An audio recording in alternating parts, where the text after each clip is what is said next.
think when I joined the room, my end was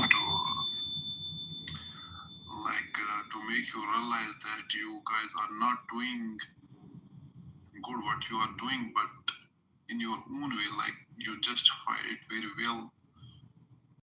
Anyway, it was nice talking to you. I'm there's no, I don't want to be a Jew. I don't want. I know. You seem to be cosplaying. I don't want to be some fucking bumheads from some village called Yehuda in fucking Babylon. Let's keep it centered, man. You're not. Come on. Even the Jews, we have no guarantees that the retardees, the Jews who came from Babylon, who literally, that's why you're called a Jew. They're the ones who cemented, inflated the identity of the tribe of Judah with the very religion. That's them, the retardees. We have no guarantee that these people are actually from that way exiled from the kingdom of Judah. We have no. Okay, so here's what the Jews in Palestine did to try to intervene in Hungary. It's not an area of expertise that I had, so I had to research it. Research what? You mean you just Googled it? Okay. No, just Google it. Try to find. I'll give you the sources, but yeah, it's interesting. The Special Operations Unit sent agents into Hungary and Slovakia in 1943 and 44, who were trying to organize escape routes and resistance. Unfortunately, they were caught at the border, tortured and executed in Budapest in November of 1944. So we're a lot of failed rescue efforts. Yeah. But Cynic, I want to point On out. behalf of the Jewish Agency? I don't know. Yes, they were. Okay, where's your proof? Show me the source. Well done. Get to the source. Cynic, I think our perspective is a little skewed because Ashkenazi Jews who live in America that were post-Holocaust, most of us were rescued by some entity or another, right? That did some sort of heroic mass distribution of fake. There's also a lot of Ashkenazi Jews whose grandparents came over in the 1880s or 1920s. So. But the ones who experienced the I Holocaust, think it's a fraction. were rescued by someone, so our perception is. Not all Jewish victims of the Holocaust were Ashkenaz. They're religious. There's Jews, like I said, out of the 10 million that were pre-World War II, only 7 million were Ashkenaz. We don't split hairs like that, though. It's just more collective. Split hairs? No, I do. Because it's well, that's not how other people split hairs. It's important. So when there's ethnicity is just a way to categorize people. No, your ethnicity is an Ashkenazi. That's your ethnicity. There's no Ashkenazi. You're an Ashkenazi. No, we're a tribe. Jewish. That's like a fucking Chinese Muslim. We don't look at ethnicity. We look at it's a tribe. We're an ethno tribe. We have a common origin point. We have a common language. We have a common culture. A collective memory. Take over the identity and become synonymous with this identity in recognition by reference from the external observer. And that doesn't mean they get to change history and claim they have authority to interpret now who gets to be a Jew. We have 1,400 years of who a fucking Jew is. Listen, we're not even laying claim to the land. Fuck off. Like I'm American. It's not like I'm claiming Israel. So why do you care how we associate? Why? First of all, why are you putting yourself in the collective? One. I don't know, you're trying to split hairs between Ashkenazis and fake Ashkenazis. Because the hairs can be split because there is a difference between Ashkenazi and the Jews or people who were Jewish who are still, whether they continue to hold on to their backgrounds. Just because I convert to Judaism doesn't mean I'm. Yeah, but they all intermarried. They all interbreeded. Who cares? Well, I got you numbers. I can show you how literally you have to concede to it too. But how can you split them if they've all married each other? Who cares? Because we have the data. The numbers are here. So it's not like they lived separately. They became one ethnic. And the Jews, there's a difference. I'm telling you, 7 million Ashkenaz. The whole 10 million were not Ashkenaz. Okay, sure. Well, who gives a fuck? We don't care. I have the data. If you want everything, I wouldn't be. I think it's irrelevant to this conversation. We're simply talking about So Why people since today we're who consider talking, themselves Jews? we're exposing how Zionists literally did not pre-warn the Jews in Hungary. Agreed. We all agree. They fucked up. So, but then I got here, motherfucking Yaakov coming up here and telling me, oh yeah, they sent some rescues. I asked him, No, there were rescues. I can show you. who's the If you, fucking source? I know. I just put a source. I just put a source in Jewish the. agency, because that literally would go against literally what this book is saying. Do you understand? So this book is saying that the Jewish leadership, where is it here? The Central Zionist leadership in Palestine, so the Jewish agency, they deliberately, not a single authoritative word was issued by the Jewish agency or Zionist officials acknowledging the actual deportations. So that's the problem. So I have it also only 600 were arrested. That's it, and literally selected, handpicked. But this has to do with the Kessler trial. This is, or whatever it's called. This has to do. This is separate from the trials. This has nothing to do with that. There's more. This book is full of. I actually think this is the consensus. I don't think this is. I think what you're reflecting is the consensus in Jewish history. That in fact the Jewish history. Holy shit! This is Zion. Stop conflating Zionism with Judaism. Come on, stop doing that. We're talking about Zionists and Jews who saved Jews, Okay, right? So if Jewish history has to do with the I Holocaust. just want you to realize, if you continue to conflate Jew and Zionist, In this case, then they're both involved. you're telling people there is no difference. That's what you're telling people. Yes, these are enmeshed. We all agree that these are enmeshed. Both your side and the Zio side conflate when it's convenient. What's my side? The pro-Pallies and the pro-Israelis conflate Jews and Zionists when it's convenient and divorce them when it's convenient. We're not guilty of shit. We're talking about the fucking Holocaust, which happened to the Jews. Shut up. Shit about Palestinians or Palestinian history or Jewish history or the people of the land. You're Jew by fucking name only. That's not true. I've read all the history. Ashkenazi. You fucking don't even know when the Bar Kokhba revolt happened. Because I don't care about fucking biblical history. I care about modern history. Like the Bar Kokhba. I'm not. What is this, like Bible to be? Like, who gives a fuck? I don't believe in the Old Testament. Bar Kokhba was not in the Old Testament. Who's the oldest rabbi? Or the Nevi'im or the Ketuvim. It's not in any of those. It's actually in what's it called? The Maccabees 1 and 2, right? Which is not really part of it. No, it's not. It's post Tanakh.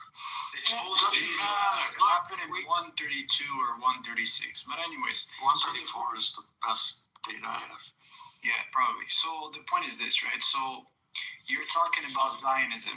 Who cares about talking about ethnicity right now? We're not even like that's. We're talking about the Holocaust, which targeted Jews. Defensive over literally. Because you're talking about my family that was wiped out by the Holocaust, and you're saying that they're not Zionists. You're saying, oh, it's only about Zionists. It's not about Jews. No, my family who were anti-Zionists were killed. Okay. Condemning the Zionists for literally killing my anti-Zionist family. Zionists, like that's a given. Like you don't need to back that up. Different. I'm exposing how Zionists literally. You're acting like these are different groups. They were the same fucking people who were killed in the Holocaust. It's not like they said, "Oh, here's where everyone lives. Go pick them up." If I literally know someone's going to your house to put a bullet in your head and spare you the fucking misery that you're in, and I don't go warn the police about it, I am complicit. I agree. The Zionists are complicit. Do you understand? I agree with that part. They had limited They're ability at to least change the outcome. That's at least debatable, Yaakov, whether they're complicit. No. They had limited capabilities. They used the Because they said they have the Hamara agreement. Did you read about that, Cynic? How they have to. Yes, I know. Yeah, what's wrong with that? They saved some at the expense of others. They handpicked who was saved. No. Hold on. The Germans set the price of what it meant to be able to get out. So they set it so high that only the rich Jews could do it. So that they together they set the number, okay? Then the Germans on their own said how many Reichmarks need to be deposited in the banks that would be flowed through to Bank Leumi in Palestine. They set the price. which meant that only certain people who were rich enough to buy in were able to get out. Okay, but Okay. understandably, So the Yaakov, whole there was deal a whole was- generation of Jews that was resentful of it, right? Yeah, of course they were, because they felt that they, you know, That that they were certain betrayed people by the got Zionists. preferential treatment, right? But it's not as So though. it's not wrong. The Jews also felt they were betrayed by the Zionists. All I'm trying to say is that they didn't say we want these people versus those people. They let the rich people buy the land. They said we want 36,000 people. No. Yaakov, they actually did say that. So if you look at Chaim Weizmann, yes. Do you want me to pull out a Literally for you? did say that. Yeah, I'm just looking at the treaty. I'm just looking at the agreement, not the treaty, but the agreement After and how it worked. After Ha'avara. Yaakov, the European Jews felt the same way Cynic described, even if his lovers of it. I'm just looking at the basis of who could come, who could deposit, who had enough money. I don't care what anyone said. That's the It's not agreement. limited to Yaakov. Hold on. It's not limited to just Ha'avara.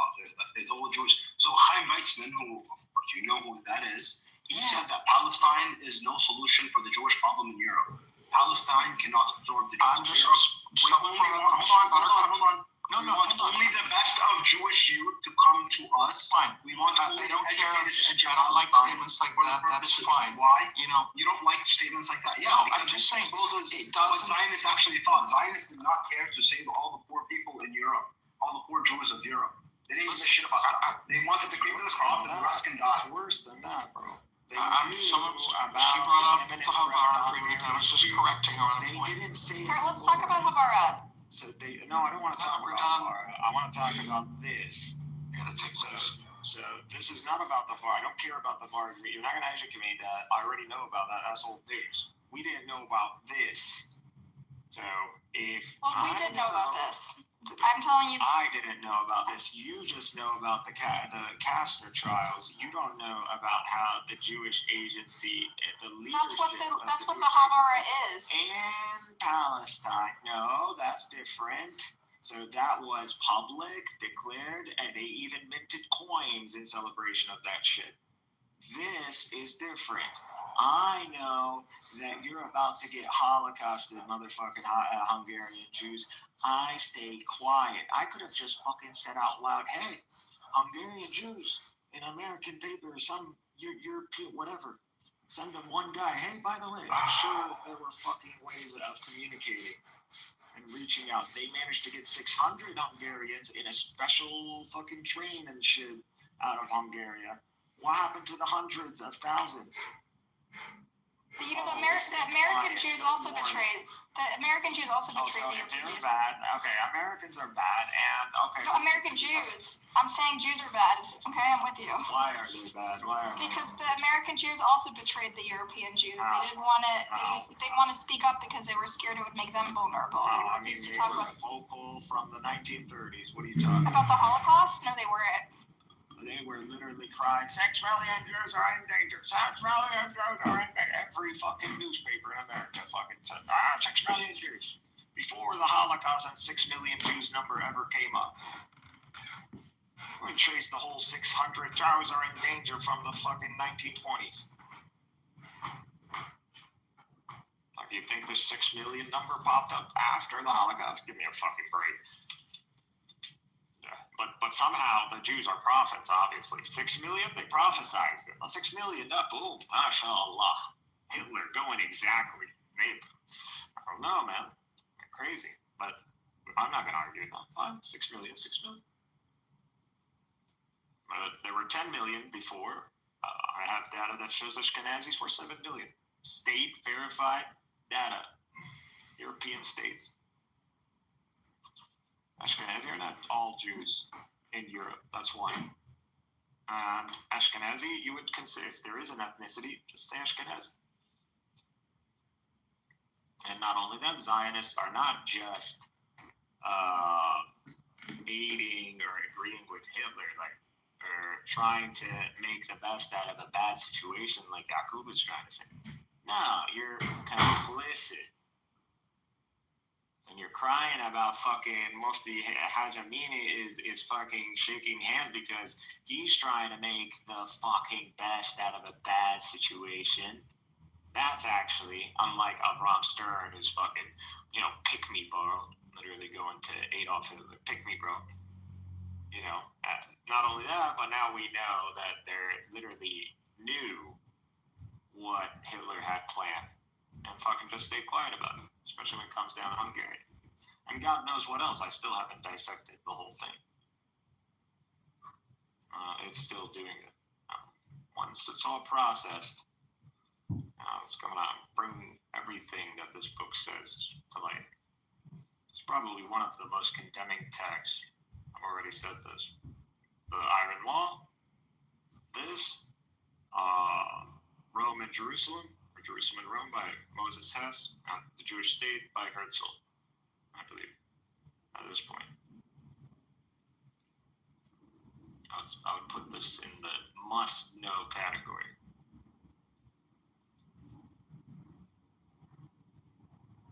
And anybody who continues to defend Zionism post this, or somehow that Israel or Zionist project is somehow as a response to growing persecution or like the Jewish problem or the Holocaust, needs to shut the fuck up real quick.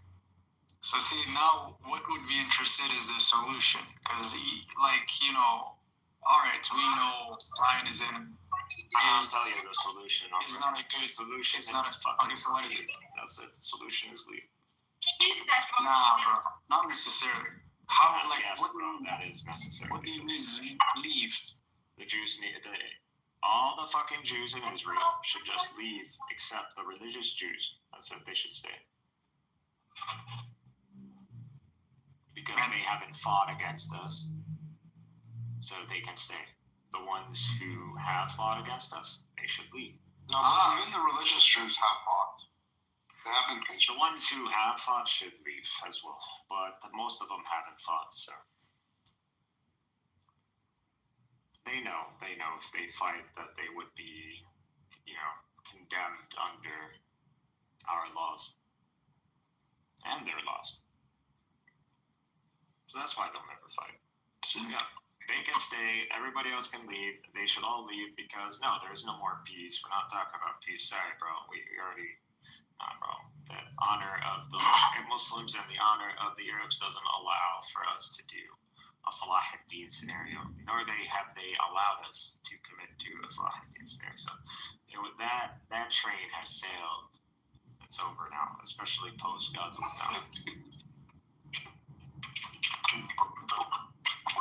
Yo, you're lagging, bro. How about now? It's a bit better. Say something.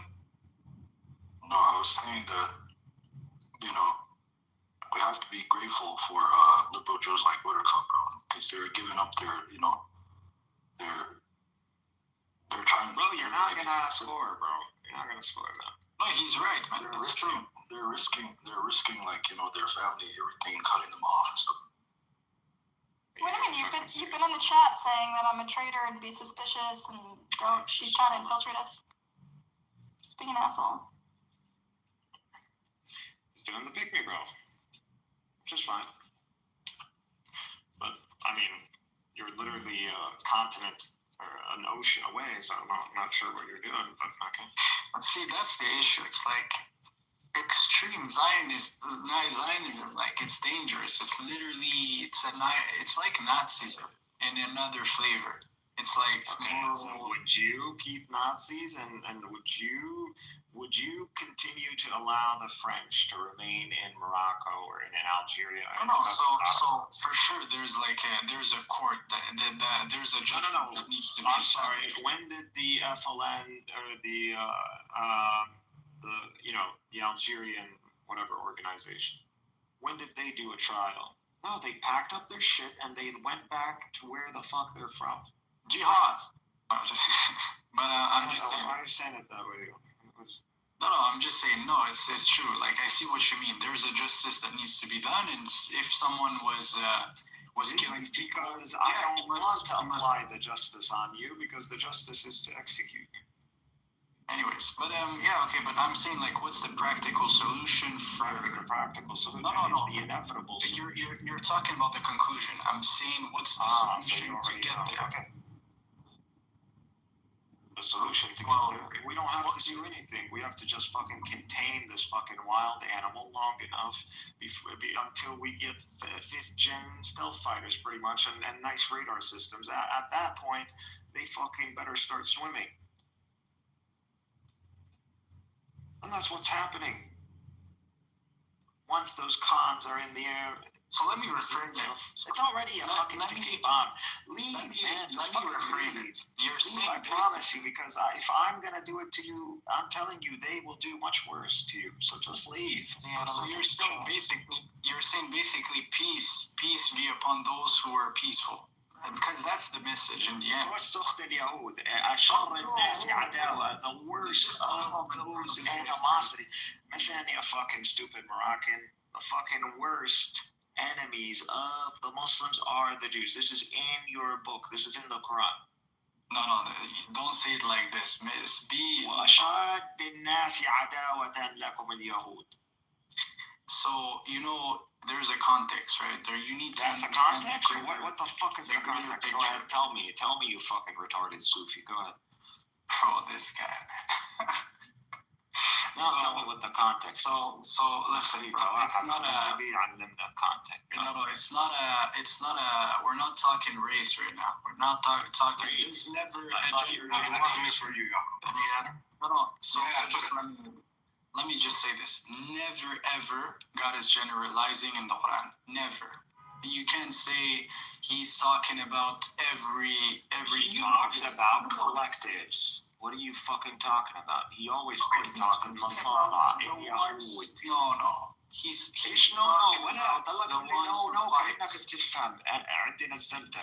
Get me a reference. If you're gonna talk about the Quran, either you're gonna argue the very apparent language, so you're gonna read the verse and try somehow to use the common sense logic to argue your point. So providing examples via the Quran, or you're gonna provide an exegete. That's what you're gonna do. Okay, so I can show you a source for sure, but this is 100% like there's no generalization 100% on any group of people. Like let me show you a verse. I'm going to show you. We didn't say stare collectives. It describes collectives. It describes nations. It does. So it describes in Nasara, describes in Yahud, describes them, describes in Majus. Yeah, and it says different things about the sky, groups of people depending on the verse, right? So there's a context. Okay, that fucking specific verse. What is the fucking context? Yeah, let me actually. Alright, then get your fucking stop yapping and start searching. No, because I know the verse, but you're gonna say. You don't know. I know you don't know. I know. Who knows more about the religion? Me or you? Isn't it? Who knows more? I do. Let's say, Mikhail, you do. No, probably not. If we were to lead the prayer, who would put first? Who would step up? Me or you? I'm gonna say you because you're older, but it's. No, it's about who knows more about the Quran. Yeah, it's the one who recites better Surah Al-Fatiha. That's how we do it. Or knows the one who has the most Quran memorized is the one. Exactly. So maybe it's me, right? So, but I'm just saying, like, out of respect, you're older, so I'm just gonna. No, it's not about respect.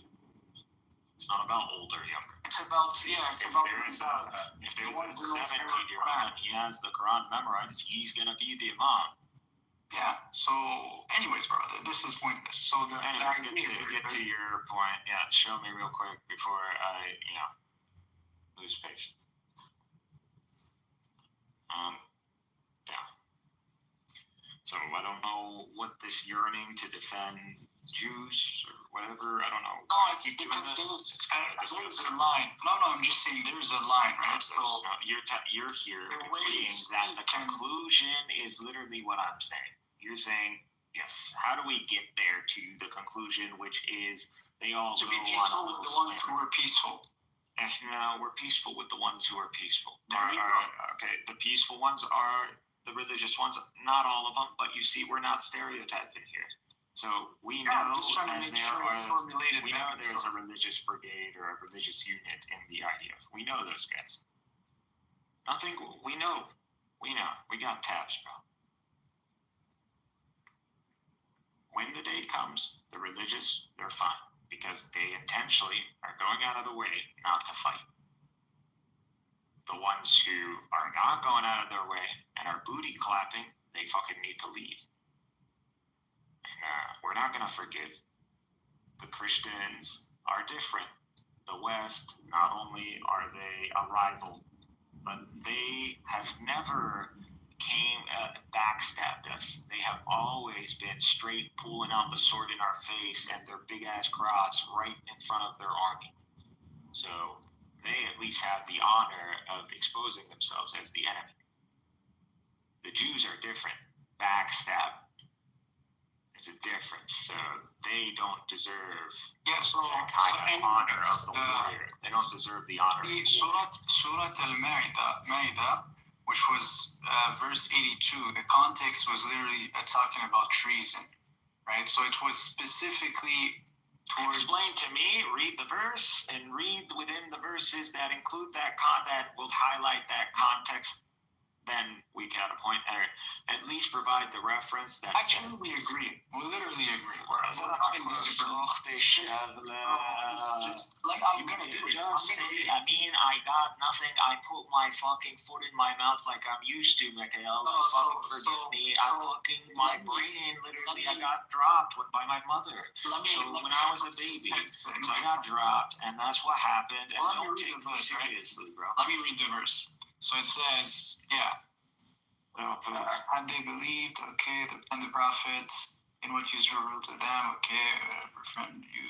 And you will find the people who are most hostile towards the believers, the Jews and the polytheists, and you will find the nearest in affections, the believers who say we are Christians. Okay, so that's the verse.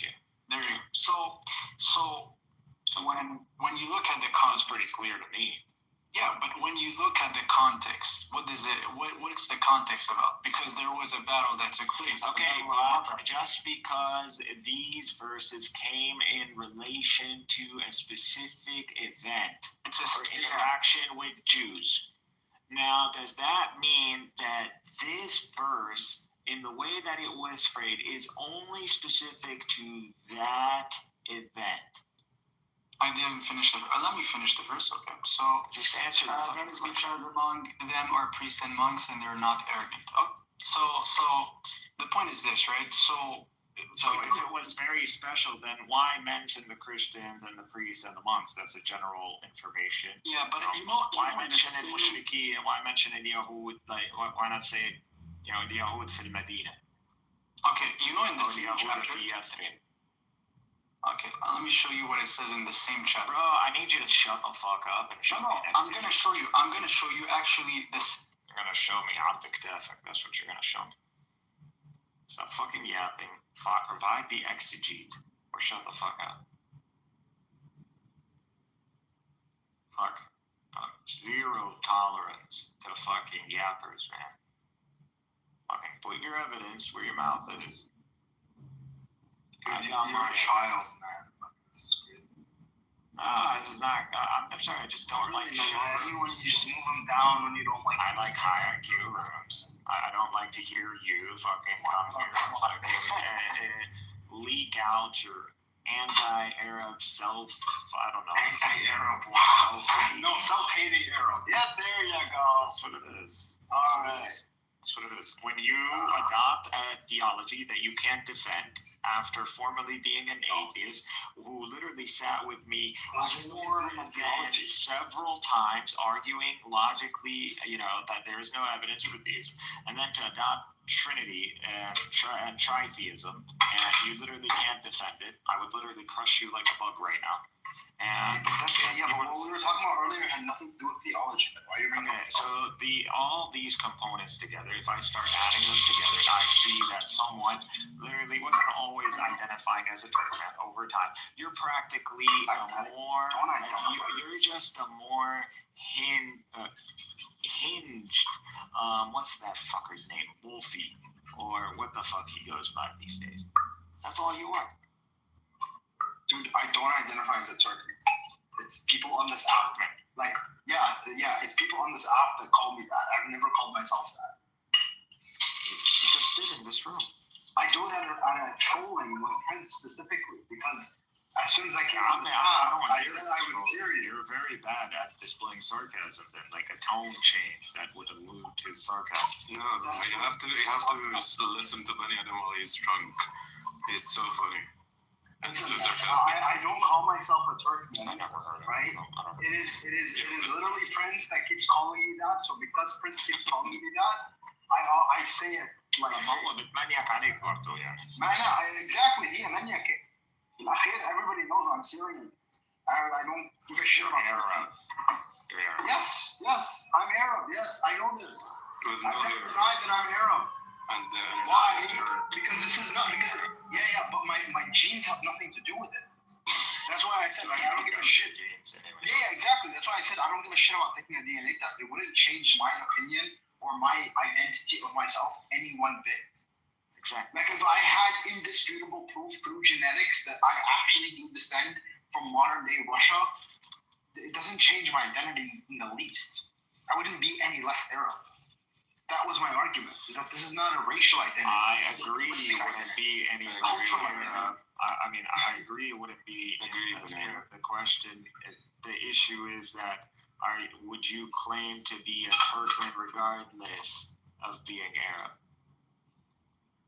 Would I claim to be there's plenty of people who come from a Turkic background. Are you claiming to be a Turkmen? Not really, because I don't have the culture. No. But cynic. No, because I don't have that cultural continuity. There are people in Syria who still hold to the Turkish culture. They still have like a Turkmen language.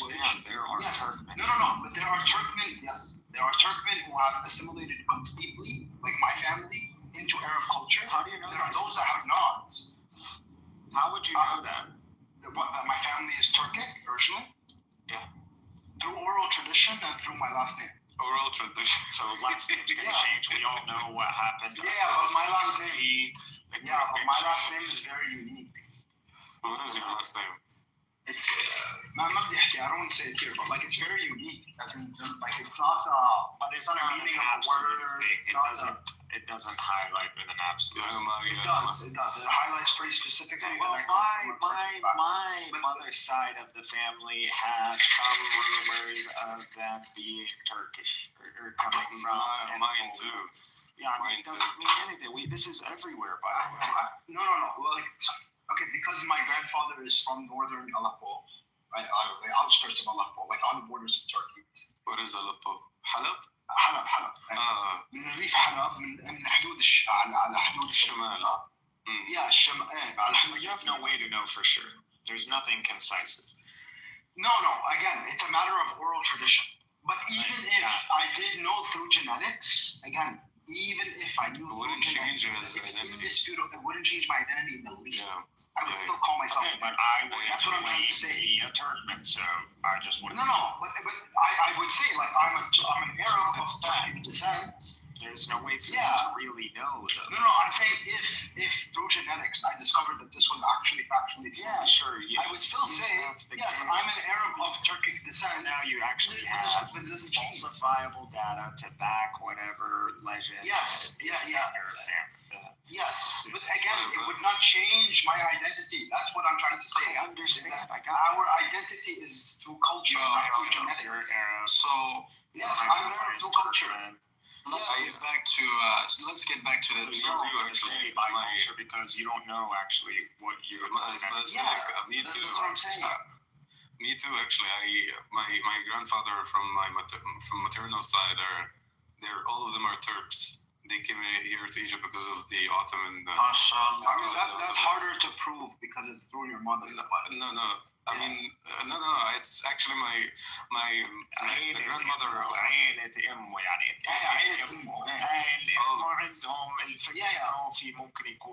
it's harder to prove through him. Like if he took a DNA test, that wouldn't really show up. No. It would be through his. If you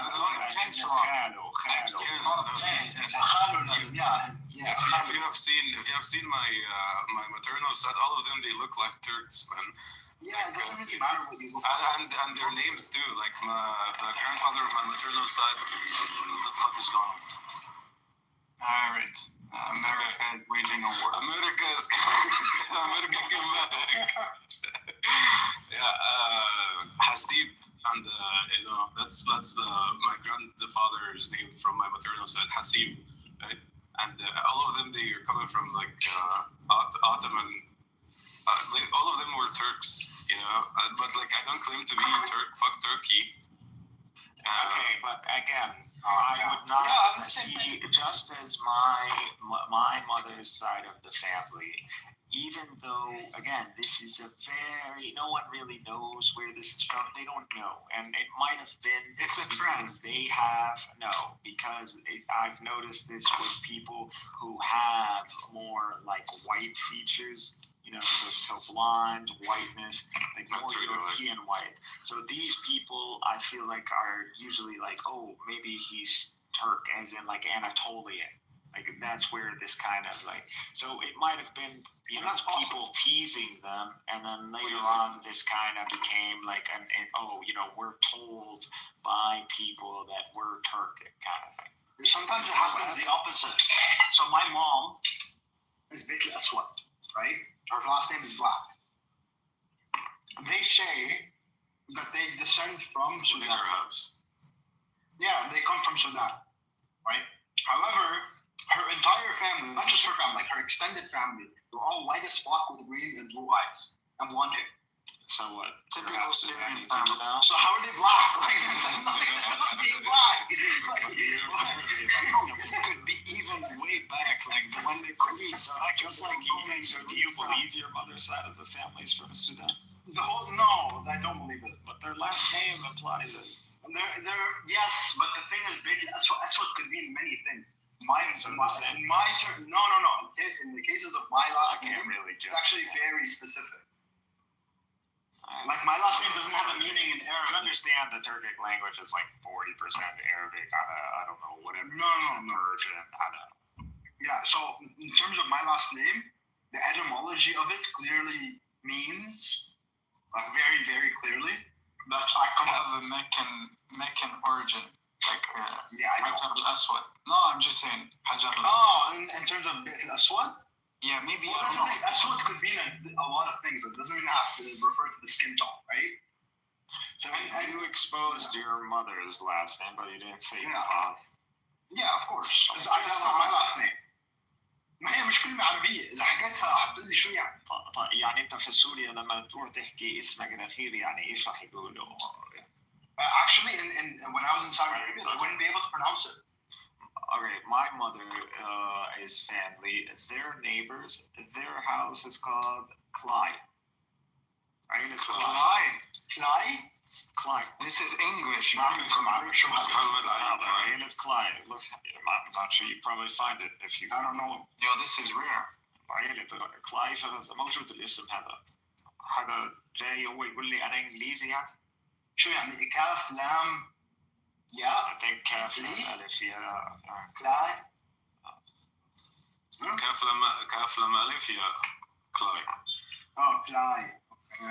أيوة كالي. استشهاد like the very first thing that I came up is استشهاد 8 من عائلة واحدة بقصف إسرائيلي استهدف منزل عائلة كلاي. Yes, like Muhammad. Yeah, that was his slave name. Okay, I'm just saying, يعني, you could say this name.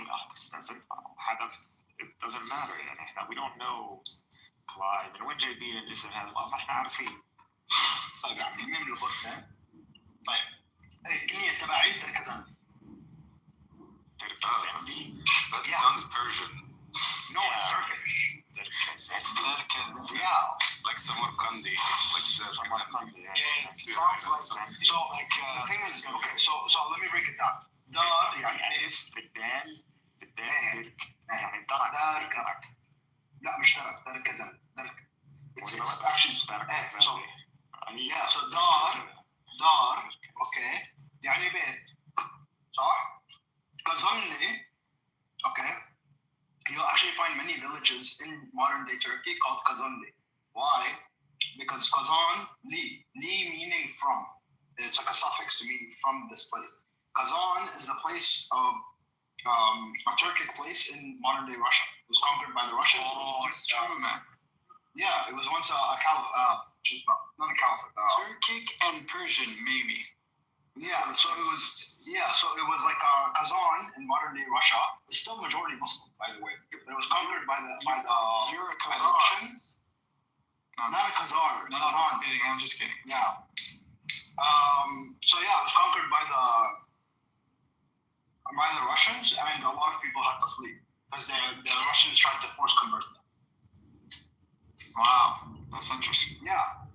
So that's why there's a lot of Kazan people, right? Are you from the north? You're from the north, right? That's what you said. My grandfather is, Okay. but then he moved to Damascus. Yeah. But most of my family, like most of the people with my last name, are from Halab.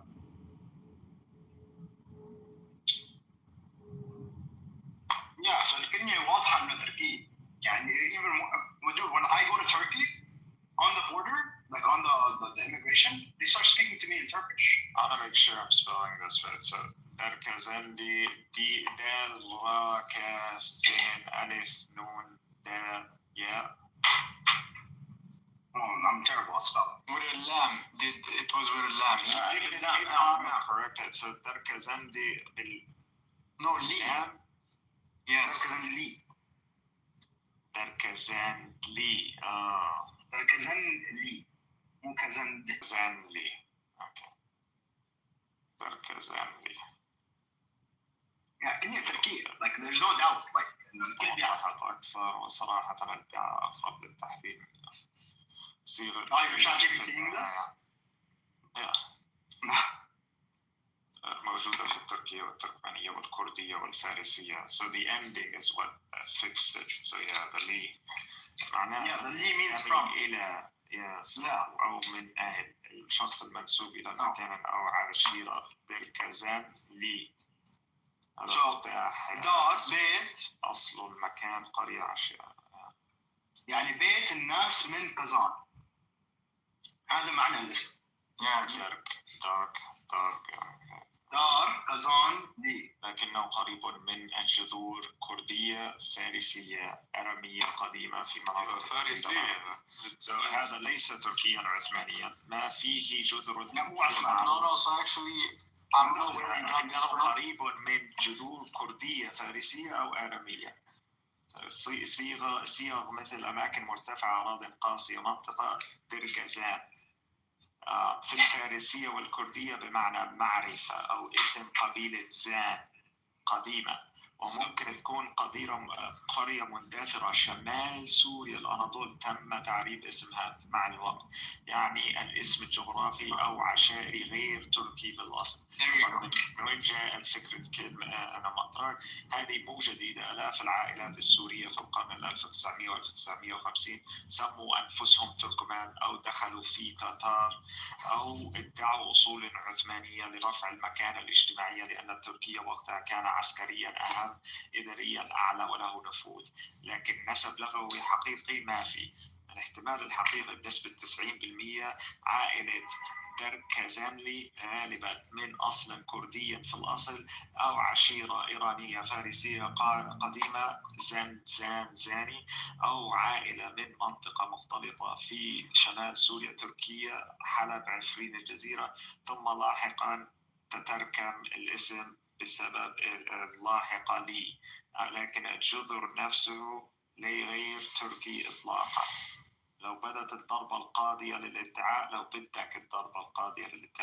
تركيا لا تملك بناء اسم دركزان ولا يوثق في أي سجلات عشائر تركمانية أو عثمانية ولكن كرديا وفارسيا وفي مناطق الأقراض والفرس والأرمن تظهر جذور مشابهة بكثرة. إذا بدك أعطيني المنطقة في سوريا حلب الحسكة إدلب الساحل وسأحدد لك العشيرة والقرية أو القرية الأصلية بالضبط. والله يا معفن خايف تطلع كردي. Oh, you laughed. I'm reading to myself. I think that makes a lot more sense. Tell me he's a Kurd. That fits stereotypes right there. No, but Turkish, Persian, they're The kind name of the same. isn't Turkish. Kazan. I just read it. It tells you the root word isn't in Turkish. Anyways. إذا ما أنتوا بتحكوا من طيسكو ولا إيش؟ No, bro, it's there, bro. I Find just me the Googled fucking it. وين طلع من كل سنة So, bro, friend, this guy, bro. Listen, man. No insults. So, then you have a source, because if you make up shit right now, like I'm gonna. No, so if you just type it You on said the name. I already typed it. Bro, you're right in a sense, but it's like Kazan. Kazan, it's in Turkey. You find me right there where you have it that it says this word is Turkish in origin. Okay, so just let me. Because then I could feed it to my chat GPT and then it can learn something. Not against being correct. It's just the information isn't interesting enough for me to go and verify it in like Perplexity. So my heritage. Yes, it is. My heritage have a page for this family name, Darkazeli. The surname Darkazeli has its root. I'm directly reading from the website. Has its Find me the root word in Turkish. Not that there are people in fucking Turkey who have this last name. Particularly associated with the Turkic and Persian language.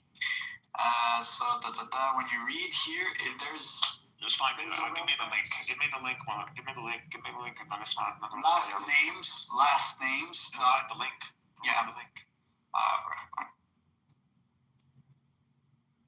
Let the link. It's just ask a simple question. You're claiming the root word is available. Just give me the root word.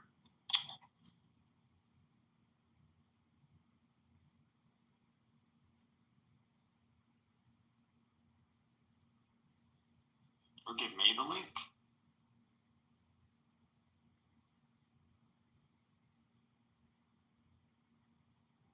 I read the several options that the AI gave. It's either كردي في الأصل، عشيرة إيرانية فارسية، أو عائلة مختلطة في شمال سوريا تركيا، حلب 20 جزيرة. ثم لاحقا تتركب الاسم بسبب اللاحقة دي. لكن الجذر نفسه غير تركي إطلاقا. So either my AI is wrong, and it literally said 90% sure. So it gave a percentage. There you go. You're claiming otherwise. No, I'm just saying that there is for sure a Turkic origin, because if you even write Kazan, he's right, man. If you write Kazan, it's a city in Turkey. Right. What's the fucking claim? What is the fucking claim? What is the fucking claim? The claim is if the word actually was Turkish in origin. Just because of fucking location. We just showed you how this word has the root word in Kurdish and Farsi. So why is it not Kurdish Farsi? I'm not saying the opposite. I'm saying what the fuck is this website? Some French shit? What is this? Bro, it's in French. Surname. Bro, switch it up. This is not like a historical analysis. Frick, this guy. Okay, no, but there's the same thing, but in English. Just one moment. I can't even open this shit. What is this? This is French. Let's translate web page. English. Yeah, translate. I'll fucking accept your stupid cookies. Read more. Let me fucking just screenshot this because I know it's already a fucking waste of time. Anything you provide is a waste of time. I mean, we're just talking about a freaking last name, so. Yeah, بس خلاص في خلاف خلف الله. That's how you gotta play it. That's fine. Wow. Done. Literally near the Mongols. Does this change anything regarding your answer? I'm not even gonna fucking read your answer. بالعربي. يوجد جواب.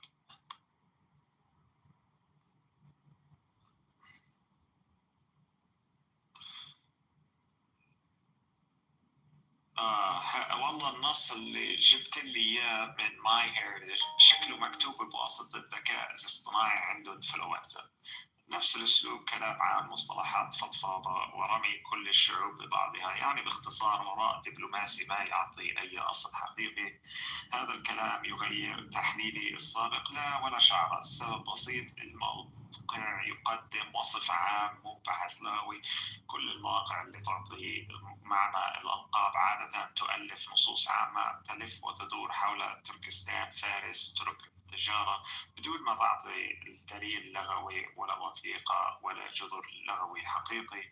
كل اللي شايفه في الصورة كلام عن دارك يعني أسود في بعض اللغات، وزنلي مرتبط بمكان، وبلا بلا بلا ليس علميا. كلمة دارك ما إلها وجود في التركية بهذا الشكل. التركية ما فيها كلمة دارك أصلا بمعنى أسود. الكلمة هي كارا، ولو لغات ولو لغات إيغور مثلا Exactly. لهم كلمة كارا. Which means large spots. إنجليزي أساسا. Dark is English. Even فالخلاصة التفسير اللي في الصورة مستحيل لغويا. اللاحقة دي حقيقة تركية، لكن الجذر ليس تركية. صحيح تعني منسوب إلى لي، لكن لازم الجذر يكون تركي حتى يكون لقب تركي. تركزان، تركاز، تركزان، ولا واحد منهم جذر تركي. الجذر الأقرب فعلا كردي فارسي، وهذا يتوافق مع شكل الكلمة، تاريخ المنطقة، أسماء القرى والعشائر في شمال سوريا والأناضول، والتحليل الفوقي للتسمية. وهذا الموقع نفسه ما قدر يعطي معنى فعلي، بس كلام عام عن ثقافة وتاريخ. الضغط الاجتماعي خلى الكثير من العائلات تقول إنها تركية، خصوصا في حلب، الساحل، حمص، ريف إدلب، الجزيرة السورية، لأن تركيا عبر العهد العثماني كان على مرتبة أقرب للسلطة وأحيانا أقرب للجيش والإدارة. الخلاصة في الآخر، تركزانلي ليس لقبا تركيا أصلا، ولا اللواحق التي فيه تشير إلى أصل تتري. الأقرب بنسبة 90% كردي أو فارس الأصل، منطقة حدودية بين عمرك ما كونفينست. رايح لي على موقع تبع تسمية أسامي فرنسية وجاي تستعمله ضد AI. He even stated, bro, he's convince إيش? I'm trying to convince you. Who cares about convincing you? Can't convince you. Facts are facts. The root word isn't Turkish. That's it. Root word, Kurdish, Persian. Li is an add-on that is Turkish, belong to, but that's because Ottoman Empire, Turkish influence. That's it. The root word, you can't argue because this is linguistics. The root word isn't Turkish. It's just a fucking fact. Should I get him up? Just don't say, I'm not kidding. He's like a Jedi. Doesn't let anger. Anyways, so any topic that's more...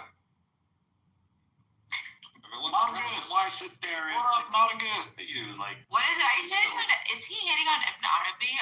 So no. This Bani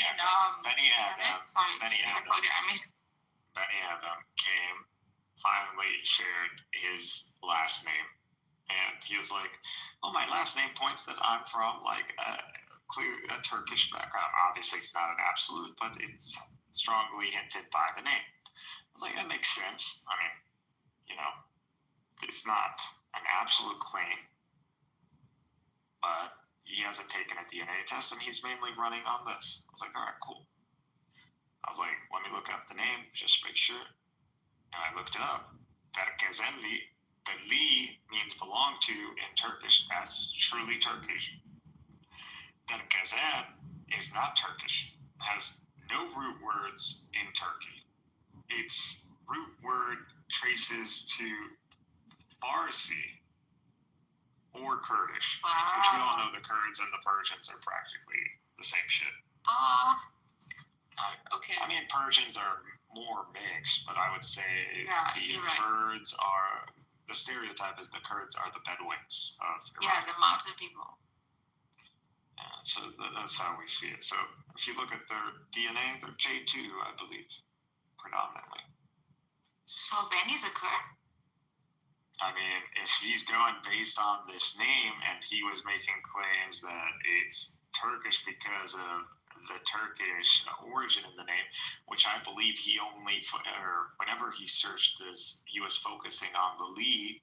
So the lead is Turkish, belonged to, but the family, this happened in Russia all the time, like under the Soviet Union. That's right. Mohammadov, they added the of at the end. Right? Wow. So does that make Mohammadov a fucking Russian name now? No, it doesn't. Why? Because Muhammad goes back to Muslim region or the Muslim nation. So Tatar, Mongols who converted, or, well, you know, or Turks or something. The same shit. He's from the same region as Paul, the Apostle Paul. Close. It says Tarsus. Kazanli referred to several different places in Turkey, notably a coastal area between the cities of Tarsus and Mersin. Bengal province. Bengal. His name isn't Kazan, Lee, Dar Kazanli. Yeah, it's Which is the house of. But it, Yeah. Yes. No, it's not. No, it's not. No, it's not. It comes from there. Me, right now, whatever you already searched, just copy it and give me the link. Bruh. Okay. Bruh. Let's do this. Let's do Google. this. No I problem. don't know how to research. No, I'm gonna provide you the link. No worry. No. That Kazan sounds It's like good. you like to get insulted, bro. But they look like that. They look like a lot of Kurdish people look like that. I don't think he's British. Some roots I think he has. No, but he laughed when I was like, dude, this turns out to be Persian Kurdish. Like,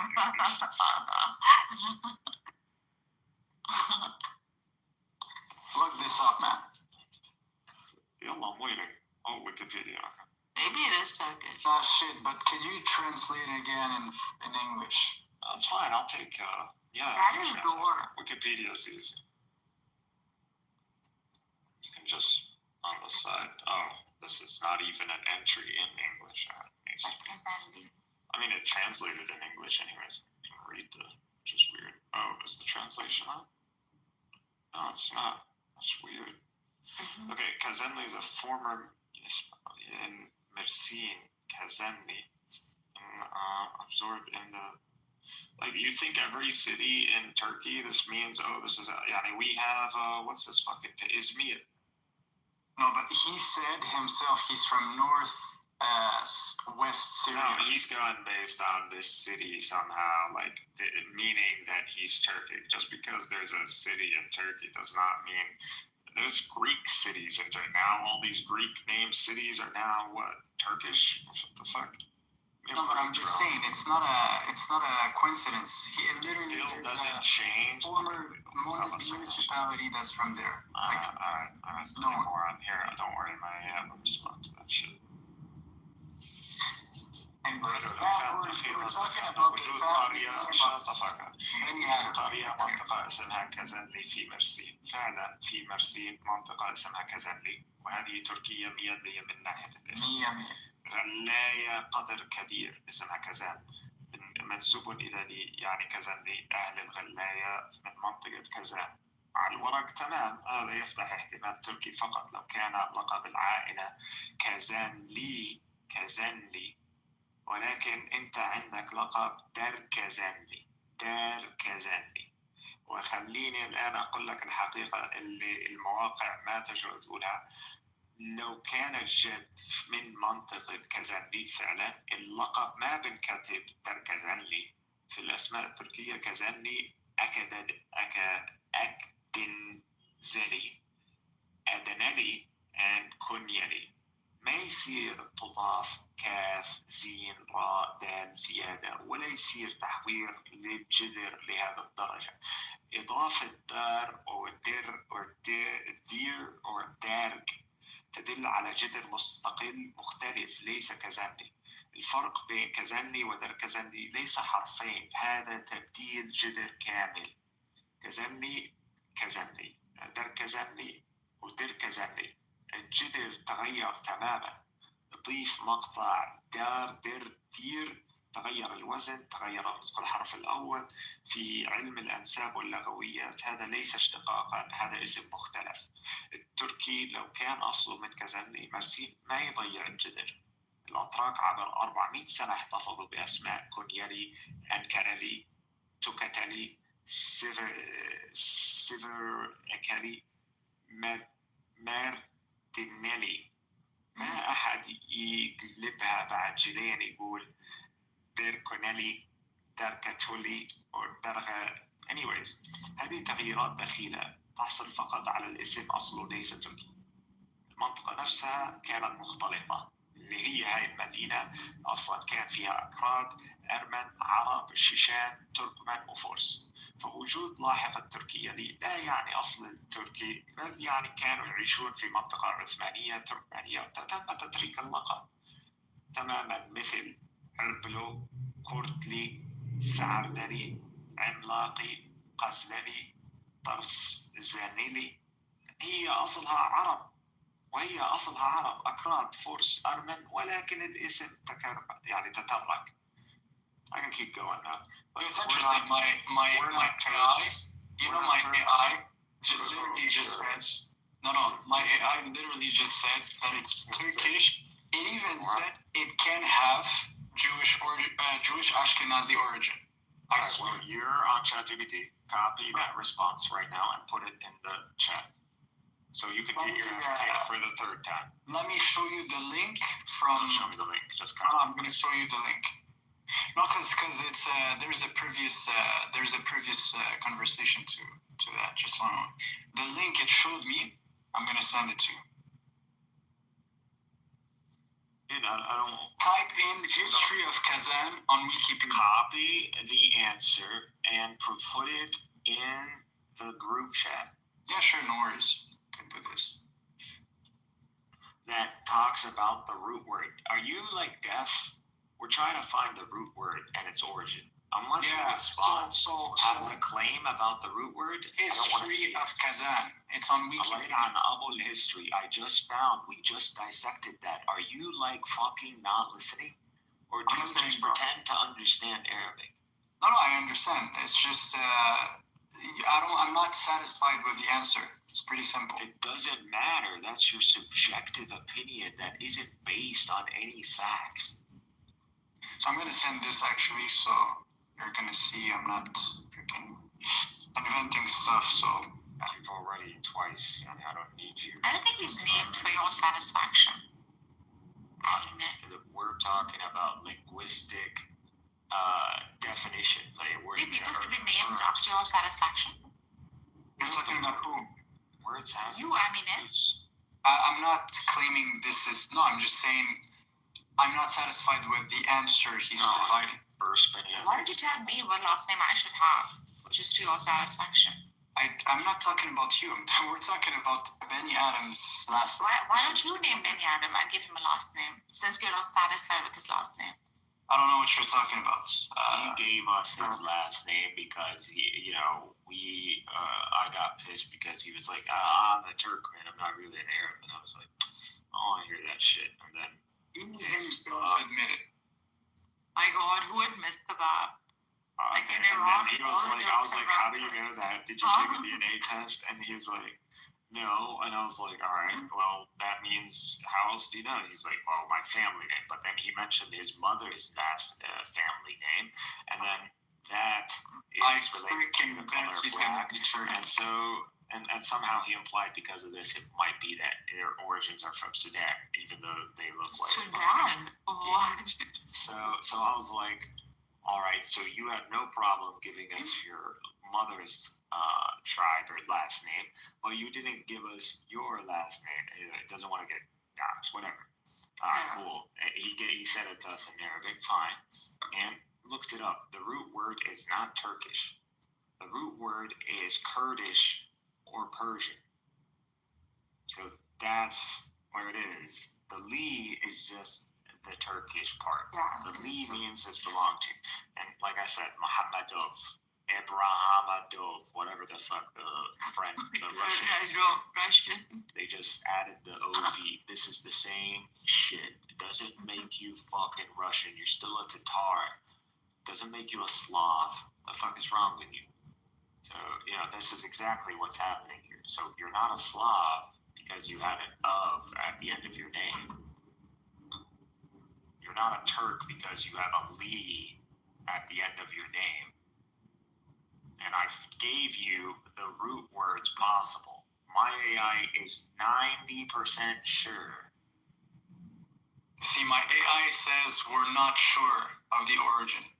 So You're not stupid. No, I'm just saying it's. Okay, I didn't say not sure. We can't have absolute certainty. But the fact is, the word has no fucking Turkish origin. Man, if you want to live in this delusion, feel free. And then he's delusion. insulting like fucking like a madman.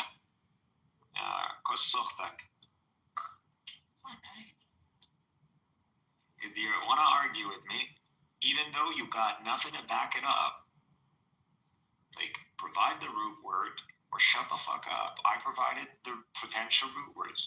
Obviously, there's no absolute certainty. But if I'm showing you root words in a language that literally connect to this name and no Turkish root words, what the fuck are the chances that this person actually originates from Turkish background, knowing that the Turks themselves in Turkey are mutts? Correct. Versus actually tracing back to Persian or Kurds, which is most likely Kurd because that makes a lot more fucking sense, especially in the region. Yeah. He has Who are we gonna go with? like me. He has So my AI is giving you a 90% possibility. Yours is saying there is no way to absolutely. Well, fucking thank you for telling me the obvious. I know. You and your retarded AI. Go on, I put time. We invest. People who actually know how to use it, they put a lot of time in building their AIs, and building persona, building prompts for it. It's not easy. I mean, it's I'm also sitting the here on obvious. AI. I'm creating change. I've already. Crazy. It's off a script every single time. I mean, that's a dog. That's a stupid dog. Oh, so he did put it in the chat. The root Kazan. يا زلمة تركة زان يا خرا يا fucking أصم يا فرنسي اللي شو معلمينك عربي. Kazan. He didn't say Kazan, ya معفن. What's Kazan? It has a dad. It makes all the difference. If he thinks this is like That has all, like these are all Farsi names. But that is so Farsi.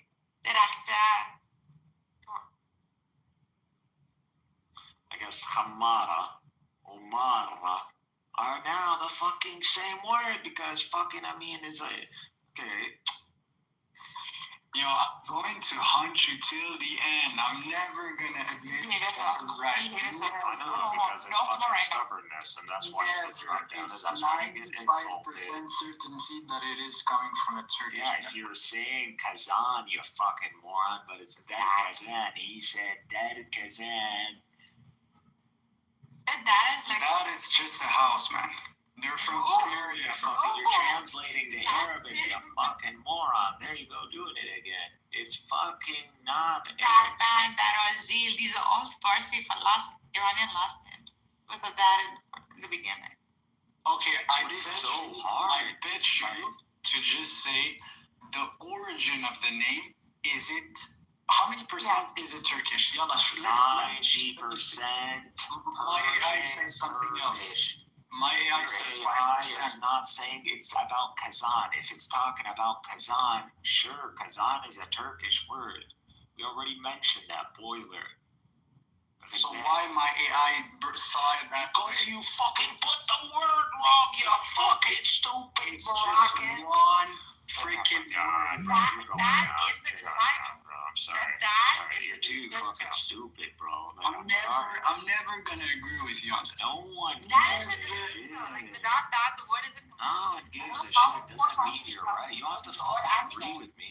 The Christian doesn't agree with me. I tell him the Trinity doesn't make sense. I literally, I challenge, open challenge. Any Christian, bring me anyone.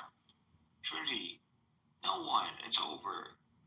Why? Because I get down to, I try to find the arguments that kill, not spend wasting my time. I'm not trying to waste my time. It's der Kazanli. That's it. It's not Kazan. Der Kazanli.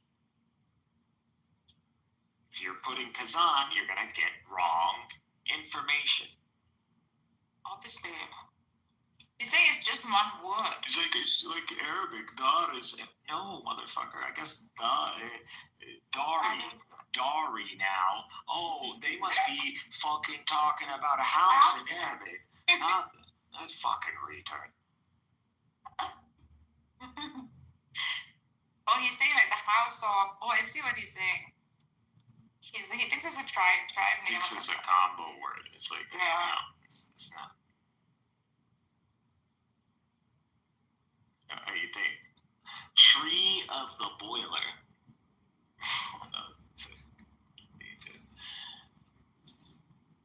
Oh, is that what Kazanli is? No, that Kazan. That's Oh, that Kazan. and just look it up. That's all you gotta look up. So that Kazan is the word. So that's the word you need to find the root word for it, not Kazan. No, you're not Kazan or Kazanli. It's correct. Some criminal guy is No, also we were famous just for this splitting crime. the words, you stupid idiot. You're just looking up dot on its own right now. It's one word. Yeah, it's that Kazan. It's one fucking word. Oh my god, dude. How many more times? He's just stubborn. He's always Yes, I know. I've explained to him so many times. Other stuff. just look at our AI chat. Like, what the fuck are you typing? What is this? What is this? I'm Don't move the chat in. What are you doing? I had to take copy his whole shit. And my AI is like, yeah, this guy's fucking insane. What are you?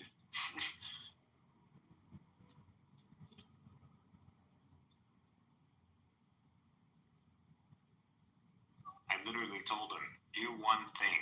Go through each chapter, exactly what we did with the opening chapter. I went through them with the opening chapter, pulled up, just want this profile. Give me this profile. That's all I'm looking for. Nope. Wants to literally do what I'm doing. And thinks he can do what I did in like literally one session. Bro, you can't do what I did.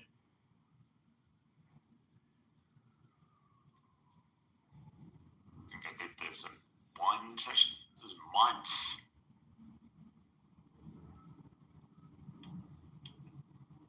And he's gonna say like this. And I gave you the chain. I told you the sequence. I gave you the reference. And I don't be. Why you gotta invent the wheel when the wheel's already invented? Because he thinks like the new things in this world. It's like Bro, you're not a genius. the original things. Yeah. I'm smart. I'm not a genius. I haven't showcased genius. I don't. I'll get you up again. So why are you challenging like mainstream shit? You're not that guy. Now that we have conceded to the fact that it's Turkish and Azerbaijani, Tatarsani, we're gonna move. Cause bro, this is for sure, man. You don't have a proof it's Kurdish in any way, shape, or form. Show me a proof. Show me a proof. You want proof? You only get a claim. I gave you the root word. If it is The jither is دركة درجة أقرب للكردية أو للفارسية. it's Arabic. Yeah, it's Arabic. Now درجة is Arabic. Well, it's a step, right? Okay, Stop talking, bro. bro, I'm just saying, is this your point? You're not funny, bro. Like, anyways, man, let's just switch, man. I'm freaking, bro. Thank you. 1 hour we're talking about this, man. because you But I'm not caused it. conceding. Because you like to get, I got cussed out 10 times. Of course, you're not going to concede. It doesn't matter. That's your way of getting back. I'm not looking for a concession. I'm literally, you know for yourself that you are wrong. That's it. That's all that matters. It is not native to Kurdish in any How are you going to convince yourself? It is a Turkification. Yeah, You mean it, man. Turkified. That doesn't. When you make a claim like that, you have to provide like evidence. I literally did. Literally. You just said that you My heritage. No, I I provided announced you that. I literally responded to that. That was just a Website from French Wikipedia. first name, last name search. Like things. you go and look up names and their origin. If I go and I look at one of those stupid sites and I go look up like the name Kevin, it's gonna give me something, but it's not historical. It's not. You gotta go and check more. And everything, even that shit that he gave me in French, which I translated, doesn't say anything about the root word or the origin of the word. It's just talking about like, oh, this is where this region. Kazan. This is what it says. It's Kazan,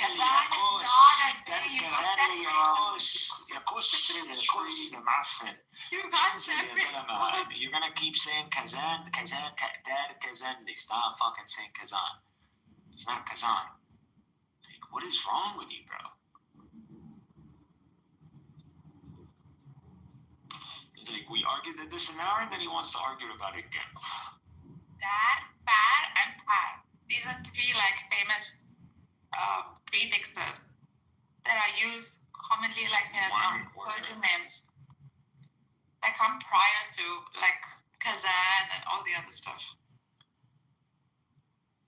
His name isn't Kazanli, it's that Kazanli.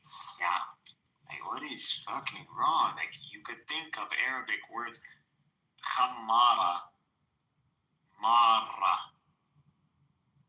Spell it out. There's only one word that changes. Does that mean What was that second word? related?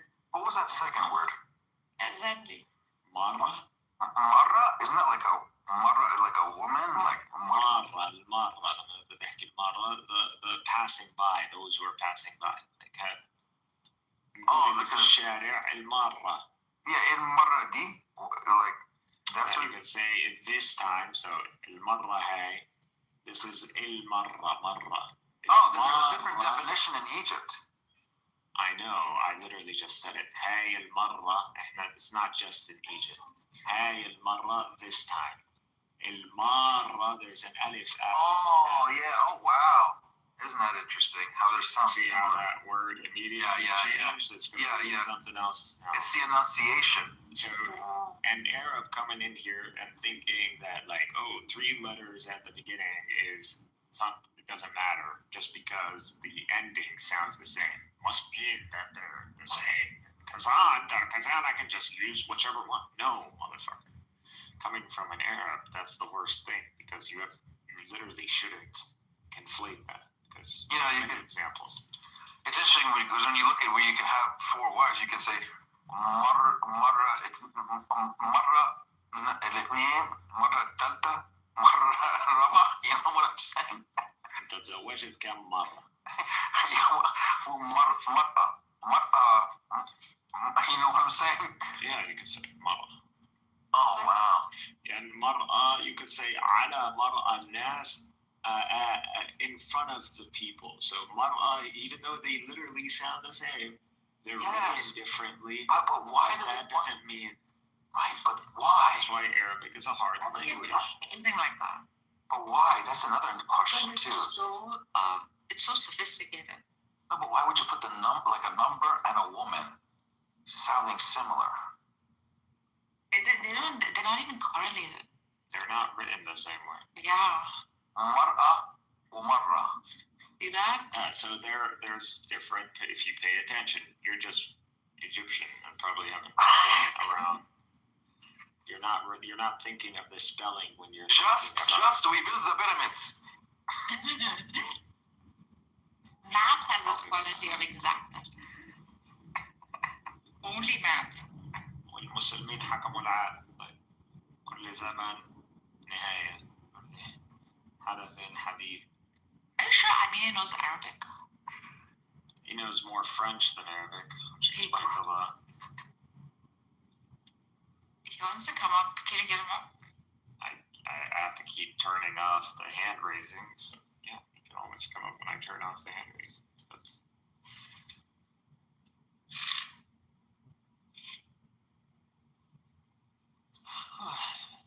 Anyways, I just proved you guys wrong. From Turkish grammar, we know how it's spelled, so. Oh, what is Turkish grammar? I don't get it. Ask Wait a ChatGPT. second. You think you're trolling me? But I'm more than happy. I enjoy برضو يعني أسد يعني عادي. Dude, I promise you, I've already considered in my head that you're just trolling. At this point, you must be, but like, if you like to be insulted, No, I 100% believe believe that what I say is true.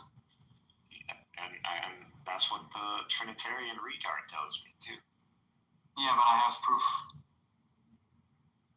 Sure. That's a difference, I man. got proof.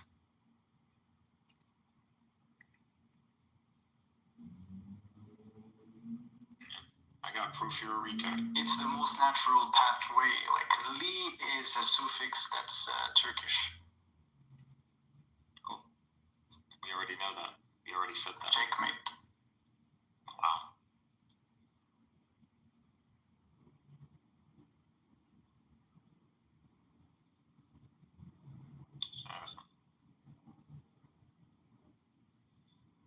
ولد العاق بيجيب لأهله المسبة. Ever heard of that? مقتل 4 وجرح 10. 4 killed, 10 injured in a mass shooting in California. Where the fuck is this? Oh, Northern California. Stockton? Whoa. Wait. Stockton. Yeah, we do have a Stockton, Northern California. I don't know why I just noticed that we have a Stockton here. And we have a Stockton. Or am I tripping here? Compton. My bad. Stockton. Yeah, that's true. Compton. You ever been to Compton? Yeah, I drove by. I was there. I didn't see what the big deal was. I didn't see what the big deal was. It looked kind of run down. But whatever. Yeah. Didn't look like somewhere I wanted. I mean, some cars on fucking slabs. Listen, man, it's not your neighborhood. That's why you shouldn't be around this unless you're like they're just neighborhoods. It's a black neighborhood. You being around a neighborhood too many times, it's just like, okay, what is this guy doing here? It's not worth it. So you can go through neighborhoods. So you can go through South LA, for example. You hang around South LA too much, and you don't look like them. Obviously, we would go incognito, obviously. If you're a white guy or a black guy, man. South LA, you're just, hanging around a corner or something. You're gonna get, hey, what are you doing here? No, I blend in. Yeah, where you blend in is fine. But even if you blend in, you're just hanging around somewhere you're not supposed to be, like, what are you doing here? Yeah, you'd stand out. I know. Yeah. There are enforcers, there are corners, there are people. It's the whole thing. I didn't know about it. They have to tell me about all this. Like, shit's real. It's like, oh wow, all this shit it's all real. Yeah, so blacks have their areas, the Mexicans have their areas, Mexican mafia is pretty much the top dog. Everybody plays accordance to the rules of the Mexican mafia. It's not what you think, you know. It's a different kind of. Buddy, I know exactly what it is. I know the people. Yeah, so I don't want to get into details either, you know. You're from East. When I lived in Arizona, hung out with the Crips. I know, but Southwest, I was living in Tucson. The Crips and Bloods are fucking, that's a long... No, there are no Crips and Bloods there. It's like California stuff, man. Everywhere there's Crips and Bloods. Or used to be. It doesn't matter. We're talking about California or SoCal. I'm just trying to tell you, it's a different mafia culture than, for example. I know. That's why it's California. Right. Okay. All right. We're on the page. Whatever you want, as long as it's worth. Yeah. So anything in mind, whatever. Because man, we've been along scripture, ethnicity, nicknames, or for family names or whatever. But like, is there a beautiful topic, something better? Go to Surah Maryam 19:24 and tell me what it means. What? 19. Or 24. All right. What is it? Read the definition, that's it.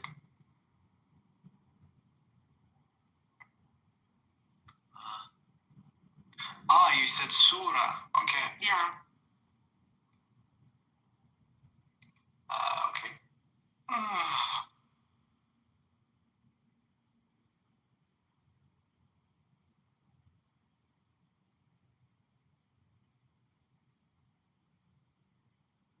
That's when the angel Gabriel called her, right? So It's 19:24. yeah, am I on the right chapter? Surah Maryam, chapter 19, verse 24. Yeah. Where he called upon Just read it in Arabic. Just read it in fucking... Yeah. Read the verse. Read the verse. Just read the verse. No, because I had it in English. Why is an Arab who's French? French in what sense, bro? I'm not French. Like, I'm French Canadian. No, but French Canadian, yes, but it's Quebec. But anyways, if you're talking about this explains a lot. Oh, you're Canadian French. Fucking, you just Moroccan. You just the worst combo, aren't you? Yeah, okay, you could think that. But anyways, what's the verse, man? Let me read it in Arabic. It's 19:24. فندها okay من تحتها ألا تحزني قد جعل ربك تحتك سريا okay جعل ربك تحتك سريا. Yeah. What language do you speak the most efficient? French, right? Yeah. That's your strongest language. What's stronger in Arabic? It's my first. It's my first language. What's your accent? What's the accent you have in French? A neutral accent. I don't have an accent. This is just my when I speak French, I don't have a French Canadian accent. French is his first language. Right, but they sound so different. The one in Quebec sounds ghetto. No. So this is like a misconception, I would say. So there's the city of Montreal. Then you can speak with the language of like just the street. But if you're French Canadian and you grew up like just talking normal French, you're gonna have a Quebecois accent. That's it. But every word is the same. Like, yeah, you could have like few words here and there that are different. But as for me, I don't even have like an accent. Most people, they tell me it's pretty neutral. Some even think I'm from Europe, but not necessarily. But they wouldn't say I have a Quebecois accent. Okay, now after reading the verse, after introducing yourself in depth, in extreme depth, thank you for doing that. Could you tell me what if you split the word Maria, or at least go to its root? تحتها ألا تحزني. What is your question about this verse? Why are you asking? This is Someone told me, right? Wait, Mikhail, this is one of You those mean interesting. Sam and Khala told you? No. it's- Mohammed Jibba told me. He studies the Quran like you guys. He looks for Sure, he the does. interesting things. You don't know him, do you? This is the angel Gabriel or the Holy Spirit when he appeared to say the good news to Mary that she's gonna bear a son. But why is she bringing it up? So So why? Because he said the word like Maryam, right? The root word. If you break down words of like proper nouns in the Quran, you'll find them in the surahs that are assigned to them, or you'll find the meaning within the surah itself. Somewhere it'll like expand on Maryam itself. It'll give you the meaning of it, right? So he said something about river standing. I forget, like depressed. let's get what his point is.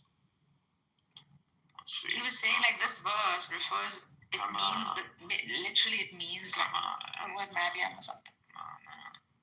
I was asking because I don't know the Arabic. But what's the precise word? You said Maryam? Maryam, yeah. So the root words would be like someone depressed, standing, water, something. I've never looked that up actually. Yeah, if you look at the root, he does interesting work like that. That's nothing new. This is already. Yam. Oh wait, maybe Yam tells me like a source, but I'm not sure. Let me just search etymology. Standing under something, a tree, some stuff he was saying. I forgot to ask him for an explanation. Okay, so apparently from the Hebrew it's beloved, but from the Arabic. No, split the words. She's asking about in the Quran because there are names that فهل مريم أيضا. The names are expanded and explained themselves. ليس قضية إسحاق مريم معني نختلف السيدة العابدة الخادمة لله المرتفعة النقي لكن في القرآن اسم علم خاص بدون تحميل المعنى العبري المبالغ فيه يحمل معنى أنه مرتبط بالبشارة. مريم في القرآن لا تستخدم بالمعنى الحرفي بل كاسم علم لامرأة معظمة. خلاص سريعا كنت تقصد معنى إيمان. فليس هناك آية توضح أو توحي Yam with a shadda. So actually, if there is a shadda, it could mean water or sea. Yes. That's how I explained it. Some water, something. Yeah, but I don't think. Yeah, the Quran does not have a verse like the Ishaq, for example. So Ishaq, the very verse that he's mentioned in the very name, in the verse, it clarifies what the name means. Correct. Without so double. So that verse is another example of how the Quran uses one sentence, for example, or one structure of information, and through it, it gives us multiple layers of information. So it gives us the story. It highlights the key theme of the story, but also translates the name indirectly. So it's only someone who actually knows what Ishaq means. Like, for example, in Hebrew, even though the root word can be understood in English and Arabic, but still, so Ishaq is like that. Maryam is not. So Maryam is not something. So Maryam is water, right? Something about standing by the water or something. Musa, for example, that's the one. Musa is the name is also associated with river. So in the Quran, his name and when his first name is mentioned. And the context of that verse tells you it's the same thing. So the Quran does this double, this play at the name. So it kind of gives you the meaning of the name without actually telling you, I'm giving you the meaning of the name. Yeah, that's what he was explaining. Yeah, but this is not Maryam, this is Musa. So Musa would be related to that. Maryam has no. Something about water standing. Yeah, because if you go in Surah Taha, when God said to cast Moses in the river, the word used for river in Arabic is al-yam. Yeah, so I see how it could be. This is. There you go, doing that. It sounds like this because that means it's connected. No, it's not. No, it's a bit connected. Musa is connected. If you look at the name Musa, it's connected to that. I know, but the context why she brought the verse. Exactly, but the context why she brought the verse, because Yam or Maryam. Why that's you said split the name, like understand it through the root meaning of the name Maryam. He's just gonna argue literally. I'm not arguing, conclusion. No, I'm talking about Maryam. Yeah. Okay, So Maryam, it's interesting. the root word is what? There's no root word. It's It is the. I don't know, to be honest. Exactly, but you're yapping. No, but I'm just saying. Look, the ending, Maryam. Okay, and when Moses was thrown in the river, it's Aliyam, right? So I'm just making connection from that angle. Now, if verse 24 also speak of a stream of water, you could see how it's beautiful to have both in the same verse. That's all. It's a beautiful hint. Yeah. I don't know how you think in French because I don't speak French. I took in 4th grade a class of French. I can't remember shit of it. Bro, you understand. And I just can't think how you're thinking in your head because it must be French is so retarded that must why be talking about it. Must be. Bro, I've heard the French language is really bad. No, actually, it's smart. It's really smart. The grammar is structured, but it's hard. It's a hard grammar. But anyways. But it's not as hard as Arabic. Arabic is hard. I've heard Moroccans and Algerian people who speak French who make fun of French. Yeah, because there's too many exceptions. But it's kind of like Arabic, but Arabic is more rational, I guess. Arabic is based on hardcore rules and pretty much grammar like science. So it's like math. Science, it's math. You know if this word is an object or an adjective or maf'ul bihi, fa'il, adverb, verb. So all of that, how it fits in the sentence, forces you to. Bro, listen, write root word Maryam. So you're going to see the etymology from all sides, Arabic and Hebrew. In Hebrew, it even says that it could mean drop in the sea. Yeah, something like that. So see, I'm not saying anything from stupidity. I know what she was referencing to. So when she brought she's asking like in the Quran, Maryam, exactly. In the Quran, is it translated by the Quran? Does it explain the meaning? Is it like ashab? Yeah, in the sense. Where? Okay, in the sense. In what sense? If it's in Amin circus sense, if it's Amin circus sense, I don't want to hear it. No, I'm just saying if you see it from that lens. I know. It's drop in the water or drop in the sea. And in the same verse, it's talking about a stream of water. In Hebrew. So the whole point, regardless of whether in Hebrew it's related in Arabic in the Quran, when Maryam is mentioned, it is not brought up in the same way. Isaac, Moses, some of the names of the prophets that literally within the very verse that it brings it up is the meaning of the name. Regardless of what the meaning of the name Maryam, the Quran doesn't do it. But I can see how it can do it in a sense. That's the point.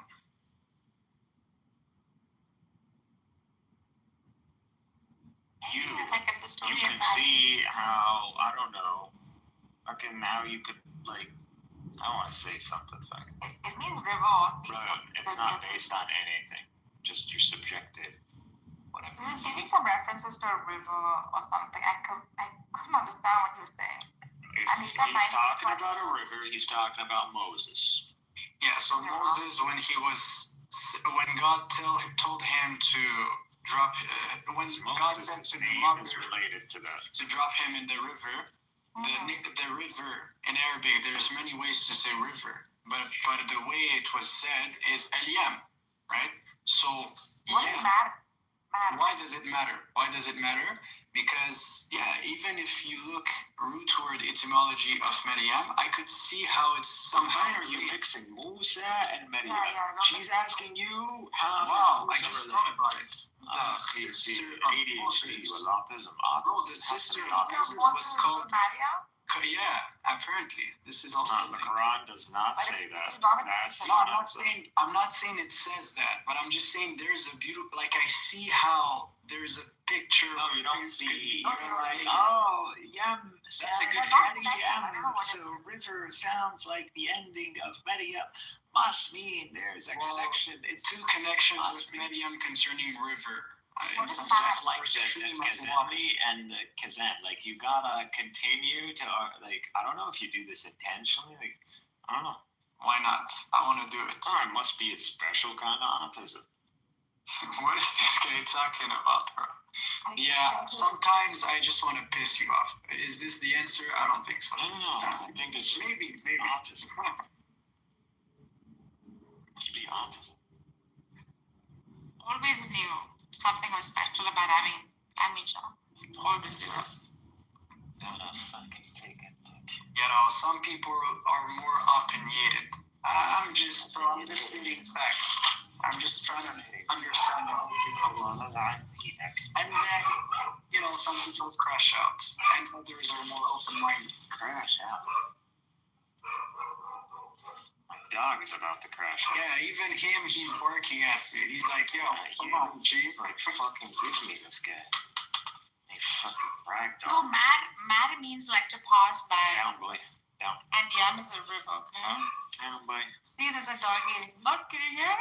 Can you hear? Can feed him. I mean, Can you hear the they dog? feed him free. Yes, you do. Not cute at all.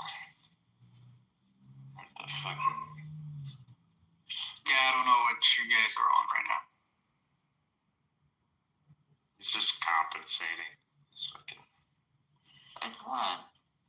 He's small. He looks like a bulldog, but he's fucking small, so he's not actually.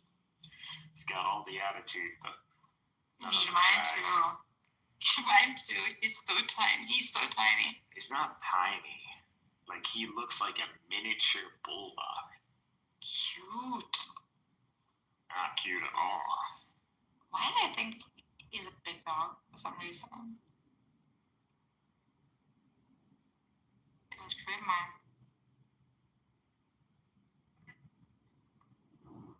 I put some relaxing music for my puppy dog. Yeah.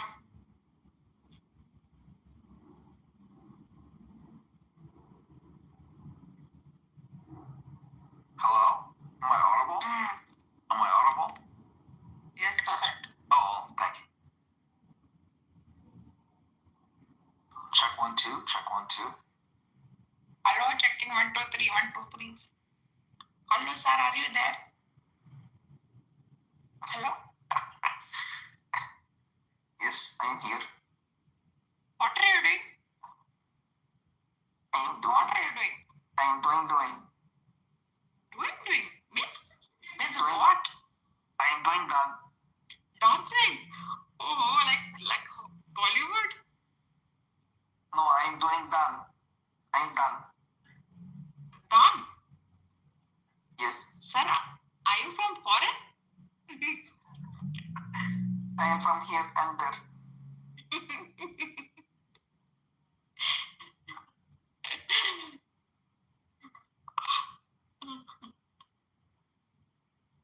Last time, he came barking, like, through the neighbor's fence. And, like, had a whole water gun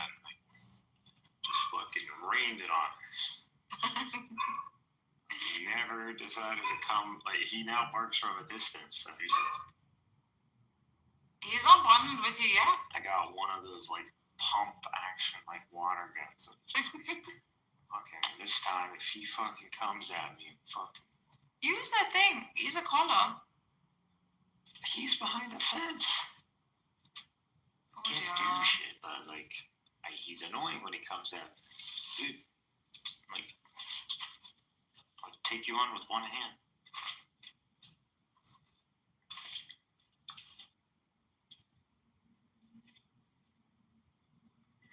Okay. I mean, you want to introduce a topic?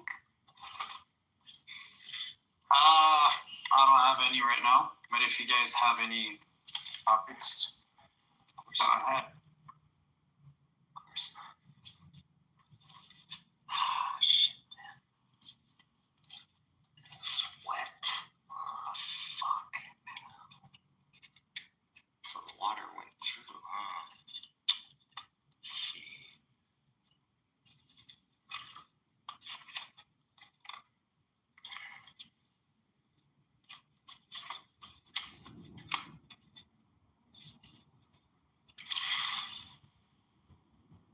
How the fuck does wood go bad?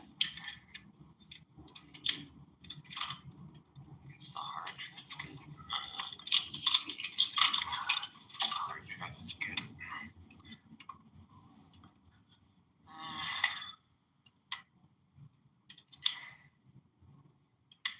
Save the water damage. Oh, I do have a topic actually. Here's the topic. كازالي السيركت. هيدا ما كفي ده صبيت كتير اليوم.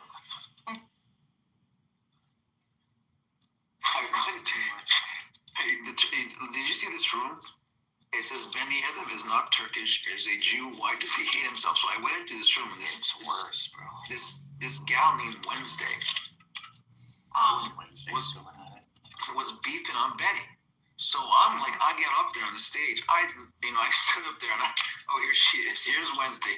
Come on up, Wednesday. Let's go. You want to bring it in this room? I'm here to What are defend you Benny. talking about? Yeah, You're you beefing can on Benny. bro. Why are Yeah, you 'cause beefing on dick Benny like riding, that? bro. Do you I'm need here some to defend chapstick? Do you need Benny. some chapstick? Benny is highly intelligent, has excellent values, and can I don't give a out-debate you fuck. any day. I don't give a Can fuck. out-debate you any day. Bro, the thing is, I You wasn't and him debating. debate each other. Bro, I'm not debating anybody. I said my opinion of him. You got mad about my opinion of him. That's Just fucking put a crazy. stage. That you Just got. you and him That's on stage. crazy that you got mad. That's crazy that you got mad about my opinion of him. That's fucking crazy. That's my friend Ben. Cynic, don't get upset. Don't get upset. He started with me. Cynic. I'm not Okay. talking about you. Then he started. This water damage. I was just saying, don't get upset. I'm just He saying. started with me. It is what it is. Yeah, it is what it is. You fucking dick That's rider. all I'm saying. But you right. You like dick. You like Excuse dick. Cynic. He likes dick. No, I don't, ma'am. He does like dick. You like dick. No, You one of dick the- right, no, I man. got my. You dick right, man. I don't You stop. dick right, man, bro. Yes, you do. Friends? We're not friends on social media, bro. There's no such thing as Why do you social gotta media. take it to like some sort of sexual? No, Talk- there's no friends. Talking about Benny. You came We're talking over about here. Benny. You came over here. You came over here, dick right, This your man. is some sort of Bro, sexual. I'm not sexuality. You from New York? Or from somewhere in the East Coast? I'm from You know North what dick Jersey. riding is? North Jersey. Oh my God, you're from the worst part of New York. Oh my God, no wonder. It's You're from New Jersey. name or bro, this is irrelevant. I don't know what it is. No, I'm just saying he's a Jew. He's a Jew. All right, Jewish. It's the He's a Jew. the He's a Jew. It's okay to be a Jew. She's saying I might not Actually, my No, I didn't say that. literally I might said like- this. They didn't believe I might be a Jew. I might be a Jew too. Wednesday. I'm with you. I might be a Jew too. Let's see. I might be a Jew. I said that Benny Adams is a Jew. What's wrong with being a Jew? I might be a Jew. Nothing's wrong. What you're putting is you're saying Benny is Turkish. He's not. He's Jew. No, he said he was Turkish. He said it was Turkish. We just did the whole. Yeah, we did the whole thing this morning. He said it was Turkish. You missed the whole He thing said it this was morning. Turkish. You missed. I don't give a fuck. He said it. He You said missed it. it. Why would you? And that's a lie.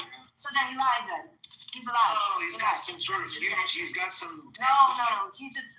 No, there's no ancestry. Then you lied. Then you're saying he's a liar. I never said. No, you're the one that's lying about it. No, you're saying that he's a liar. Something like this. No, I never said that, man. Never. He said he was Turkish. You said he was Turkish. He was told I said he has he was Turkish. ancestral. He has some. He said, okay, he said he was Turkish. Sink. What was he talking about with that Turkish part? Sink. His last name. Stink. Now, I'm waiting on Wednesday if you want to calm down. Okay, I will come down. Mira. Por favor, respira. Not in the audience like right now. Respira, amor. Respira. No, don't put me in the audience. I will, if you put me in the No, I audience. just said it. I will go to- Calma. It's cynic. If you put me in the audience, I will go to Put you in. California. I know, and I will ¿Por strike qué? you. ¿Por qué? ¿Qué quieres?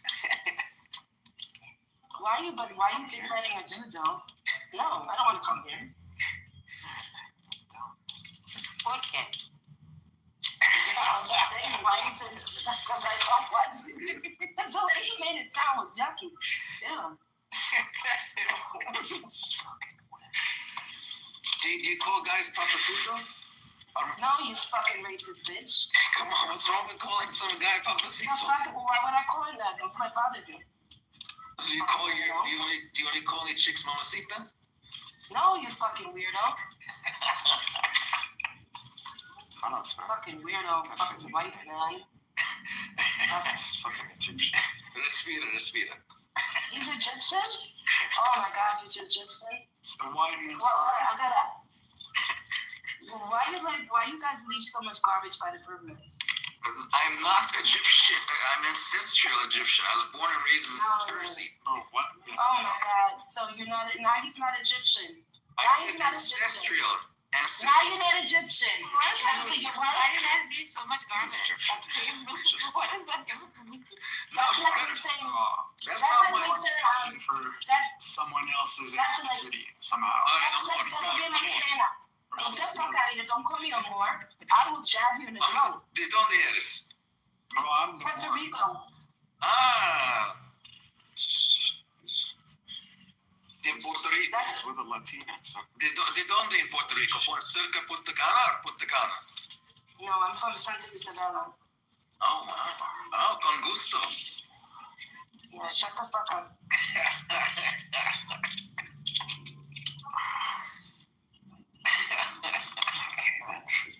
You're not. So now you're not Egyptian. No, you're definitely a Latina. You're definitely a Latina. So no, now you're not Egyptian. You want to be white? Do you see? This is what a relationship is like. This is what it's like. Oh my God. Change the topic. Bro, I was Yeah. about to say this, man. Hey, We can change the subject. But why are you cool? I have a Latina girlfriend. This is what it's like. I'm just You're a either. Jew, Sam. So you have two situations. You just stay quiet and put up with it, or you can end up in an argument like this. There's no middle ground. All right. Or you shut the fuck up. Yeah. And you see what I gotta do now? Maybe you need to agree and then shut the fuck up. No, it's a different game. They're special. Thank you. They're complicated. Oh my God. We just like our way.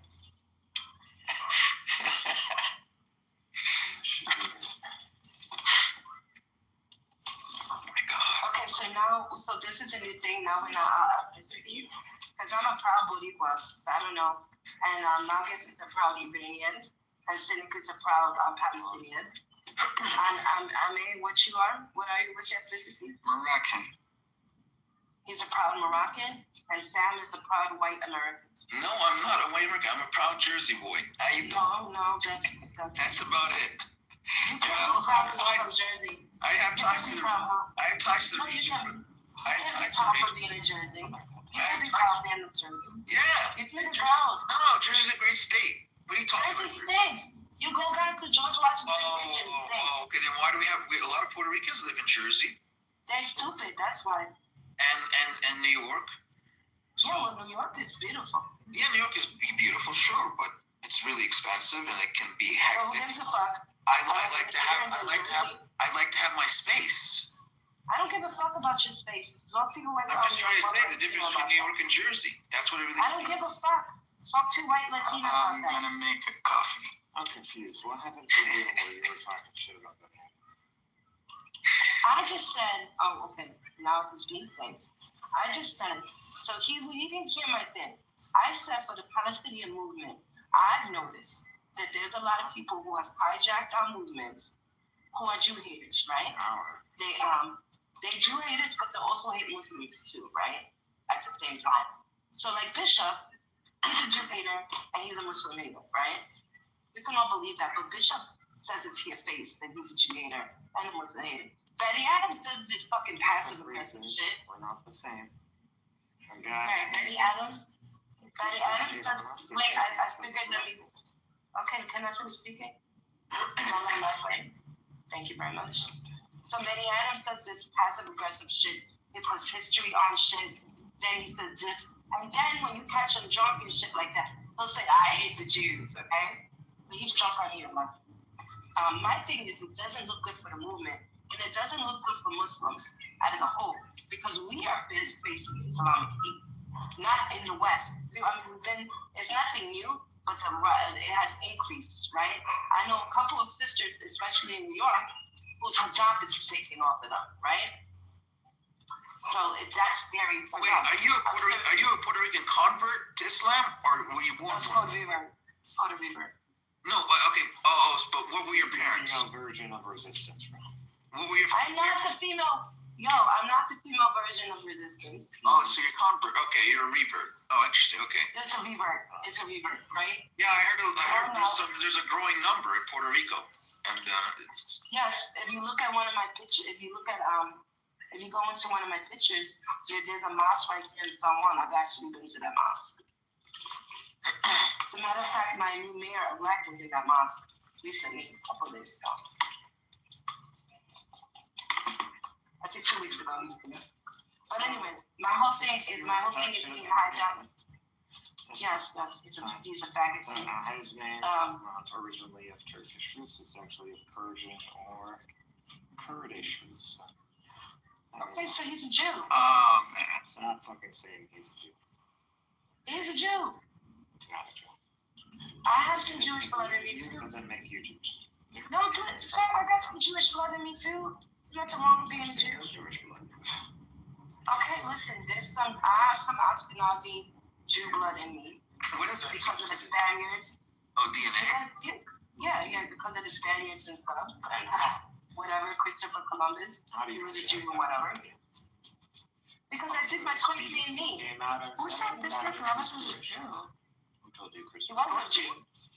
Yeah, I can give you the. He was a Jew. He just changed.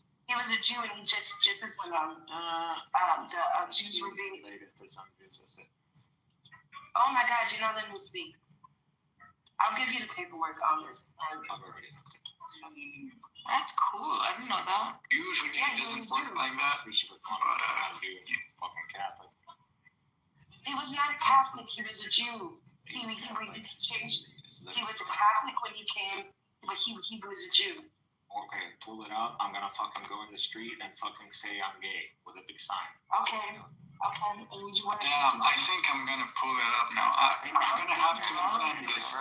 Right now, I'm gonna have to invent. Anyways. Yeah, this is the shit that fucking like makes us look stupid. There's no Yeah, exactly. Please, whenever you're making claims, guys, There's no provide proof evidence of for that. it. Otherwise, it looks really bad. Islam, or you're not. Yeah, what were these claims? Who made them? Claim is Christopher Columbus is a Jew. He's a Jew. He's not a Jew. Wasn't it he like Italian or Spanish? The boss? Oh my No, he god. was not. No, He was not a Portuguese Jew. or whatever. I forgot. It's like no one. It's like no one. Yeah, I think it's Portuguese, but he did get the money, the funding. Yeah, he is from Portugal. That's right. Right, he's Portuguese, but he got the funding from the Queen of Spain. Maybe, yeah. He went, I think, to the British first, and they turned him down. Yeah. Then he went to the Queen of Spain.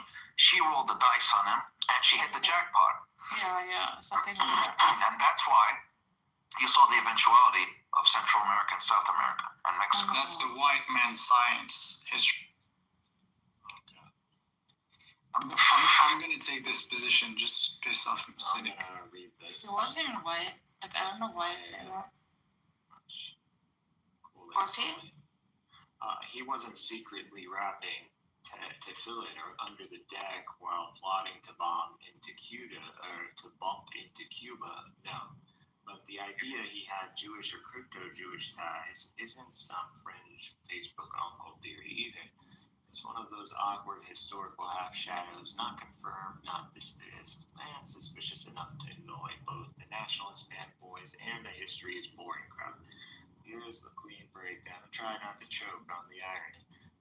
What mainstream historians say, he was a Genoese Catholic sailor, which I assumed Italy was the area. So you guys were saying Spain, I was thinking Italy. No, it's not Portuguese.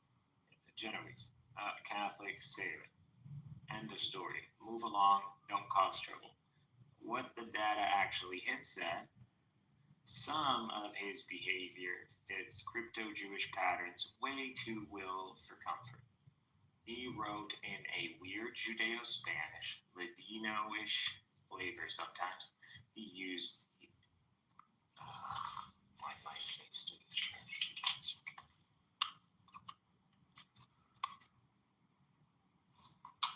Is this history revisionist stuff? He wrote in a weird Judeo-Spanish, Ladino-ish flavor sometimes. He used Hebrew letters in his margins. He dated letters using the Jewish calendar. He was extremely close to known conversos and crypto-Jews in Spain. His signature is this bizarre cryptic triangle stack thing. It's all speculation. Crypto. This is his fucking shit. His diary. Yeah. Bueno, son than any Christian piety. Okay.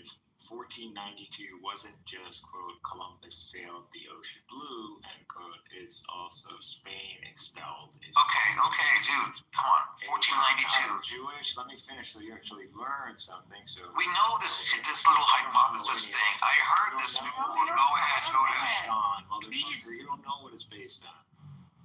Motive 1492 wasn't just Columbus sailed the ocean blue, it was also Spain expelled the Catholics. A ton of Jewish families fled or hid, and Columbus built his network from exactly those circles. The strongest argument, he writes to the king in a tone dripping with messianic and gathering vibes. This isn't how typical Catholic explorers wrote. This is how crypto-Jewish mystics wrote. The weakest argument, but funny, some Zionist and anti-Zionist commentators ironically agree on this one thing. Columbus might have been Jewish. Normally, that's a sign the universe is trolling us.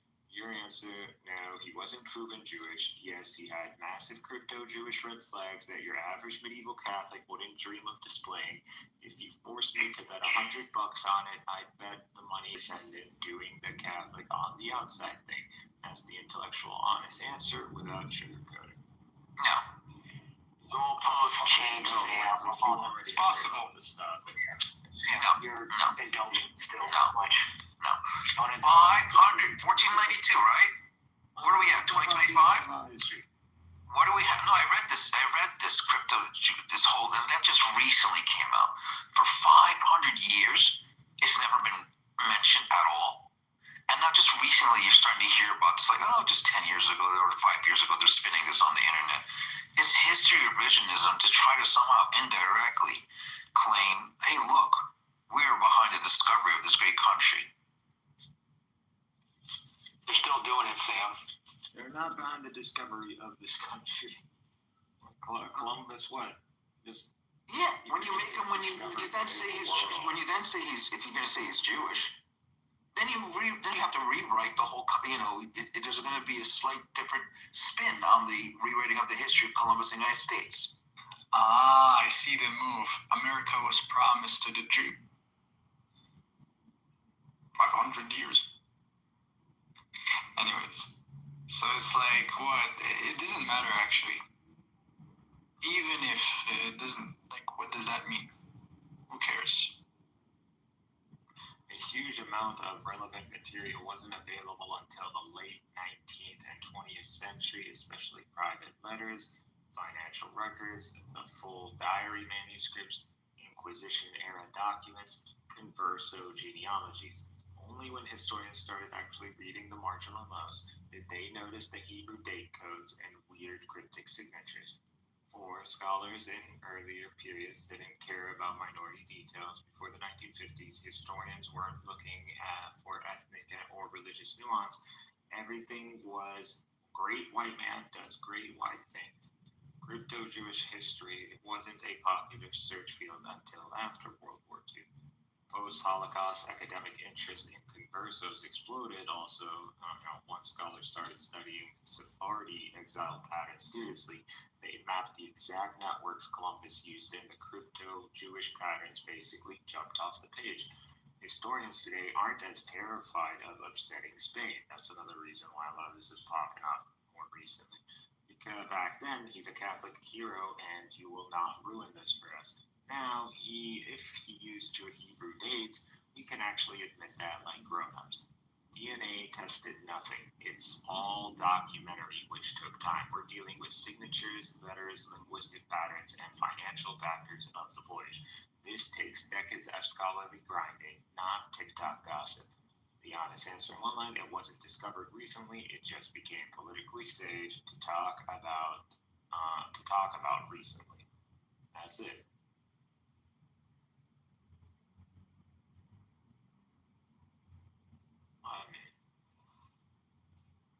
Even if it was the conversos, just because they're forced to convert doesn't necessarily mean they lost their influence or their pull. So either Columbus is heavily networking with conversos, Jews, or he's a Okay, I want to read this here. He was a crypto. I just don't see it. Wait, I touch on it. It says here. Oh, go ahead. I need to look at this validity here. No, I just. Yeah, the historian. I gave you the book. There's a book there written by Simon Wessel that wrote the book Saturday's Sail of Hope in 1972, when they argued Christopher Columbus was recently Jewish and fled in Spain between the 1490s to expulsion. So yeah, that's where I got my information from. Do you guys want any more information about the historian? Well, let's say we got all the information on it. What is there new? Are they saying in this study some DNA linkage? What the hell does that mean? So there may have been DNA linkage. Doesn't mean your great grandfather. All the DNA, it denied it. No, there was one study that was saying DNA tested nothing. Okay, fine. If you want to say that, fine. But provide me the website that says it was, so I can give it to it, so it learns. If it's wrong, then okay. This gets tricky here. It says no, Christopher Columbus was not Jewish. His family was demonstrably Christian, and he publicly identified as such. However, some theories. No one's denying that one. Yeah, and then they go into some theories suggest he may have Sephardi Jewish ancestry. Or he could have been a converso. These theories are not universally accepted by historians. Okay. Then there was this genetic study in 2024 suggesting use of DNA from Columbus's remains suggests he was of Sephardic Jewish origin from Western Europe. But that I can provide the link to that. So how would they do the DNA testing? Is it by some descendants who claims to be from him? Yeah, I would have to read that. I would have to read that particular study. That's why you brought up an excellent point. I was going to go and open up the study and look at it myself because I do studies when I was at the university. But I didn't get to that point yet. Because I'm not going to fall into that. So what? He may have had a great grandmother, but that doesn't mean he was raised.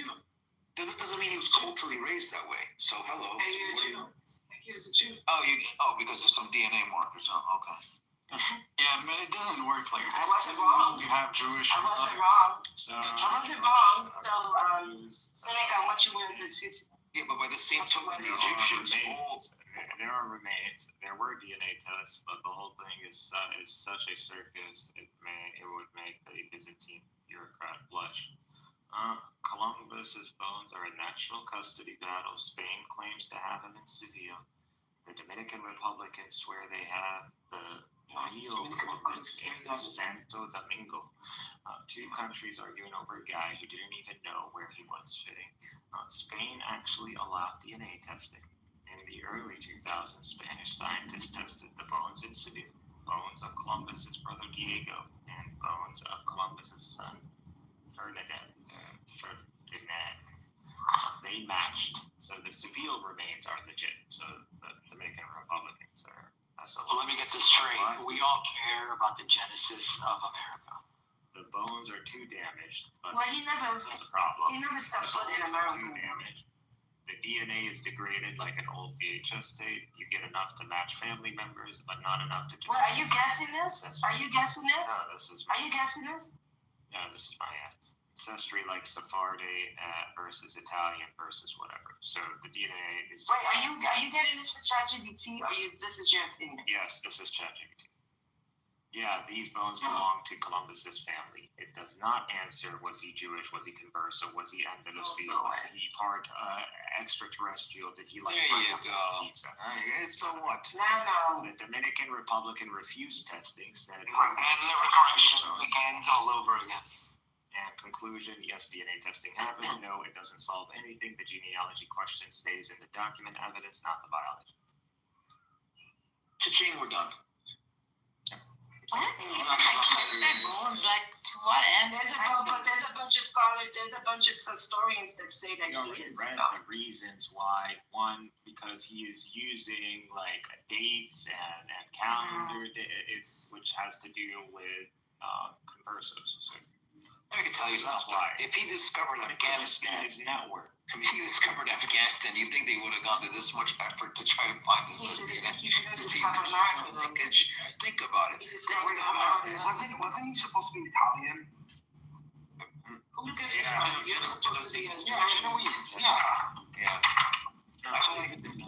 How does he become a Spanish Jew? Oh, Don't worry, you'll hear this. You'll hear that part later. Left, we debated about your family name, bro. Oh yeah, where'd you get to? It was so intense. You're 100%. You're 100% from a Turkish origin.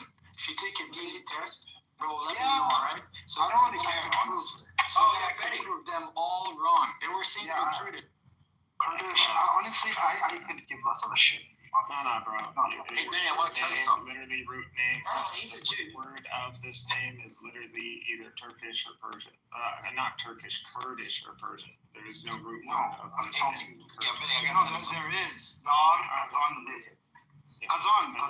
The Li means so there Li are means from. Tatars. So who was the Tsar? And Li was a Yeah, Tartars are Turks. Listen, let me finish now.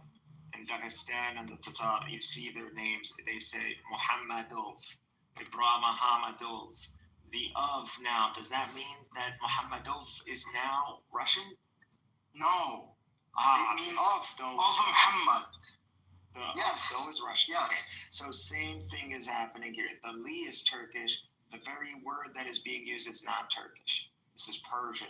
Or Yes, but what does Kazan mean? No, this is not Kazan. This is Derkazan. No. Dar yani beit. No. You said Yes. Derkazan. Dar yani beit. Kazan. So your last name is Dar Kazan. Dar Kazan Li. صح؟ Okay.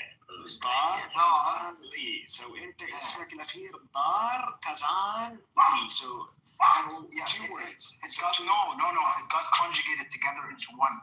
But if you split it, if you look at the etymology So of it, if it's it's Dar actually Kazan, so if you're telling me then this is an Arabic term Beit. now. So Yes. Beit Kazan, which is the city that you're talking about, is not necessarily inhabited by Turks. It is multi-ethnic. So No, historically it was Turks. we just pulled it up before. Kazan? Yeah, The city of Kazan? Yeah.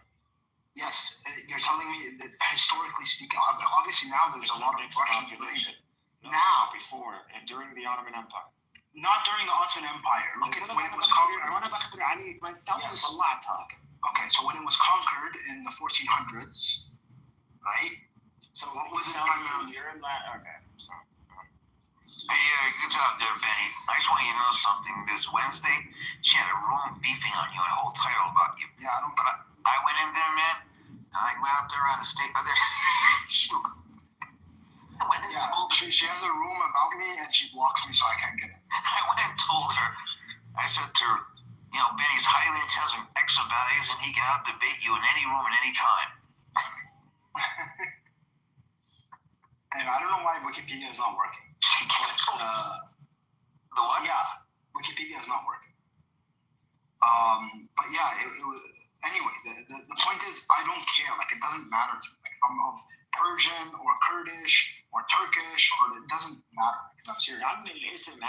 It's recognizing the name, so it knows about this last name, and it's telling you. It's not saying, oh, the root is Persian Kurdish, not Turkish. If it wasn't, So ask it. and it was Dar Kazan. Ask it. If you split the Dar from the Kazan, what does it become? I just don't appreciate Sam being a dick rider. I don't understand. Yeah. Why are you a dick rider, Sam? Okay, but It's on ChatGPT. It's on ChatGPT. Do you like sucking a man's dick?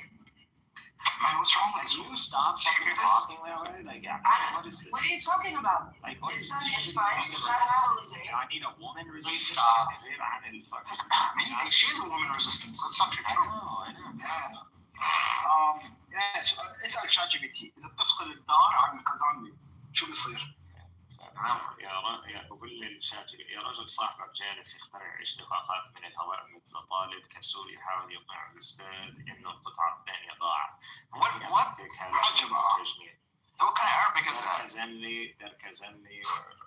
دركزندي هذه أسماء ظهرت بين الشام والأناضول وفوقها طبقة تخبيص عثماني عادي. الكلمة أصلا شكلها تركي عثماني بحت من قازان أو من قازان لمنطقة قرب مرسين كازانلي. اللاحقة التركية لي معناها تابع لي، مو دار كازانلي ولا دار الكزبرة.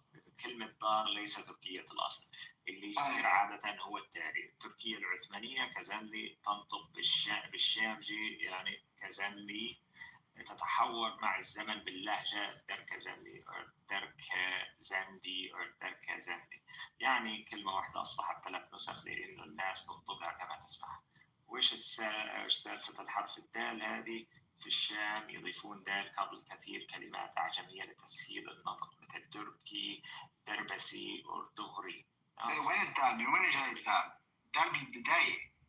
هي بقول لك في الشام يضيفون دال قبل كثير كلمات أعجمية لتسهيل النطق مثل تركي، دربسي، دغري.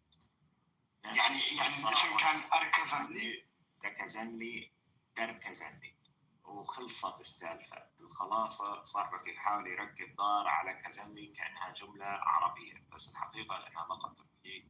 مع الزمن صار لها تحويل، ليس لها أي معنى بدار قريب أو بعيد. هذا هو الواقع، سواء استوعبه صاحب قرر يبني عليه رواية إنه جده كان وزير في إمبراطورية كازان المفقودة. لا يلزم لكم وزير ولا شيء، بس شوف في كذا مدينة بتركيا اسمها كازان بدون الدار. We got that part. طيب شو يعني؟ يعني هدول الناس اللي من كازان. You have 2 solutions. Either, and okay, so just to confirm, Kazan had a multi-ethnic population. No, Kazan was Turkish. It was Tartar. Okay, so actually, more specifically, I do have some documentation to suggest that we do come from a village outside of Mersin in Turkey called Kazan. and that's how we got our last name. That one. This is a minor opinion on my family.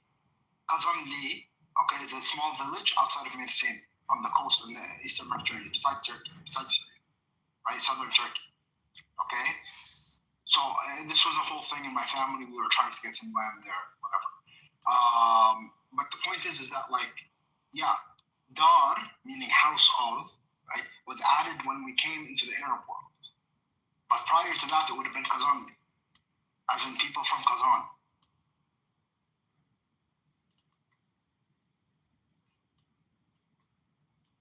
If it was Persian or Kurdish too, I don't really care, to be honest. This is based on our oral history and what limited documentation that we have. This is most likely the case.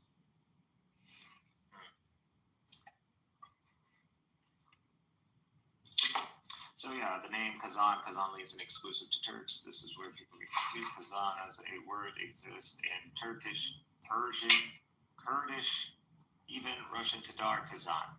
Same basic Turkic root. Why? Because Turkic languages spread the root Kazan with a Q, across enormous territory, and Persians and Kurds picked it up in place names centuries ago.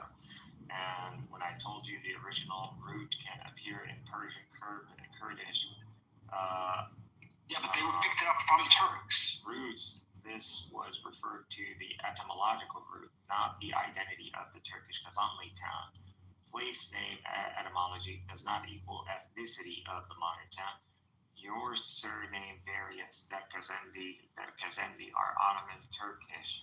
In structure, this is important part. The ending li is Turkish, full stop.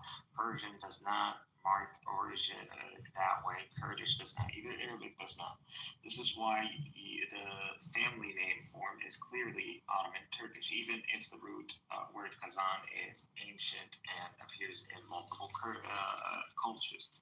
So the full truth, Kazanli, the town, Turkish, suffix Turkish, root Kazan, originally Turkic, but spread into Persian. This is for Kazan, by the way. But Kazan is meaning something in Farsi, and the leak is added. So depends on if you're saying, but if your theory is very possible, I haven't explained where the dot came from. I'm explaining where the dot came from. No, you're wrong. It's telling me it's impossible. It wouldn't have done. Can we get over the R? Because what you're doing is you're saying, first of all, it's not an Arabic city. Like, why would you say Dar Kazan? Why would you call it? It's not. I'm not saying. No, it's not an Arabic city. I'm saying the city is called Kazanli. Okay, why would you add Dar? Because house of. We're the house of the people that came from this area. بيت مثلا بيت الحموي. شو يعني بيت الحموي؟ ناس جايين من حما. Okay, يعني واحد من ضاد خرب. No, that's not how you read. That's not how you read. Turkish and someone who Dar has been combined with the very last name. Yeah. So Li is from the place. Li is from the place. Yeah, that is not. Dar is house of. No. Yes, it is. That's Arabic. She's Persian. This is not an Arabic. This is not an Arabic word. I'm not saying it's an Arabic word. I'm saying it's an Arabic prefix. We have Darband, Darakhshan, all that. Yeah, I'm not saying it's Arabic. Exactly. So you use No. What I'm saying, Nargis. It's not Arabic. No. But Nargis, the thing is that Dar in Arabic means house of. We have. Yeah, it means house of. Dar. I know that, but in Farsi it's not used like that. I'm not talking about Farsi. But the reason why I'm saying word is from Farsi. I'm not saying the origin. No, but that's not necessarily the case, because in Turkey there are several villages called Kazanli. So it's basically my last name, but without the dot, without the D-A-R in the beginning. Okay. That's great. Our tradition is that we came from one of these villages that's actually very close to the border of Syria. I see. Right? So when we came to the Arab lands, where are you guys from? We're from Kazanli. Therefore, you're the house of Kazanli. Dar Kazanli. Kazanli or Kazan? Kazanli. I thought Li. Kazanli. Actually, but like, yeah. Okay. So you get it? Yeah. That's. But again, these are oral traditions. I don't know how true they are. I don't really care. because it doesn't make me any less Syrian. So looks like a lot of Syrians came with that last name. There aren't that A many. lot of like Turkish came or whatever Kurdish Persians came with that last name. It's not a huge family. It's not a huge family. No. Well, a very famous criminal called Ghassan Kazanli. I just read about him. Who? Big criminal from Aleppo. Like from years ago, like from like the olden days. The only one I know of is Ma'mun Kazanli. That one. Yeah. So that guy is actually a cousin of my dad. Do you know Muhammad Ramadan? I think his name. He's Syrian. That's the first name that pops up, you know, with your last Yeah, I name. know. What the heck? Yeah. Okay. Yeah. It's saying here. Yeah, so here, myheritage.com, Darkazanli associated with Central Asian regions, particularly associated with Turkic and Persian cultures. Historically, it is believed to have emerged during the medieval period, possible links to nomadic tribes that roamed these areas. The name itself may derive from a combination of words that suggest a connection to a specific geographic feature or occupation, such as dark, meaning dark or black. I don't think so. In some Turkic languages. Azanli, potentially relating to a place or profession. Over time, individuals. Yeah. So Azan means darkness. المعنى الحقيقي لكازاني because Kazan, I'll give you that it is Turkish. It has meaning. Oh, you just won. Darkazanli, though, it's different. If we're looking at this as one word with the li just being the suffix that tells you, you know, just like of or like the, we just read this. How are you spelling it in Arabic? Hold on. How are you spelling it in Arabic? I think you're reading it right in Arabic. Zain Alif Noon. Zain Alif Noon? Dal Ra Kaf Zain Alif Noon. Darkazanli. No, ما في ألف. Darkazanli. دال را كاف بدون ألف. So دال را كاف زين نون لام يا.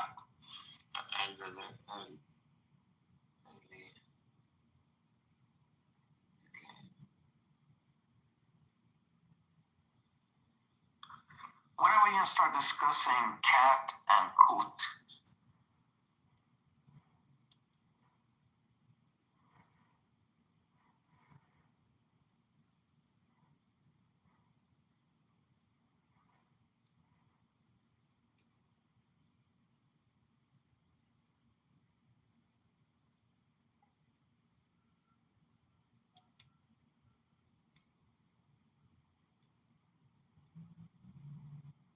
The surname Darkazanli is most frequently held in Saudi Arabia.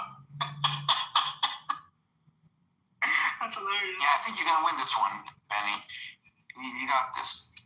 I mean, it's not a matter of كل الصيغ بقول لي انا لا تغيير الكتابه من دركازاني بالالف because of the alternate terms went in Saudi Arabia. ولا يغير الجذر. هذا مجرد اختلاف نطق محلي مو اختلاف جذر لغوي. Yeah, I wouldn't change much. كل الصيغ دركازانلي دركزنلي كلها نفس البنية. مقطع دارك مقطع زان لاحقة لنسب. التغيير هون صوتي حذف حرف قلب حرف تسهيل نطق لهجة محلية ولكن الجذر ثابت. الكسر بين زان وزين عادي جدا في الكردية الفارسية الأرمنية السريانية. بينما التركية ما عندها جذر زان بهذا التركيب إلا إذا كان مقتبس من لغة ثانية. درك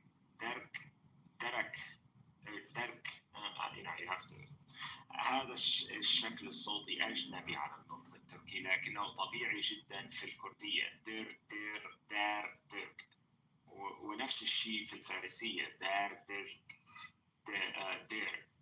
تذكير بسيط، التركية يميل إلى كاكي كوكا كارا كازا، مو دركزان دركاز. اللاحقة التركية لي هذا الشيء الوحيد التركي في الكلمة، هذا طبيعي جدا لأن ملايين العائلات في سوريا والأناضول أخذت اللاحقة العثمانية لي بدون أن تكون تركية الأصل. أمثلة كردلي، عربلي، سروجلي، سوسلي، زالي، كزليلي. اوكي the suffix came from the تركيا. ايه صح، بس لما بنحكي جذور الكلمة يعني نحكي عنها هي كازان. اوكي بس هذا إذا كان موضوع الضار زي ما أنت بتقول، ولكن إذا دركزان هاي كلمة واحدة مستحيل. ممكن صح، بس هي ليش أنا بقول هي شغلة الدار اتقالت؟ لأنه جزء من الأورال تراديشن إنه نحن جايين من منطقة اسمها كازانلي بتركيا. Not added, it's most likely Persian. Yeah, I know. Sure, maybe, but the thing is that because we also say that we came from this place called Kazanli in Turkey, right? That makes it most likely to be added. نشوف. فهمت علي؟ يعني إذا واحد جاي من حما. أوكي، هو يقول لا إنها تركية وإنها مشتق من دمج ضار وكازان مدينة في تركيا.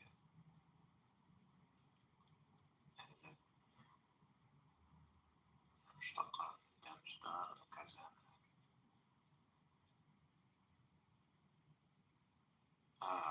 يا رجل هذا صاحبك عاملها كأنها اللغة التركية ليجو، نركب فيها قطعتين ونطلق لقب جديد. خليني أجاوبك بصراحة بنوع السخري الذي يستحق الكلام، بس مع تحليل لغوي محترم. أولا دمج دار وكازان فكرة مستحيلة لغوية. التركية ما تجمع كلمة، ما تدمج كلمتين بهالشكل. أنا معمول الأتراك جمعوها. Sometimes it does, like, eliminate the options. I try to work with that, like, higher logic, but I can't. It needs more work. ثانيا كلمة دار ليست تركية أصلا. Obviously ما قلت إنه تركية. I know sometimes it has to say obvious. أنا مخرف الشات جي بي تي تبعها. It does. The higher logic part is it does that because it doesn't connect. It's intentionally not connecting across all the stuff you search. Forget about Edward can explain this. ثالثا اللقب التركي لو كان كازان كان يلزم كازان. رابعا خامسا let's see if it actually hits any points. Yo, is Wikipedia down for any of you? No, I don't think so. Okay, no, it's worth it. Yeah. So look, there's this. I got it. I know. أصلا تركي ولكن يقول أن check the link in the chat. أسطوري. Yeah, that's the one I posted. Yeah, that's what the oral tradition says, that we have some moves there. Exactly. There's two of them. There's one up north as well. Yeah. بس نحن لا, we actually have there's some documentation to suggest that we actually do have. Yeah, so my ChatGPT had no ways to be biased. He even mentioned Ashkenazi. Yeah, we were talking about Kazan. Kazan is different than which is interesting. Maybe you have to push how many times do we have to explain this? Like, fuck, bro. تمام، هالمرة فهمت بالضبط وين صديقك ماشي. هو ما يدعي انه دار تركيا، هو يدعي انه العرب اضافوا كلمة دار فوق كازانلي لتصبح دار كازانلي در كازانلي، بالتالي الاسم عربي تركي مركب. الجواب الصريح مستحيل لغويا وتاريخيا. أقولها لك من دون تنعيم ولا لا. العرب لا يبنون ألقابا بهذه الطريقة. ما في شيء بالعربية اسمها دار بلس لقب أجنبي يكوز لقب جديد، لا في الجاهلية ولا في العصر الإسلامي ولا في العصر العثماني ولا في لهجات الشام. العرب أما يعربون الاسم كما يا بني آدم we're so invested in you. أو يقلدون الحروف ليلائم مخارجهم، لكنهم لا يضيفون كلمة دار قبل الأنساب. أعطيني مثال واحد من التاريخ. ما في. هذا اللي أنا أصلا سألتك إياه بالأول، إذا في عندك مثال. تركيب دار بلس كازنلي غير طبيعي في أي لغة عربية، ما تبني نسب هكذا. والتركية ما عندها شيء اسمه دار كازنلي يعني ولا ينتج عنه لقب. الكردية الفارسية عندها جذور دار ودرك ودرك، لكنها جذور مستقلة وليست كلمة دار العربية. يعني دار العربية مستحيل تكون درك ودار ودرك، لا من حيث النطق ولا المعنى ولا الأصل اللغوي.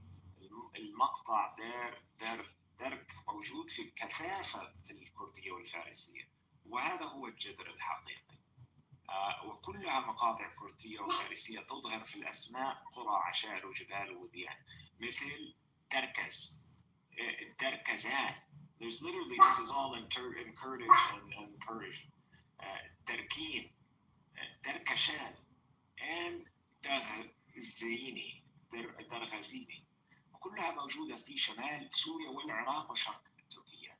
فالاسم دركزان مو جاي من الدار العربية، هو جاي من جذر كردي فارسي، والتشابه الصوتي خادع. كيف دخلت اللاحقة التركية لي؟ لأن العائشة كانت تعيش في أرض عثمانية، والولاة كانوا يضيفون لي لو لي، يعني الأسماء القرى والأعراف.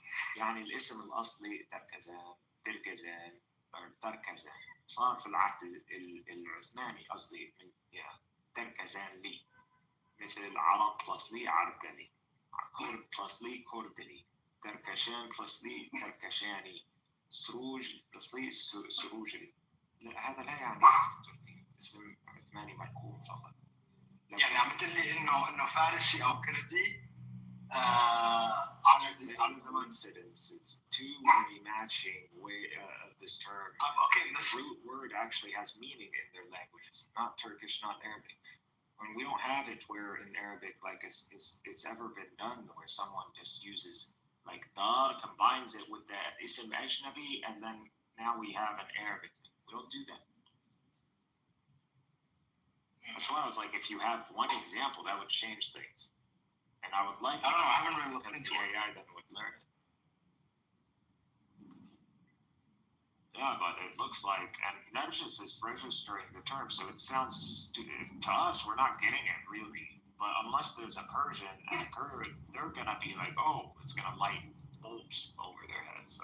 So in Persian, what does it mean? Talib. It literally means house. The first part is the same, it's house.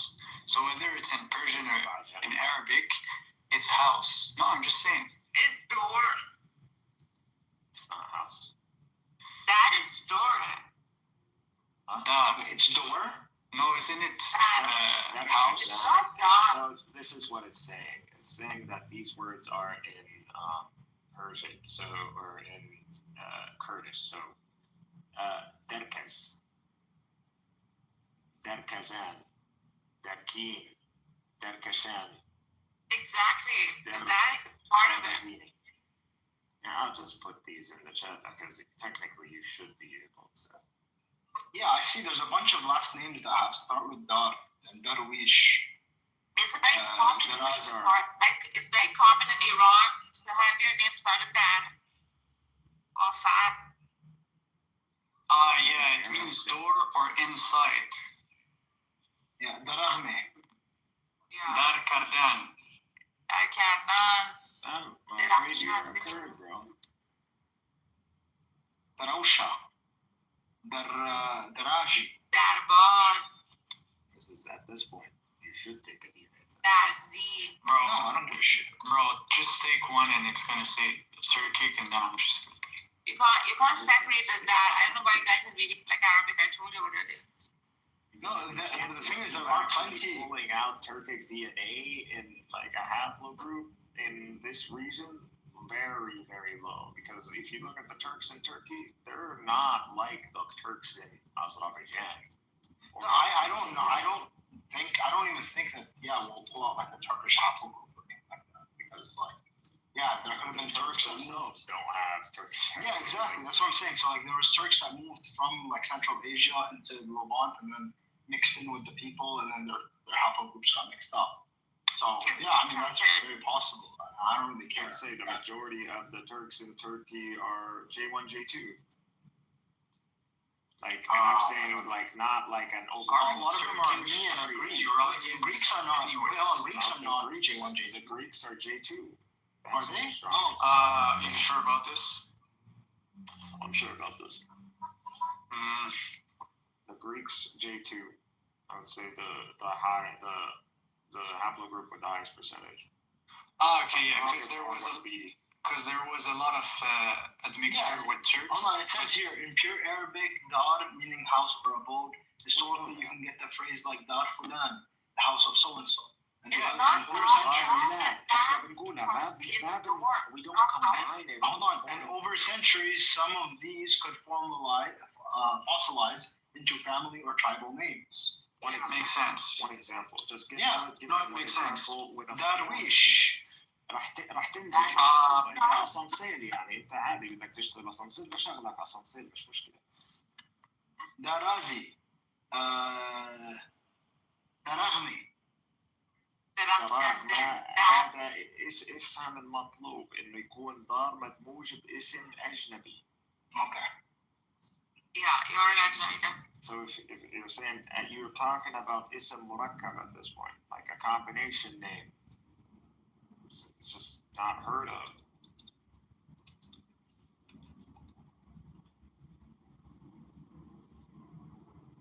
Just once he gets to it, because you're just trying to like mess up the conversation. It's not about.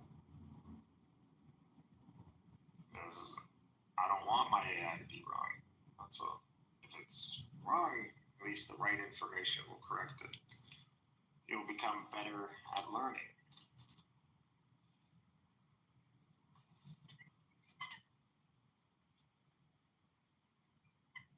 Yeah, okay, I can't seem to find one. Yeah, that's what my AI is saying too. But like you're looking at a very low probability. Let's assume it's possible. But you're looking at a very low probability compared to actual languages that this word has meaning. There's no reason to break it down. So the Turks, so my family members that got Turkish citizenship, they just duped the Turkish government. I forgot to give you the last one. So Kazan has like the demographics of that city. Kazan demographics. Yeah, don't look at modern day demographics. Yeah, not modern day. Kazan also just like darkness of something, like a darkness. Kazan, Yiddish, stuck in the dark or something. I don't know if it's spelled the same way though. Am I going the right way, Mama?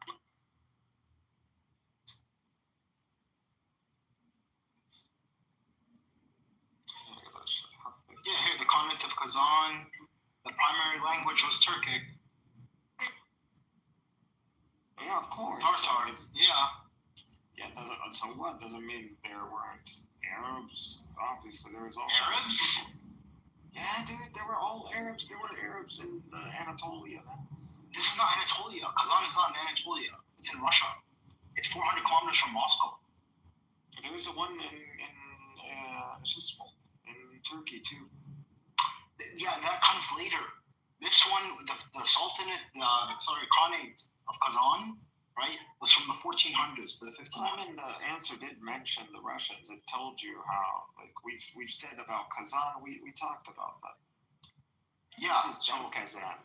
Just, again, people seem to be, I know Amin is continuously conflating this intentionally, but that Kazan is, we know about that city. Now, Dar Kazan, this is what you're claiming, like Dar and the city, whether it's the Russian one or the Turk, doesn't matter, because we already, when we looked up Kazan, it did tell us that, Russians, Turks, and then the city name, Persian, Kurds after. Yeah, so after Turks started moving into Persia, they started naming cities after where they came from. So the Kazani people, when they were pushed out, they started moving south, through through Iran and into Anatolia, and that's how you have all of these Kazandi villages. Actually, they're the same, kind of the same people. The Turkish, modern day Turkish or Iranian people. There's a lot of mixture because they went through Iran. They ruled over Iran for like hundreds of years. There was a Turkic khanate in Iran, right?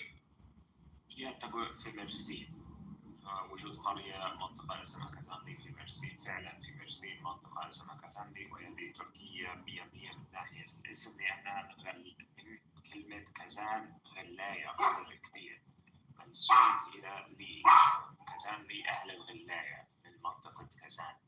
على الورق تمام هذا يفتح احتمال تركي فقط لو كان لقب العائلة كازانلي، لكن أنت عندك لقب در كازانلي.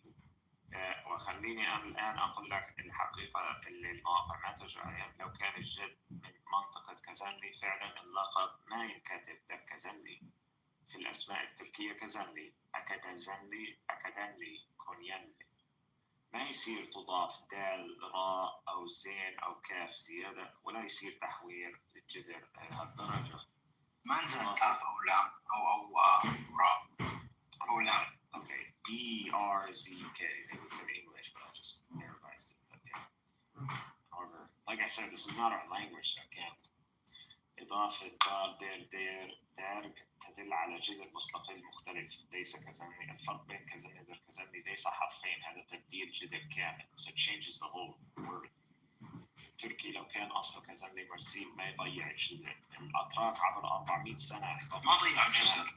كونيانلي، أنكارلي، توكاتلي، سفرالكلي، ما أحد يجلب أبعد جلية إلى دركنولي، دركدنلي. هذه تغييرات تحصل فقط عندما الاسم أصله غير تركي. المنطقة نفسها مرسيل العثمانية كانت مختلطة، أكراد، أرمن، عرب، شيشان، تركمن وفرس زاني. Yeah, morons. Like you ready to the kills a like you, moron.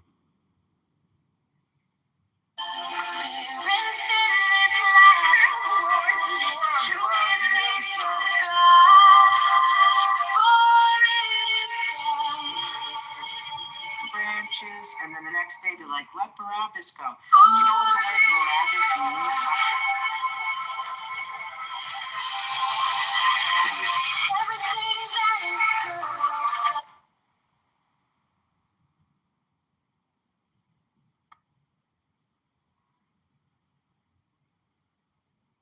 Sweet, nice, never cursed, very well mannered, Christian guy.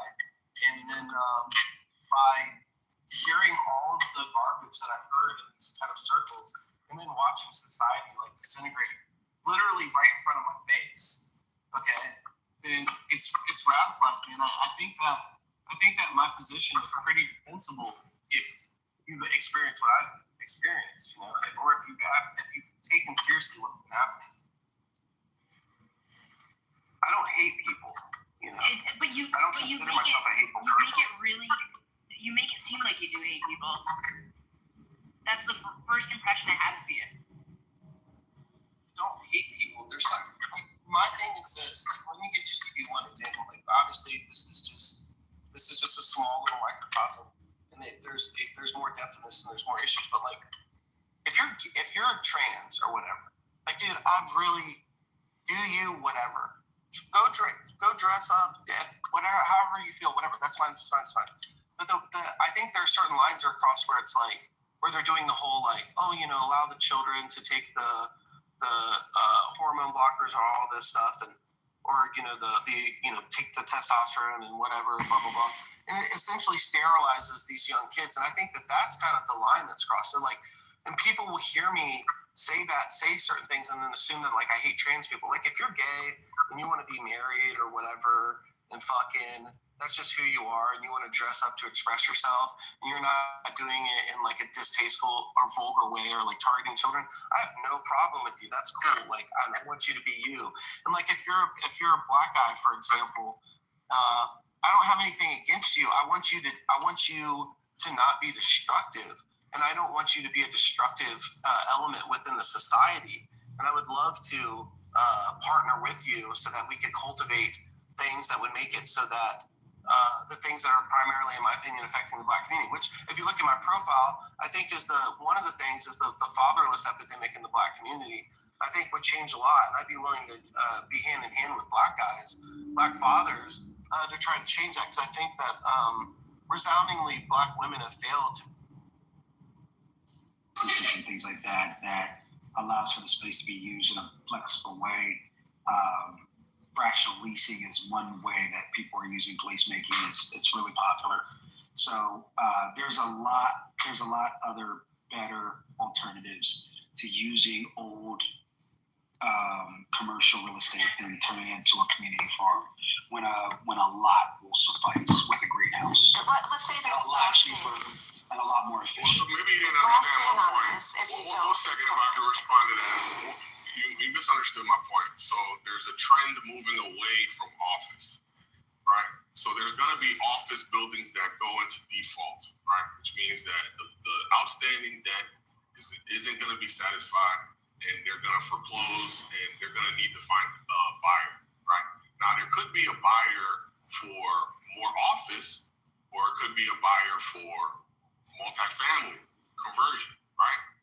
Or it could be a buyer, or they'll never be a buyer. There'll never be somebody that wants this outdated, obsolete office building with no parking, with with small ceilings, small bays, so on and so forth, right?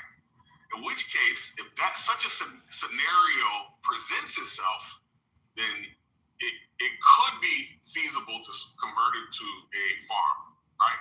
Now, what you're imagining in your mind is that there's this office building that is underutilized, high vacancy, still operating, and I'm saying convert that operating, somewhat desirable office building into hydroponic lab. No, I'm not saying that. I'm saying when we go through our, secondary, tertiary cities, and we see them blown out, and nobody, wants to do anything in there. Dollars aren't chasing it because all the dollars are focused on the primary cities and on AI and other cleaner, easier things to do. Then these will become more desirable for these sorts of conversions. That's the way I want you to think about it. Don't think about you're in downtown Los Angeles, and I'm telling you to convert downtown Los Angeles office space into a hydroponic farm, right? I'm following. Okay, Yes, cool. okay. But I still completely disagree. Just because. Oh, so you just want to be argumentative? Got it. No. Respond, Concrete. Let her respond. Thank you. Go ahead. Respond. Okay. All right. So find a piece of bare ground, the cheapest ground you can find in the United States that is somewhat fertile. Go out there and then try to make a profit.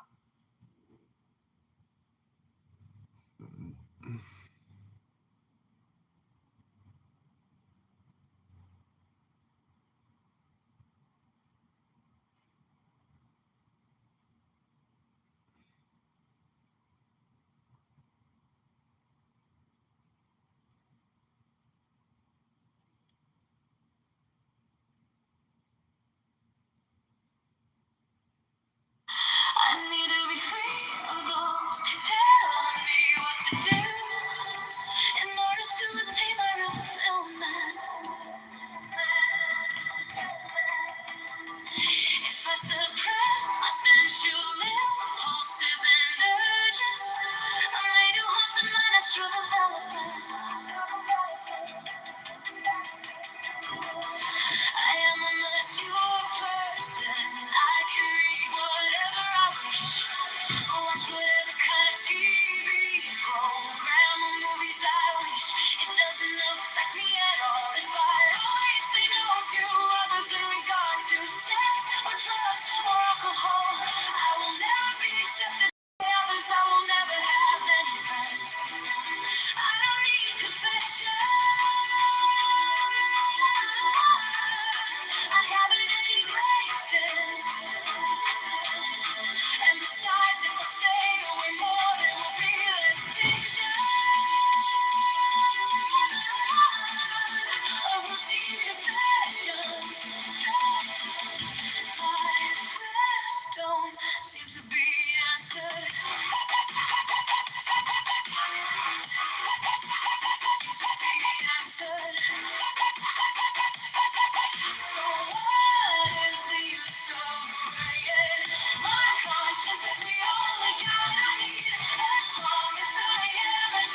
programmed is the cleverness of the evil one in exploiting our weaknesses, our likes and dislikes. I need to be free of those telling me what to do in order to attain my real fulfillment. If I suppress my sensual impulses and urges, I may do harm to my natural development.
our pride. Act as umbrellas to keep the graces away from us.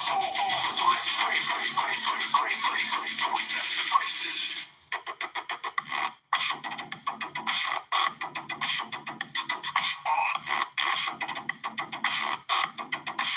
Today let us resolve.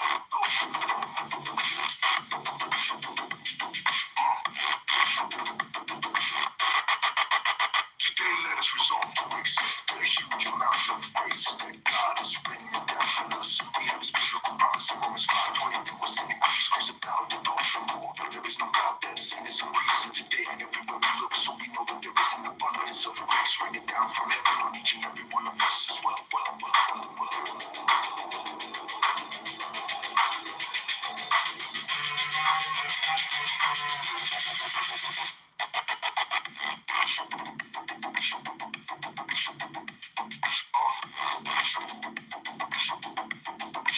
Today let us resolve.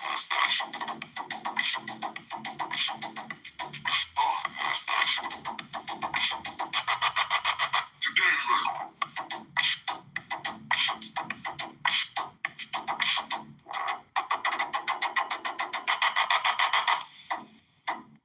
dying to self, killing your ego, and living in the perfect imitation of Christ and Mary. When you are forgotten or neglected and you don't hurt with the insult, but your heart is happy, that is dying to self. When your advice is disregarded, your opinion's ridiculed, and you refuse to let anger rise in your heart and take it all in patience, loving silence that is dying to soar. When you lovingly and patiently bear disorder, irregularity, target, and dissent, annoyance, and endurance, as Jesus endured. Or record your own good works, or itch for praise after an accomplishment, when you can truly love to be unknown. When you can see your brother or sister prosper and can honestly rejoice with him and feel no envy, even though your needs are greater, that is dying to serve. When you are content with any food, any offering, any raiment, any climate, or any society, that is dying to self. When you can take when you can only submit inwardly as well as outwardly, with no rebellion or resentment rising up with your heart that is dying to soul. Dying to self, killing your ego.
can humbly submit inwardly as well as outwardly, with no rebellion or resentment rising up within your heart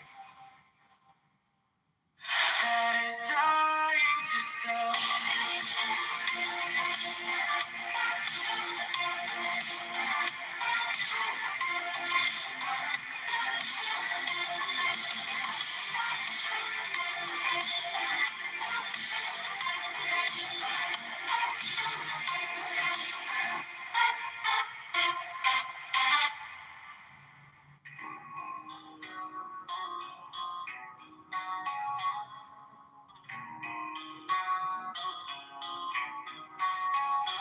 Frequent confession is the cause of great good to the soul, because it purifies and heals it and confirms it in the service of God. We ought not therefore to omit confession on fixed days for any business whatsoever, but go to confession first and to business afterwards, and the first will help the last.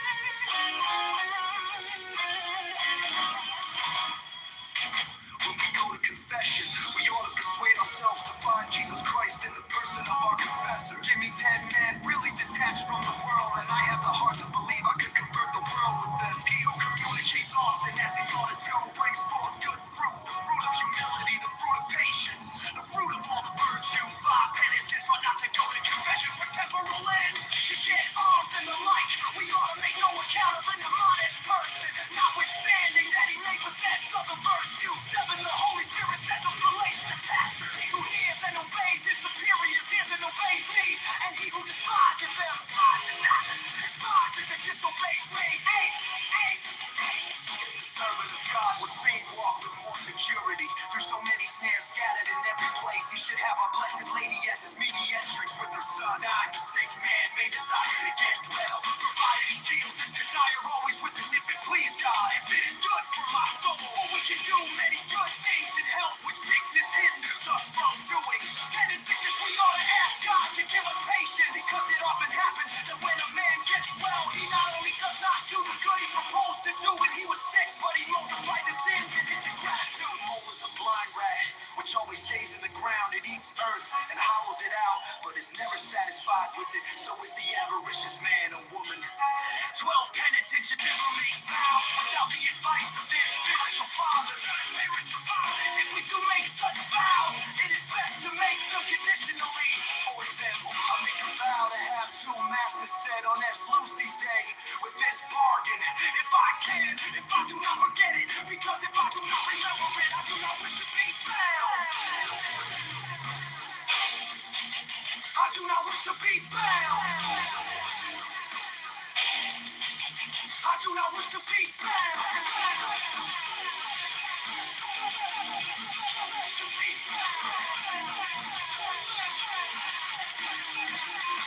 When a man has to buy anything, he ought not to do so because he is moved by an attachment to the thing, but from want and necessity.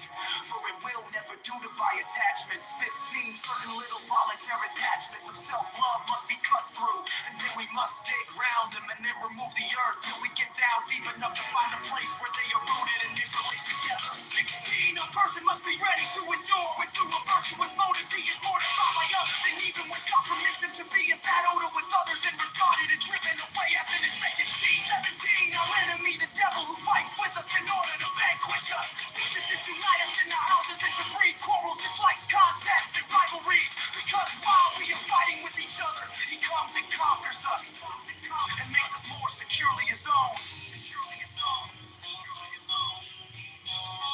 18, he who does not think on the benefits he receives from God in this life, and on those greater ones his mercy is prepared, and that other life of bliss does not nourish love to God, but chills and freezes it. 19,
sign.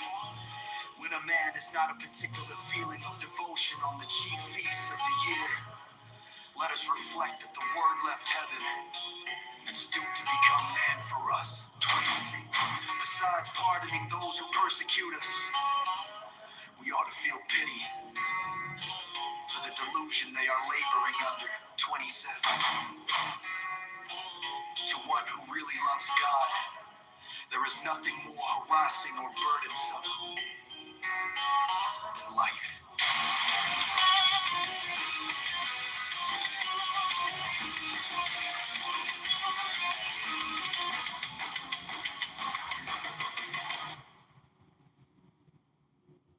The great thing is to become saints.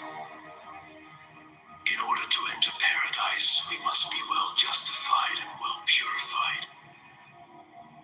Let the young man look after the flesh, and the old man after avarice, and we shall all be saints together. Where there is no great mortification, there is no great sanctity.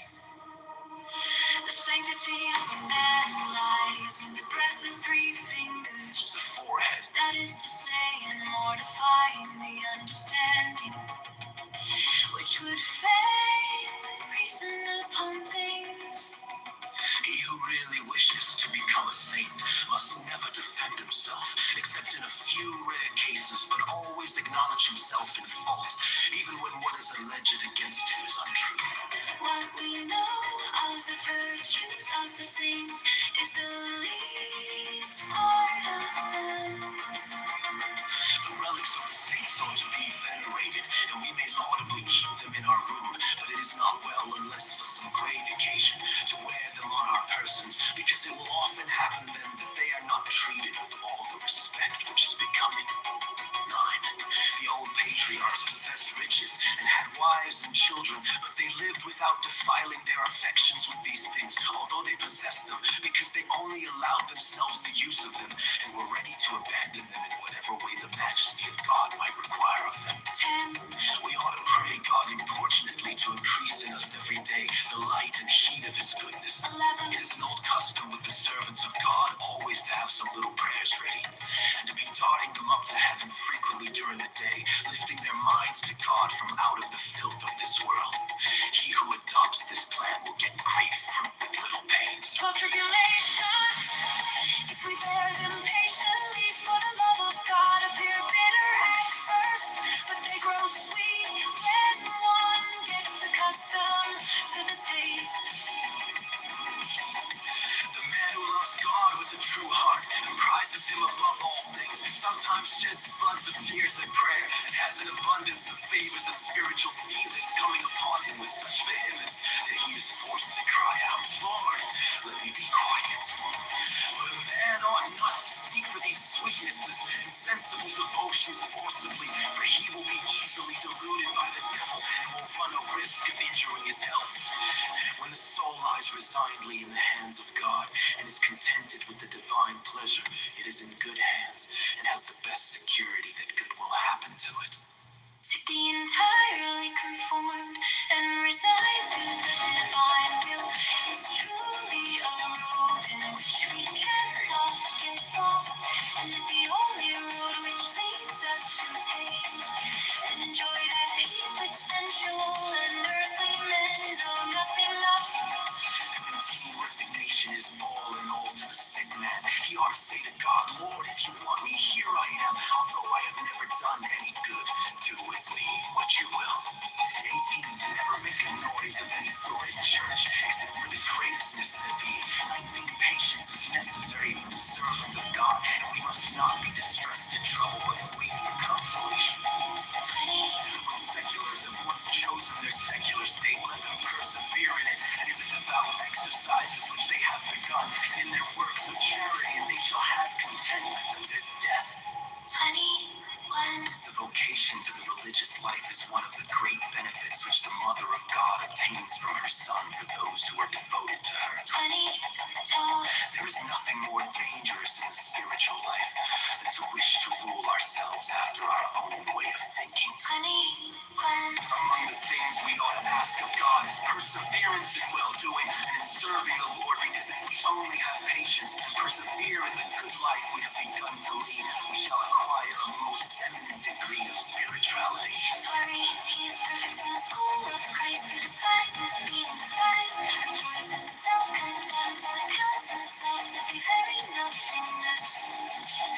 The way which God takes with the souls that love him, by allowing them to be tempted and to fall into tribulations, is a truest puzzle between himself and them. Tenny.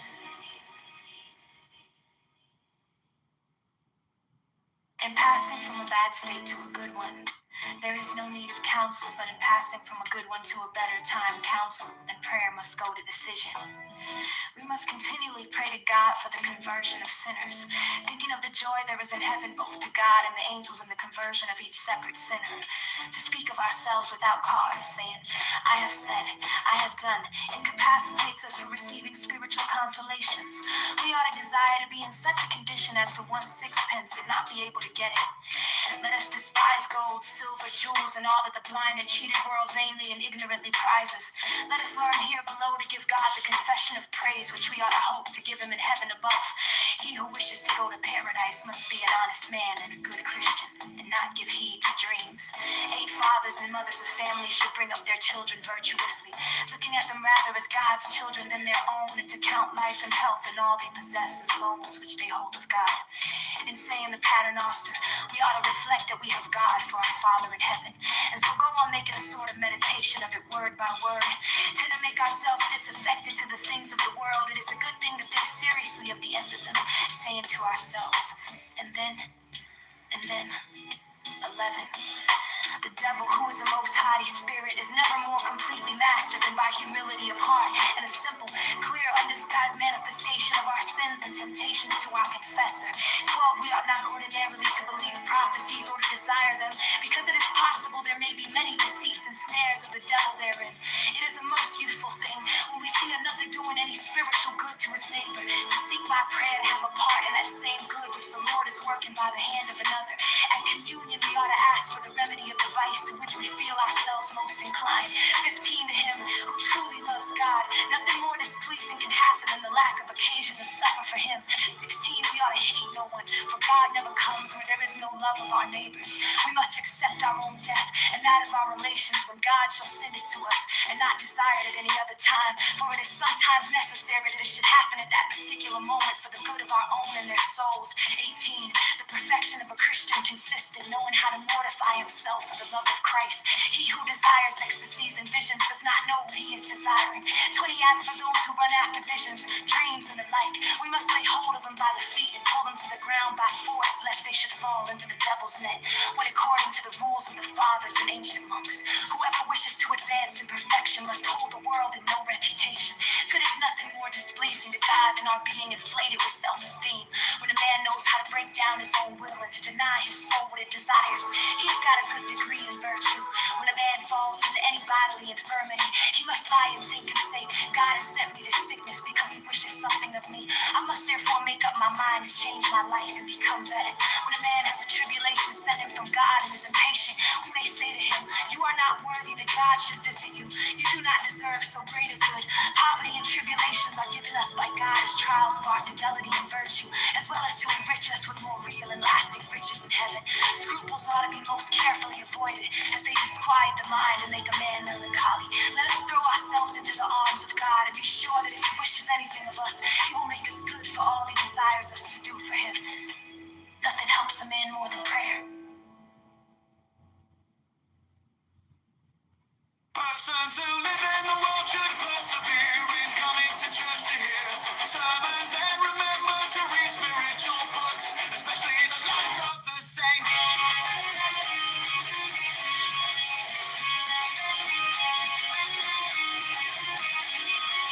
When temptation comes, a man should remember the sweetnesses he has had in prayer at other times, and he will thus easily master the temptation.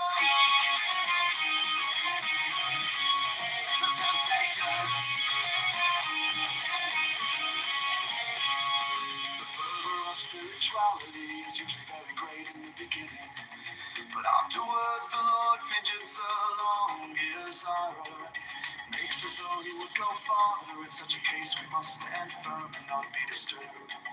Because God is then withdrawing his most holy hand of sweetnesses to see if we are strong. And then if we resist and overcome those tribulations and temptations, the sweetnesses and heavenly consolations return.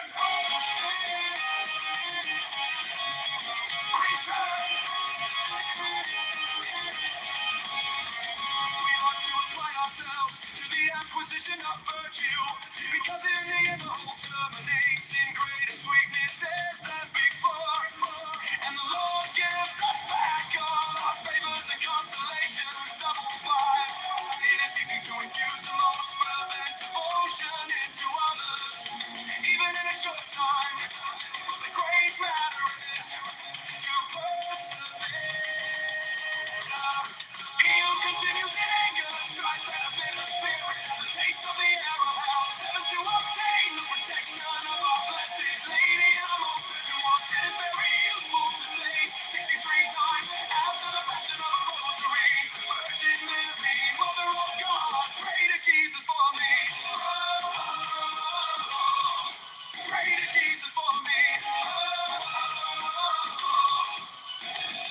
When we make this prayer to our blessed Lady, we give her every possible praise and the least possible compass, because we call her by her name of Mary. And give her those two great titles of Virgin and Mother of God, and the name Jesus, the fruit of her most pure womb.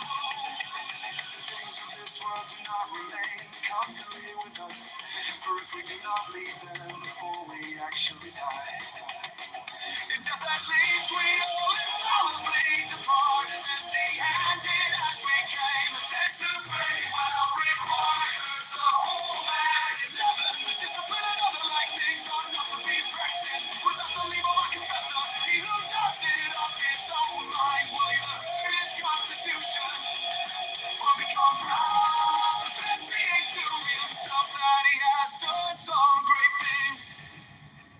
12. God takes a special delight in the humility of a man who believes that he has not yet begun to do any good. 13. Before going to confession or taking counsel with our director, it will be very useful to pray for a sincere goodwill to become a really holy man.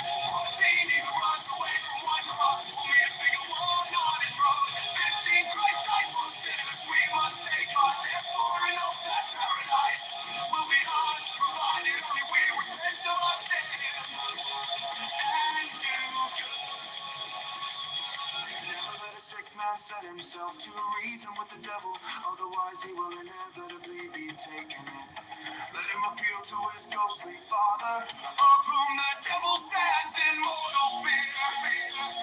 17. He who serves God must do the best he cannot to receive the reward of his labors in this world. In giving alms to the poor, we must act as good ministers of the providence of God. 19. He who feels that the vice of avarice has got hold of him should not wish to observe fasts of supererogation, but to give alms. 20. Perfection cannot be attained without the greatest toil. 21. As soon as we are stripped of the sordid garb of avarice, we shall be clothed with the royal and imperial vest of the opposite virtue, liberality. Even in the midst of the crowd, we can be going on to perfection. 23. Not everything which is better in itself is better for each man in particular. 24. Be devout to the Madonna, keep yourself from sin, and God will deliver you from your evils. 25.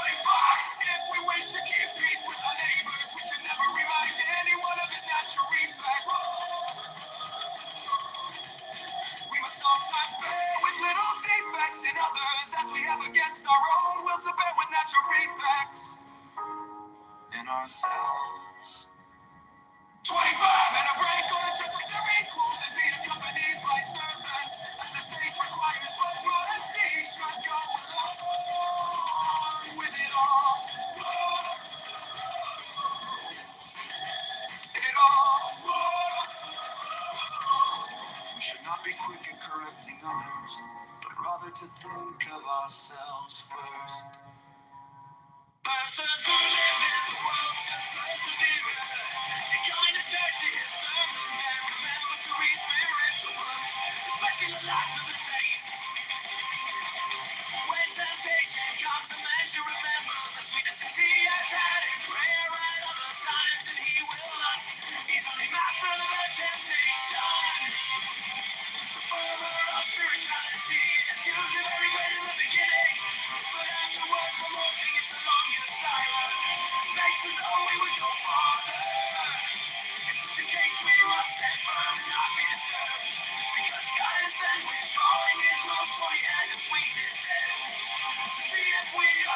short time, but the great matter is to persevere. He who continues in anger, strife, and a bitter spirit as a taste of the air of hell to obtain the protection of our blessed Lady in our most living wants. It is very useful to say 63 times as the fashion of a rosary, Virgin Mary, Mother of God, pray to Jesus for me. When we make this prayer to our blessed Lady, we give her every possible praise in the least possible compass because we call her by the name of Mary and give her those two great titles of Virgin and Mother of God, and the name Jesus, the fruit of her most pure womb. The things of this world do not remain constantly with us, for if we do not leave them before we actually die, in death at least we all infallibly depart as empty-handed as we came. To pray what requires the whole man. 11. The discipline and other like things ought not to be practiced without the leave of our confessor. He who does it on his own mind will either hurt his constitution or become proud, fancying to himself that he has done some great thing. 12. God takes a special delight in the humility of a man who believes that he has not yet begun to do any good. 13. Before going to confession or taking counsel with our director, it will be very useful to pray for a sincere goodwill to become a really holy man. 14. He who runs away from one cross will meet a bigger one on his road. 15. Christ died for sinners, we must take heart therefore and hope that paradise will be ours, provided only. Otherwise he will inevitably be taken in. Let him appeal to his ghostly father, of whom the devil stands in mortal fear. 17. He who serves God must do the best he cannot to receive the reward of his labors in this world. 18. And giving alms to the poor, we must act as good ministers of the providence of God. 19. He who feels that the vice of avarice has got hold of him should not wish to observe fast and supererogation, but to give alms. 20. Perfection cannot be attained without the greatest toil. 21. As soon as we are stripped of the sordid garb of avarice, we shall be clothed with the royal and imperial vest of the opposite virtue, liberality. Student in the midst of the crowd, we can be going on to perfection. 23. Not everything which is better in itself is better for each man in particular. 24. Be devout to the Madonna. Keep yourself from sin, and God will deliver you from your evils. 25. If we wish to keep peace with our neighbors, we should never remind anyone of his natural defects. 26. We must sometimes bear with little defects in others, as we have against our own will to bear with natural defects in ourselves. 27. Men of rank ought to dress like their equals and be accompanied by servants, as their state requires, but modesty should go along with it all. 28. We should not be quick at correcting others, but rather to think of ourselves first.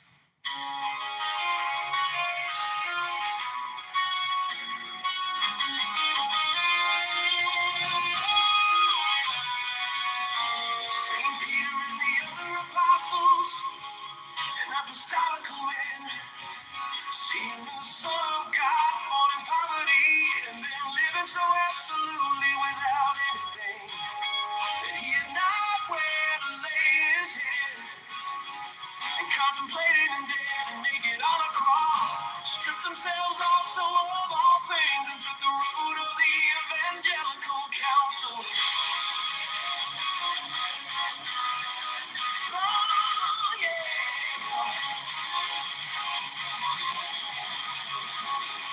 Nothing unites the soul to God more closely, or breeds contempt of the world sooner than being harassed and distressed. In this life there is no purgatory. It is either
Although it may be better without taking grave counsel.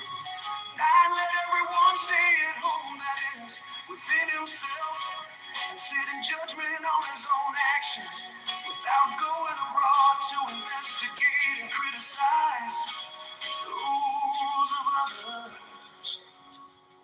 10.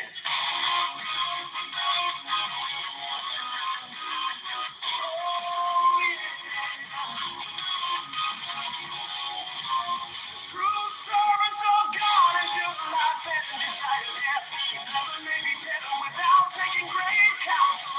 Oh, yeah. Let everyone stay at home, that is within himself, and sit in judgment on his own actions, without going abroad to investigate and criticize those of others. 10. True servants of God into life and desire death. 11. There is not a finer thing on earth than to make a virtue of necessity. 12. To preserve our cheerfulness amid sicknesses and troubles is a sign of a right and good spirit. Yeah. Man should not ask tribulations of God, pursuing honesty and able to bear them. There should be the greatest possible caution in this matter. For he who bears what God sends him daily does not do a small thing. 14 they who have been exercised in the service of God for a long time may in their prayers imagine all sorts of insults offered to them, such as blows, wounds, and the like. So in order to imitate Christ by their charity, they accustom their hearts beforehand to forgive real injuries when they come. Let us think of Mary, for she is that unspeakable virgin, that glorious lady, who conceived and brought forth without detriment to her virginity. Him, whom the width of the heavens cannot contain within itself, the true servant of God acknowledges no other country but heaven. And God infuses extraordinary sweetnesses into the soul. A man ought to prepare for some serious tribulation, temptation. Indeed, when we have these extraordinary sweetnesses, we ought to ask of God fortitude to live whatever He may please to send us, and then to stand very much upon our guard, because there is danger of sin behind.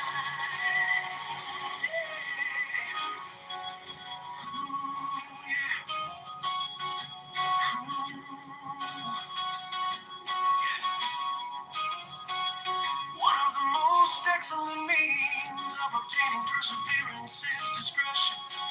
We must not wish to do everything at once, or become a saint in 4 days. 20 in our clothes, we are like yes, Bernard, to love poverty, but not filthiness. 21, he who wishes to advance in spirituality should never slur over his defects negligently without particular examination of conscience, even independent of the time of sacramental confession. 22, a man should not so attach himself to the means as to forget the end, not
ought not to read out of curiosity or skimmingly, but with pauses.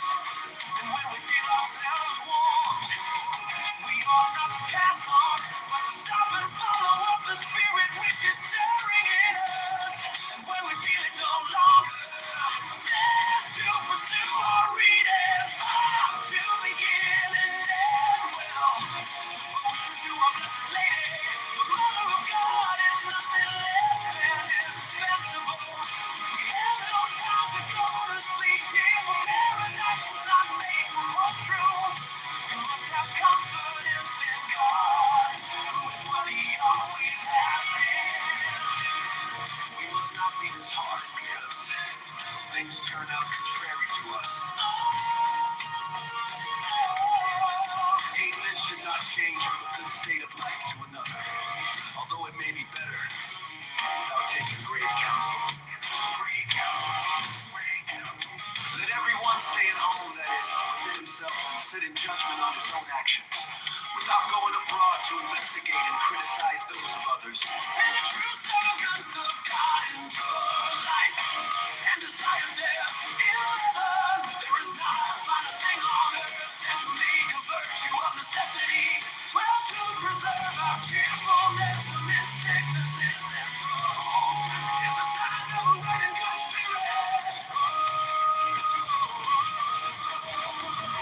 Man should not ask tribulations of God, presuming on his being able to bear them. There should be the greatest possible caution in this matter, for he who bears what God sends him daily does not do a small thing. They who have been exercised in the service of God for a long time may in their prayers imagine all sorts of insults offered to them, such as blows, wounds, and the like, and so in order to imitate Christ by their charity, may accustom their hearts beforehand to forgive real injuries when they come. 15, let us think of Mary, for she is that unspeakable virgin, the glorious lady, who conceived and brought forth, without detriment to her virginity, him whom the width of the heavens cannot contain within itself, cannot contain within itself, cannot contain within itself. The true servants of God acknowledges no other country but heaven. 17. When God infuses extraordinary sweetnesses into the soul, a man ought to prepare for some serious tribulation or temptation. 18. When we have these extraordinary sweetnesses, we ought to ask of God fortitude to bear whatever He may please to send us, and then to stand very much upon our guard, because there is danger of sin behind. 19. One of the most excellent means of obtaining perseverance is discretion. We must not wish to do everything at once or become a saint in 4 days. 20 in our clothes, we ought like Esper not to love poverty, but not filthiness. 21. He who wishes to advance in spirituality should never slur over his defects negligently without particular examination of conscience, even independent of the time of sacramental confession. Confession. Man's the chief thing after all. 20 Rourke. We ought to desire the virtues of prelates, cardinals, and popes, but not their dignities. The skin of self-love is fastened strongly on our hearts, and it hurts us to flay it off. And the more we get down to the quick, the more keen and difficult it is. 25. This first step, which we ought to have taken of ourselves already, we have always in our mind, and never put it in execution. 21. A man ought to set about putting his good resolutions in practice and not change them lightly. We must not omit our ordinary devotions for every troubling occasion that may come in the way, such as going to confession on our fixed days, and particularly hearing Mass on weekdays.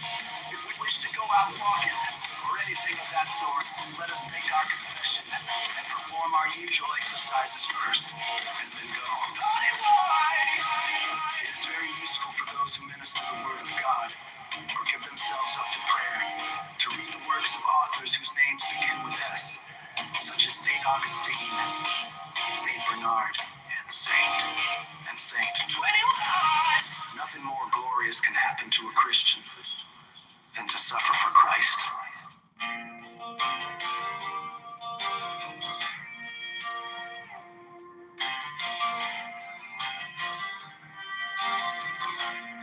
We ought to make no account of abstinences and fasts when there is self-will in the matter. To our Blessed Lady is the dispenser of all the favors which the goodness of God concedes to the sons of Adam. Seeking for counsel it is necessary sometimes to hear what our inferiors think and to recommend ourselves to their prayers. A man ought never to say one word in his own praise, however true it may be, no, not even in a joking way. Whenever we do a good work and somebody else takes the credit of it, we ought to rejoice and acknowledge it as a gift from God.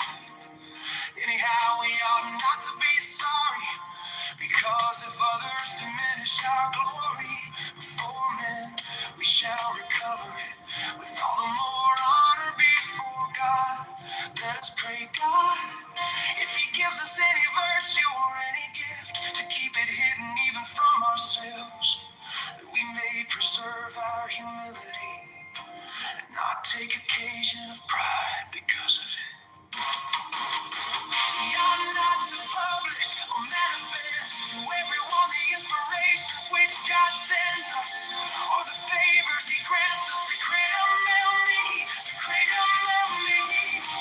In order to avoid all risk of vainglory, we ought to make some of our particular devotions in our own rooms and never seek for sweetnesses and sensible consolations in public places. True medicine to cure us of pride is to keep down the poor touchiness of mind. When a man is reproved for anything, he ought not to take it too much to heart, for we commit a greater fault by our sadness than by the sin for which we are approved. They who, when they have got a little devotion, think they are some great one, are only fit to be laughed at.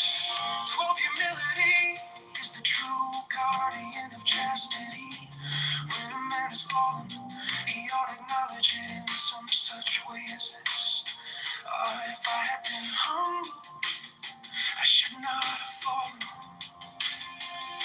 We ought to be pleased to hear that others are advancing in the service of God, especially if they are our relations or friends, and we ought to rejoice that they share in whatever spiritual good we may have ourselves, in order the better to gain souls in visiting the sick. We ought to imagine that what we do for the sick man we are doing for Christ.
wants nothing but his honor, and thus is ready in everything, either to act or not to act. And that not in indifferent matters only, but even in good ones. And he's always resigned to the will of God.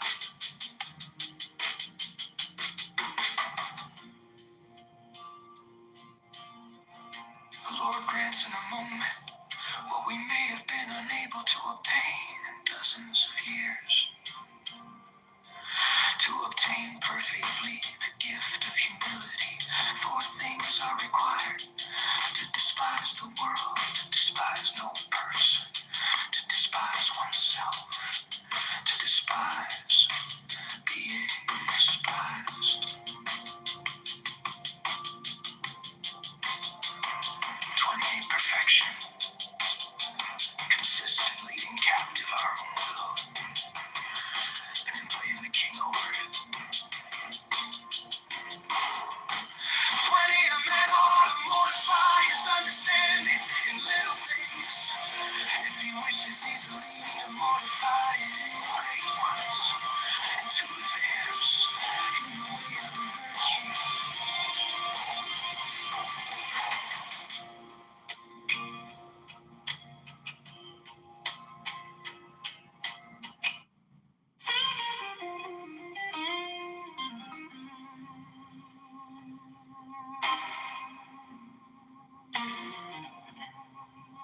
Love which our Blessed Lady had, for God was so great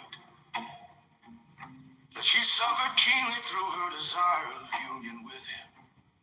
Hence the eternal Father, to console her, sent her his only and beloved Son. If you wish to come where I am going, that is to glory, you must come this road. That is through thorns before communion. We ought to exercise ourselves in many acts of virtue. Prayer and communion are not to be made or desired for the sake of the devotion we feel in them. For that is seeking self and not God. But we must be frequent in both the one and the other in order to become humble, obedient, gentle, and patient. 5. When we see these virtues in a man, then we know that he has really gathered the fruit of prayer and of communion.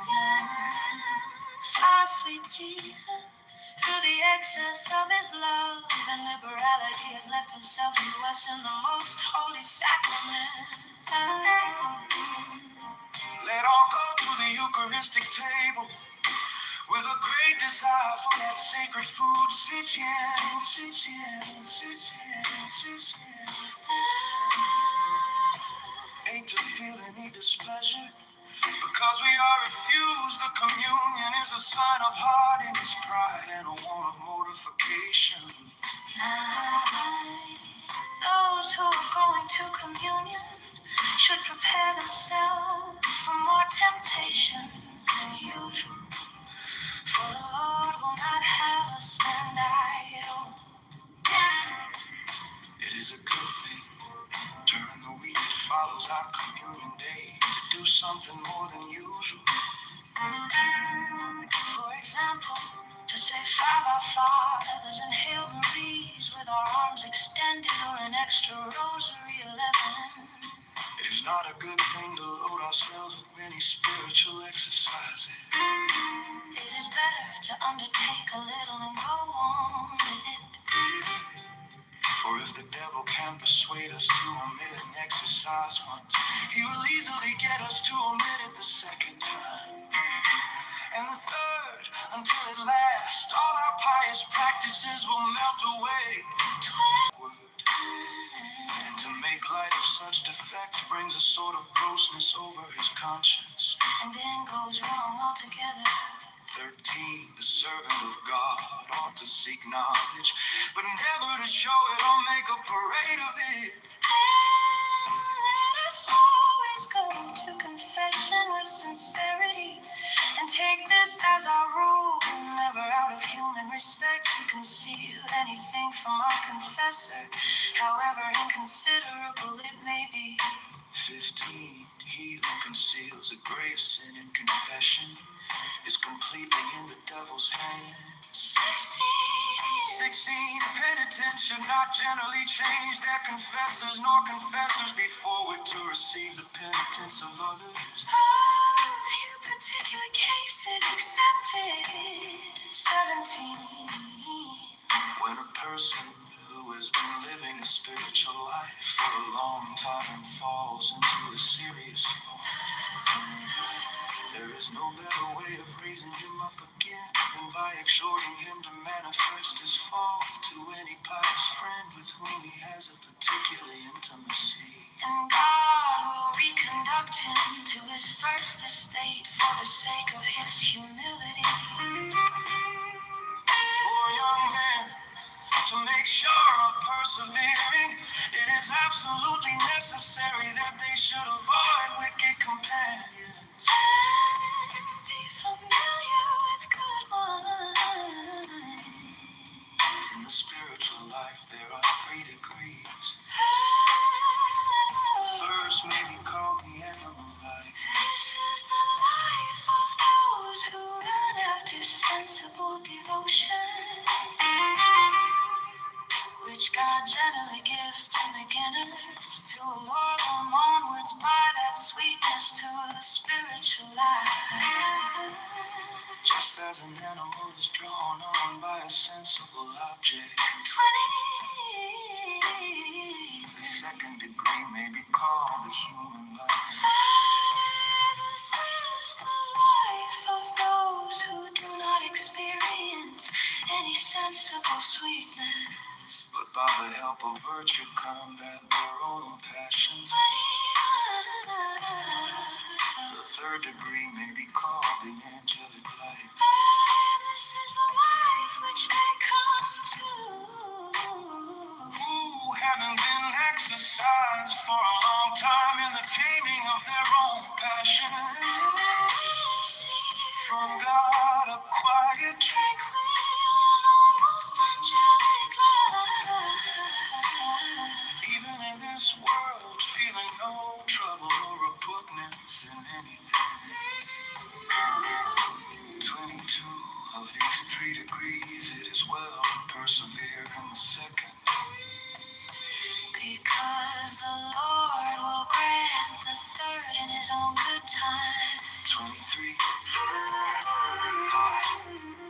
We must not be too ready to trust young men who have great devotion. We must wait till their wings are grown, and then see what sort of a flight they make. 24. Outward mortifications are a great help towards the acquisition of interior mortification and the other virtue. 25. You cannot put up with the loss of his honor, can never make any advance in spiritual things. 25. It is generally better to give the body rather too much food than rather too little, for the too much can be easily subtracted. But when a man has injured his constitution by the too little, it is not so easy to get right again. 25. The devil has a crafty custom of sometimes urging spiritual persons to penances and mortifications. And all of that by going indiscreet, that's in this way.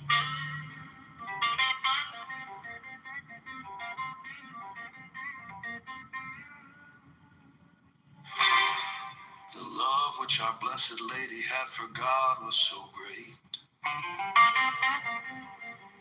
that she suffered keenly through her desire of union with him. Hence the Eternal Father, to console her, sent her his only and beloved Son.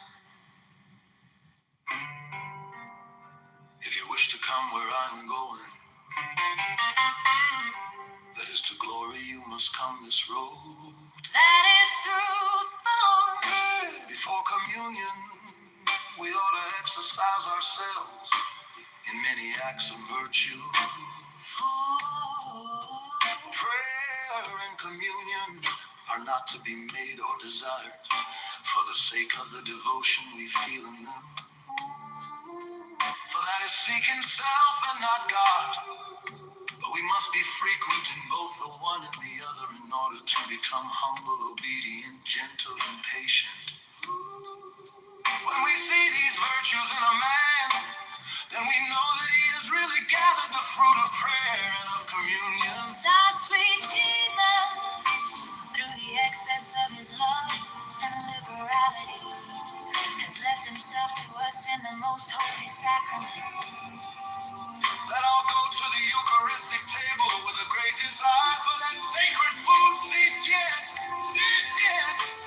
to feel any displeasure, because we are refused the communion is a sign of hardiness, pride, and a want of mortification. Those who are going to communion should prepare themselves for more temptations than usual, for the Lord will not have us stand idle. It is a good thing, during the week that follows our communion day, to do something more than usual. For example, to say 5 Our Fathers and Hail Marys with our arms extended, or an extra rosary. It is not a good thing to load ourselves with many spiritual exercises. It is better to undertake a little and go on with it. For if the devil can persuade us to omit an exercise once, he will easily get us to omit it the second time, and the third, until at last all our pious practices will melt away. Well, we must take care of little faults. For he who once begins to go backward, and to make light of such defects, brings a sort of grossness over his conscience, and then goes wrong altogether. 13, the servant of God ought to seek knowledge, but never to show it or make a parade of it. 14, let us always go to confession with sincerity. Take this as our seals of great sin and confession. It's completely in the devil's head. 16, penitents should not generally change their confessor. Nor confessors before were to receive the penitence of others. A few particular cases accepted. 17,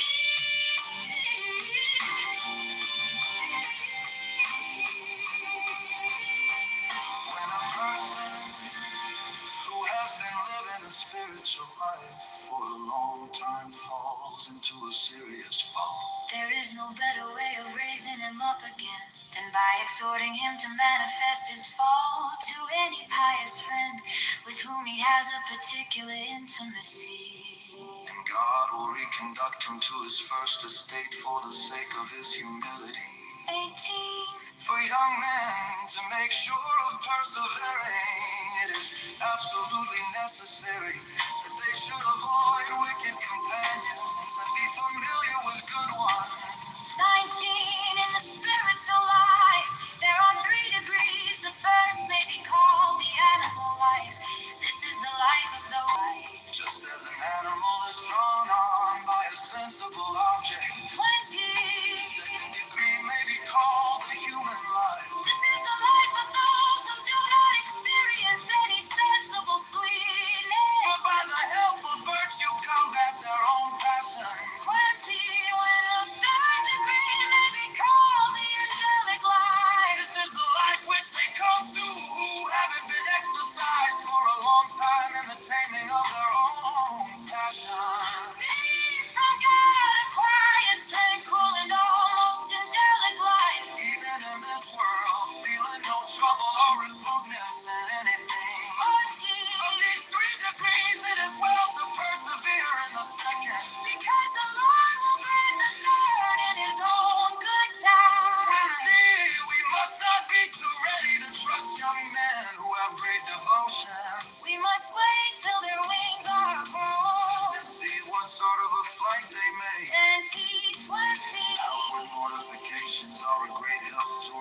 By going in discreet lengths in this way, they may so weaken themselves as to be unable to attend to good works of greater importance, or be so intimidated by the sickliness they have brought upon themselves as to abandon their customary devotions, and at last turn their backs on the service of God.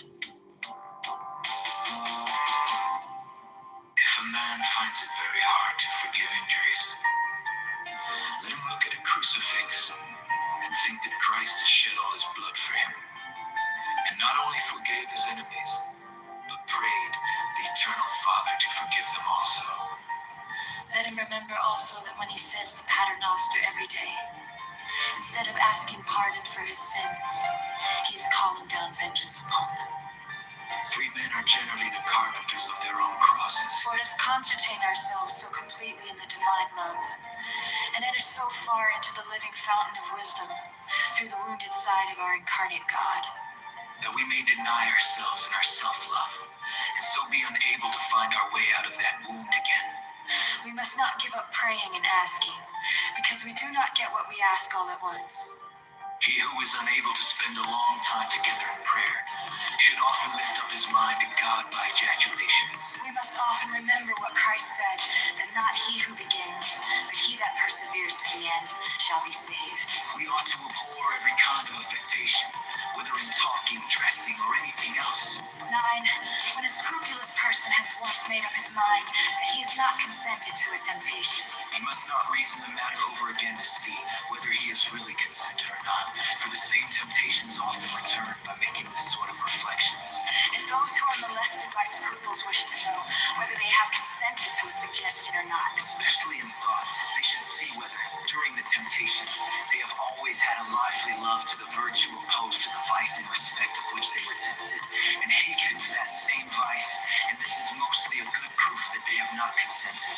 11. The scrupulous should remit themselves always and in everything to the judgment of their confessor, and accustom themselves to have a contempt for their own scruples. 12 scruples are an infirmity which will make a truce with a man, but very rarely peace. Humility alone comes off conquer over them. 13. Even in bodily indisposition, spiritual remedies are the most helpful. As much love as we give to creatures, just so much we steal from the Creator. 15. Penitents ought never to force their confessor to give them leave to do anything against his inclination. 16. He who has the slightest taint of avarice about him will never make the least advance in virtue. 17. Avarice is the pest of the soul. 18. Experience shows that men given to carnal sins are converted sooner than those who are given to avarice. 19. He who wishes for goods will never have devotion. 20. All sins are highly displeasing to God, but above all sensuality and avarice, which are very difficult to cure. 21. We must always pray God not to let the spirit of avarice domineer over us, but that we may live detached from the affections of this world. 25. Nothing in the world to please us. We ought to be pleased by this very not finding anything to please us. 23. He who wishes to attain to perfection must have no attachment to anything. 24. It is a good thing to leave the world and our possessions to serve God, but it is not enough. 25. The greatness of our love of God must be tested by the desire we have of suffering for his love. Let us strive after purity of heart, for the Holy Spirit dwells in candid and simple minds. 27. The Holy Spirit is the master of prayer and causes us to abide in continual peace and cheerfulness, which is a foretaste of paradise. 28. If we wish the Holy Spirit to teach us how to pray, we must practice humility and obedience. 29. The fruit we ought to get from prayer is to do what is pleasing to the Lord. 30. A virtuous life consists in mortifying vices, sins, bad thoughts, and evil affections, and in exercising ourselves in the acquisition of holy virtues. Let us be humble and keep ourselves down. Obedience, humility, detachment.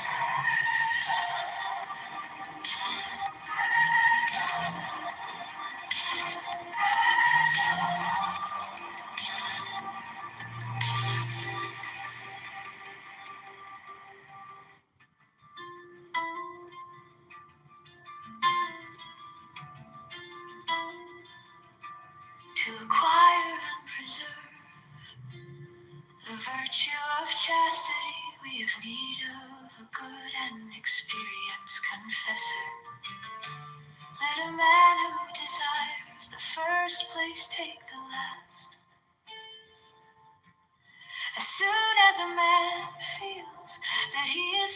anointed, he should fly to God and devoutly utter that ejaculation which the fathers of the desert so much esteem.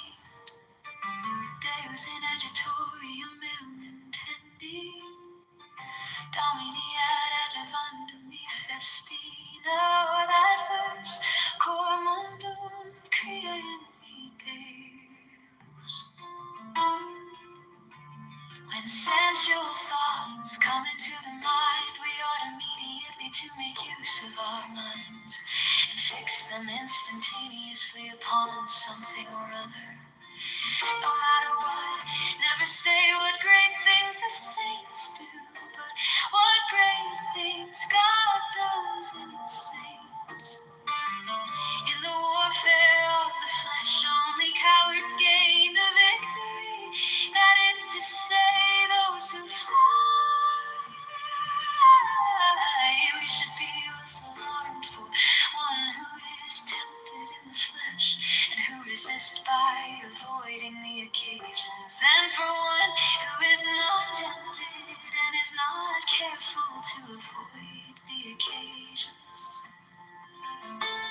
When a person puts himself in an occasion of sin, say, I shall not fall, I shall not commit it. It is an almost infallible sign that he will fall, and with all the greater damage to his soul.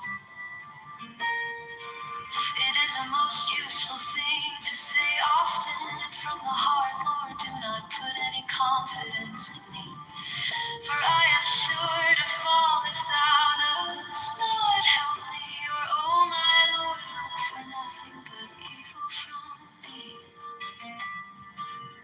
In temptation we ought not to say, I will do, I will say, for it is a species of presumption and self-confidence. We ought rather to say with humility, I know what I ought to do, but I do not know what I shall do. The stench of impurity before God and the angels is so great that no stench in the world can equal it. 12, we must not trust in ourselves, but take the advice of our spiritual Father and recommend ourselves to everybody's prayers. 13, we must avoid lies as we would a pestilence.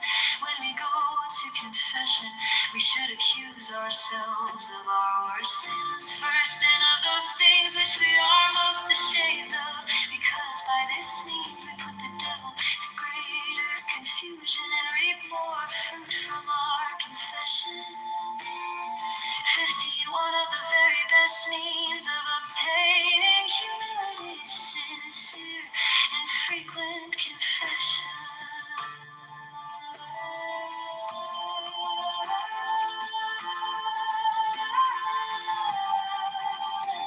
In trying to get rid of bad habits, it is of the greatest importance not to put off going to confession after a fall, and also to keep to the same confessor. In visiting the dying, we should not say many words to them, but rather help them by praying for them. 18, a sick man should make God a present of his will.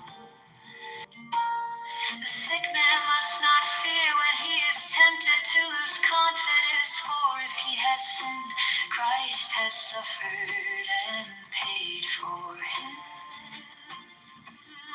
20, let the sick man enter into the side of Jesus and his most holy wounds. Let him not be afraid, but combat manfully, and he will come forth victorious. The true way to advance in holy virtue, to which they have the greatest repugnance. 24, excessive sadness seldom springs from any other source than pride. 25, charity and cheerfulness, or charity and humility, should be our motto.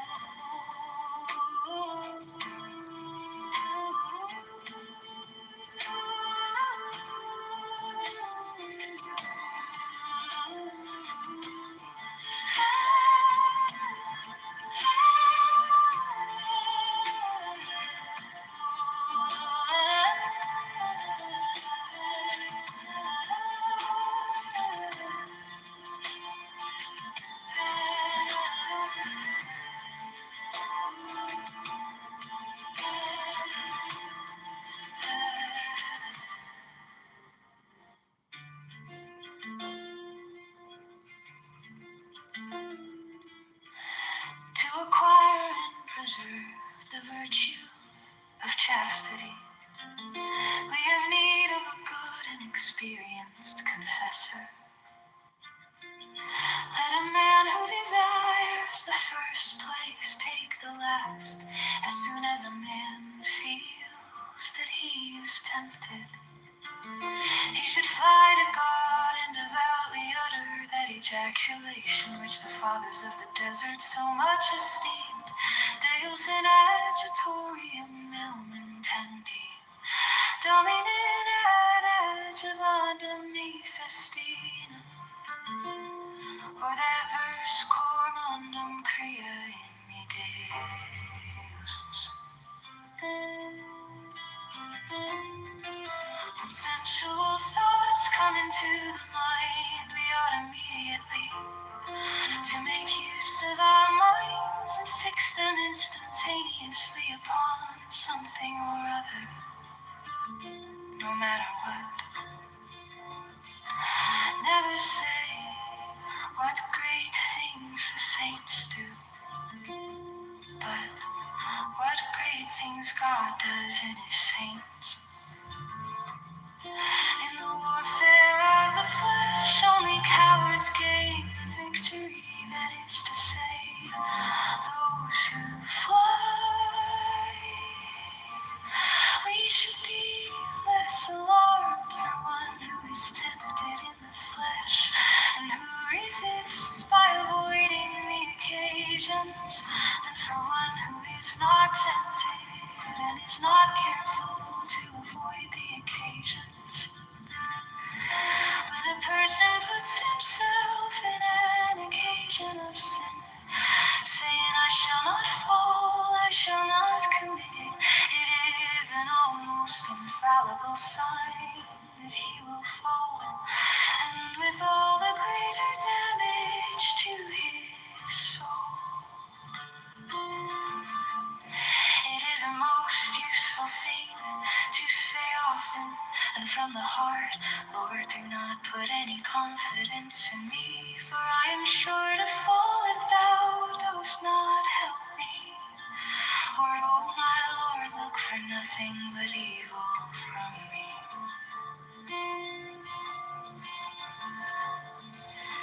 In temptation we ought not to say, I will do.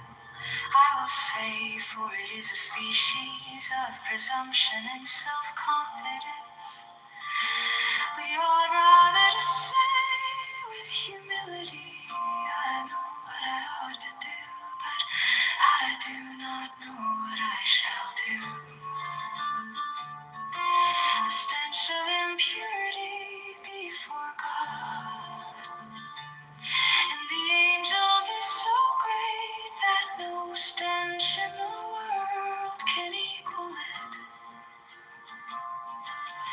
We must not trust in ourselves, but take the advice of our spiritual father and recommend ourselves to everybody's prayers.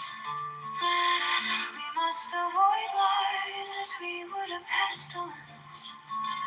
When we go to confession, we should accuse ourselves of our worst sins first, and of those things which we are most ashamed of, because by this means we put the devil to greater confusion and reap more fruit from our confession. 15. One of the very best means of obtaining humility is sincere and frequent confession. In trying to get rid of bad habits, it is of the greatest importance not to put off going to confession after a fall, and also to keep to the same confessor. Help them by praying for them. 18. A sick man should make God a present of his will, and if it turns out that he has to suffer for a long time, he must submit to the divine will. man must not fear when he is tempted to lose confidence, for if he has sinned, Christ has suffered and paid for him. 20, let the sick man enter into the sight of Jesus in his most holy wounds. Let him not be afraid, but combat manfully, and he will come forth victorious. The true way to advance in holy virtues is to persevere in a holy melancholy. 20, see the necessary to be cheerful, but we must not on that account give in to a buffooning spirit. One of the very best means of obtaining humility is sincere and frequent confession. In trying to get rid of bad habits, it is of the greatest importance not to put off going to confession after a fall, and also to keep to the same confessor. In visiting the dying, we should not say many words to them, but rather help them by praying for them.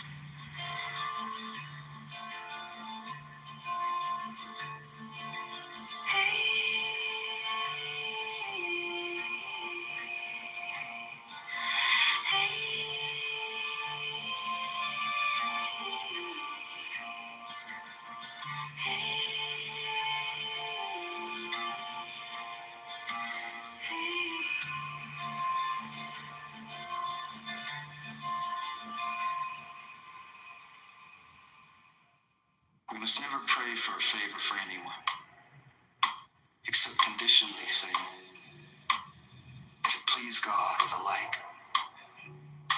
When a spiritual person feels a great calmness of mind in asking anything of God, it is a good sign that God either has granted it or will do so shortly. 3A man ought never to think he has done any good, or rest contented with any degree of perfection he may have attained. Because Christ has given us the type of our perfection in putting before us the perfection of the eternal Father. Be perfect, even as your heavenly Father is perfect. The sweetness which some experience in prayer is milk which our Lord gives as a relish to those who are just beginning to serve Him. To leave our prayer when we are called to do some act of charity for our neighbor is not really a quitting of prayer, but leaving Christ for Christ, that is, depriving ourselves of spiritual sweetnesses in order to gain souls. It is good for a man to go from prayer rather with an appetite and desire to return to it, insatiated and weary. The wisdom of the scriptures is learned rather by prayer than by study. Aid a diligent charity in ministering to the sick is a compendious way to the acquisition of perfect virtue. 9, let women remain indoors and look after their families, and not be desirous of going into public.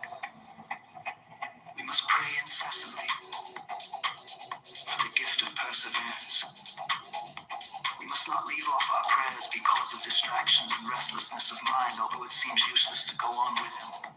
He who perseveres for the whole of his accustomed time, gently recalling his mind to the subject of his prayer, merits greatly. If in times of dryness in prayer we make acts of humility, self-knowledge, protestations of our own inability to help ourselves, and petitions for God's assistance, all this is real and substantial prayer. 13, the best remedy for dryness of spirit is to picture ourselves as beggars in the presence of God and the saints, and like a beggar to go first to one saint, then to another to ask a spiritual alms of them with the same earnestness as a poor fellow in the streets would ask an alms of us.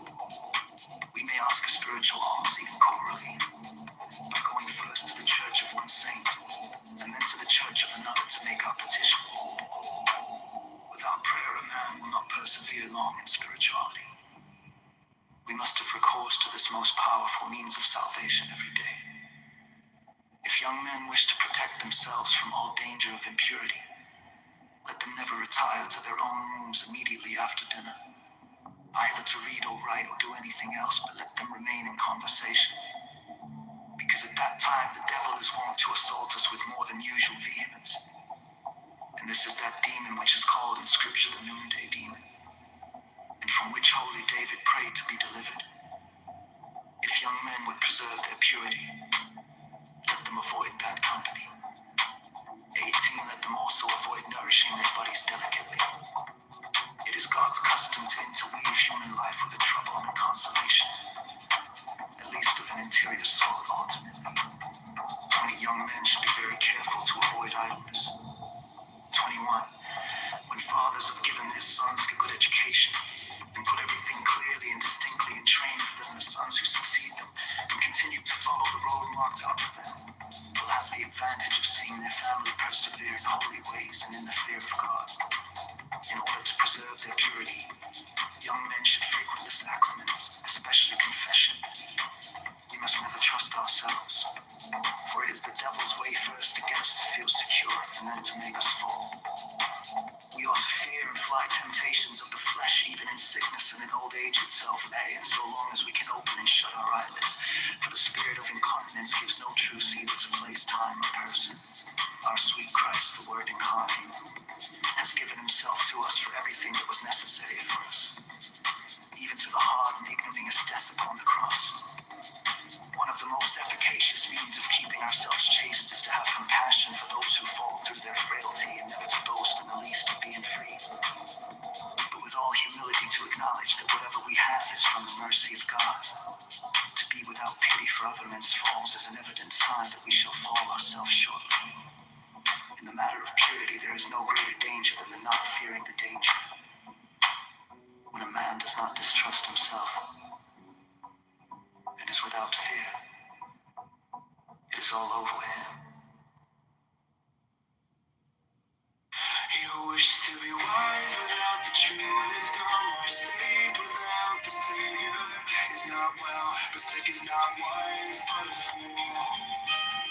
True devotion to the Blessed Virgin is actually necessary, because there is no better means of obtaining God's graces than through his most holy mother. Free man should force himself to be obedient, even in little things which appear of no moment, because he will not surrender the practice of obedience in great matters easy to himself. He who always acts under obedience may rest assured that he will not shed in tears and the like, but in true and solid virtues. 6 tears are no sign that a man is in the grace of God. Neither must we infer that one who weeps when he speaks of holy and devout things necessarily leads a holy life. 7, gentleness strengthens the heart and makes us persevere in a good life. Wherefore the servant of God ought always to be in good spirits. When a man is free from temptation or any other distress, let him take great care to show fitting gratitude to God for the benefit he has received. We must accept the adversities which God sends us without reasoning too much upon them, and we must take for granted that it is the best thing which can happen to us. We must always remember that God does everything well, although we may not see the reason of what he does. Everyone ought to give it better really to the opinion of another, to argue in favor of another and against himself, and take things in good parts, for it's nothing more to the purpose for exciting a spirit of prayer.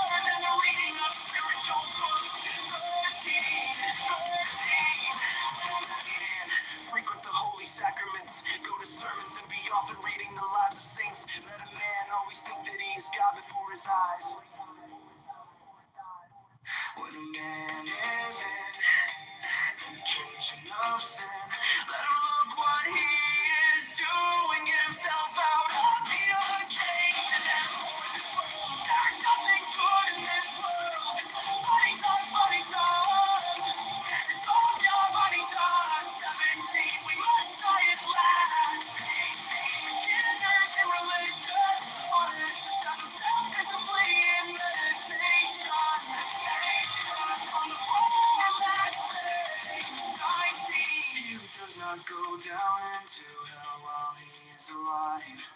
Runs a great risk of going there after he is dead.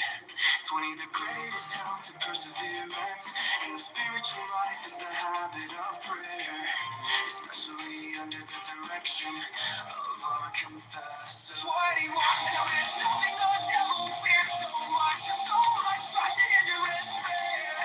An excellent method of preserving ourselves from relapsing into serious faults is to say every evening, tomorrow I may be dead. 23, a man without prayer is an animal without the use of reason. The religious state is indeed the highest, but it is not suitable for all. 25, a most excellent means of learning how to pray is to acknowledge ourselves unworthy of such a benefit and to put ourselves entirely into the hands of the Lord. 26, the true preparation for prayer consists in the exercise of mortification. For he who wishes to give himself up to prayer without mortification is like a bird wishing to fly before it is fledged. We can never rob the cat's intended life if we do not first exercise ourselves laboriously in the active life. 21.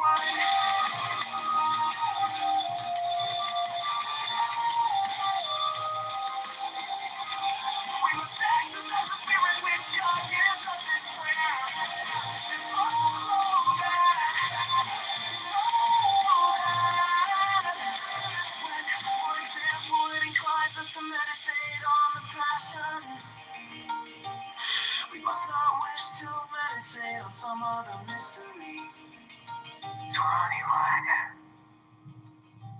When a person goes to communion, he ought to follow the same spirit he had in prayer and not be casting about for new meditations.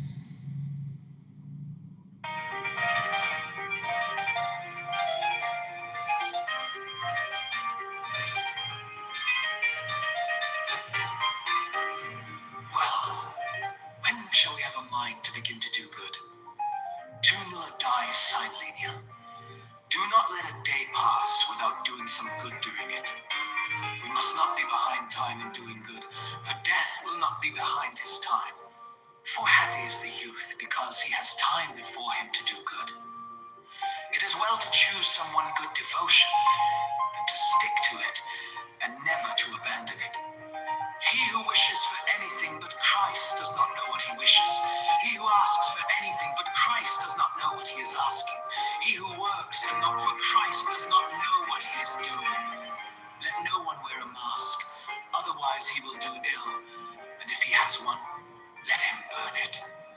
Spiritual persons ought to be equally ready to experience sweetness and consolation in the things of God, or to suffer and keep their ground in drynesses of spirit and devotion, and for as long as God pleases without their making any complaint about it. Now God has no need of men. 10. If God be with us, there is no one else left to fear. He who wishes to be perfectly obeyed should give but few orders. 12. A man should keep himself down and not busy himself in mirabilibus superse. 13. Men should often renew their good resolutions and not lose heart because they are tempted against them. 14. The name of Jesus, pronounced with reverence and affection, has a kind of power to soften the heart. 15. Obedience is a shortcut to perfection. 16. They who really wish to advance in the ways of God must give themselves up into the hands of their superiors always and in everything, and they who are not living under obedience must subject themselves of their own accord to a learned and discreet confessor, whom they must obey in the place of God, disclosing to him with perfect freedom and simplicity the affairs of their soul, and they should never come to any resolution without his advice. 17. There is nothing which gives greater security to our actions, or more effectually cuts the snares the devil lays for us, than to follow another person's will, rather than our own, in doing good. 18. Before a man chooses his confessor, he ought to think well about it, and pray about it also. But when he has once chosen, he ought not to change, except for most urgent reasons, but put the utmost confidence in his director. When the devil has failed in making a man fall, he puts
holding centrality in their lives. Sympathy may be learned, but empathy not. It is God-given.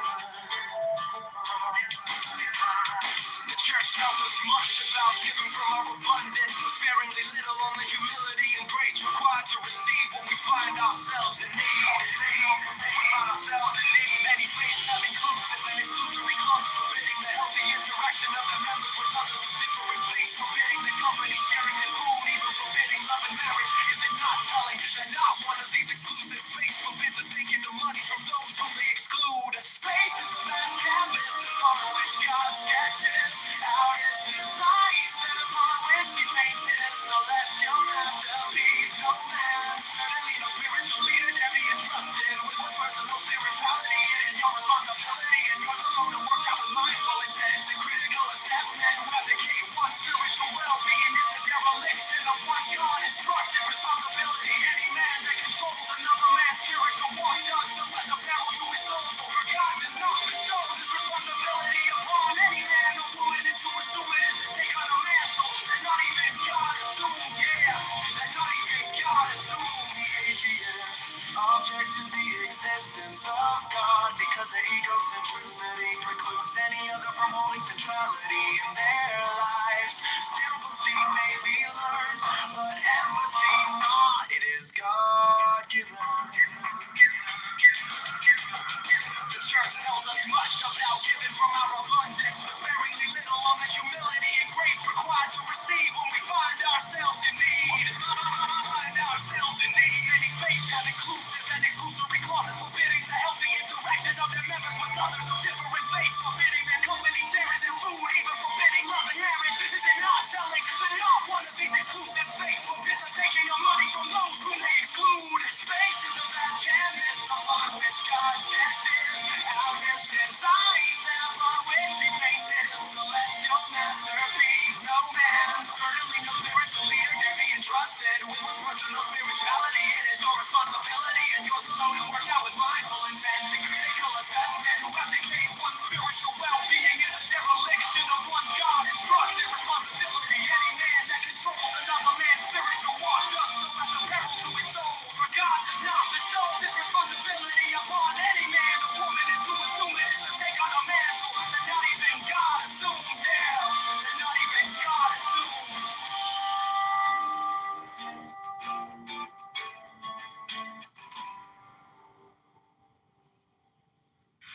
Many atheists object to the existence of God because their egocentricity precludes any other from holding centrality in their lives. Sympathy may be learned, but empathy not. It is God-given.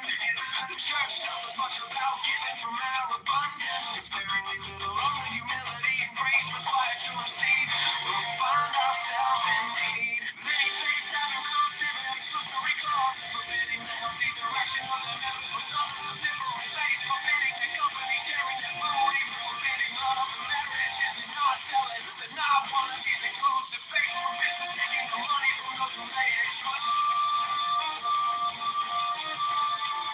Space is the vast canvas upon which God sketches out his designs, and upon which he paints his celestial masterpiece. No man, certainly no spiritual leader, dare be entrusted with one's personal spirituality. It is your responsibility and yours alone to work out with mindful intent and critical assessment. To abdicate one's spiritual well-being is a dereliction of one's God-instructed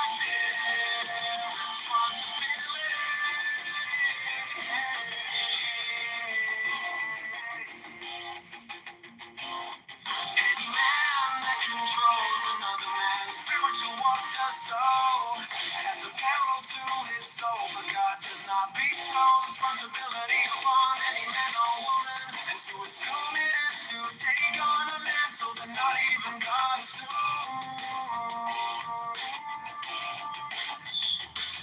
Many atheists object to the existence of God because their egocentricity precludes any other from holding centrality in their lives. Sympathy may be learned, but empathy not. It is God-given.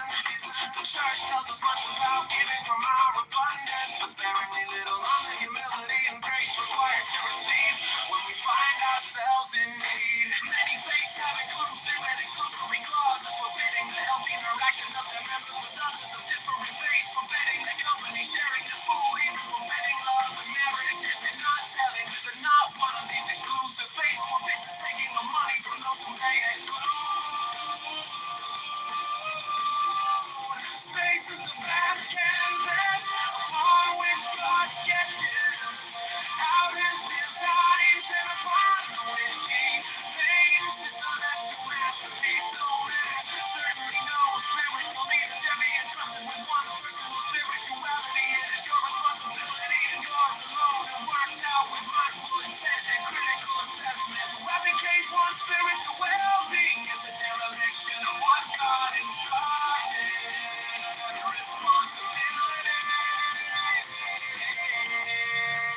many atheists object to the existence of God because their egocentricity precludes any other from holding centrality in their lives. Sympathy may be learned, but empathy not.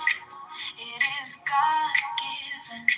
The church tells us much about giving from our abundance, but sparingly little on the humility and grace required to receive when we find ourselves in need.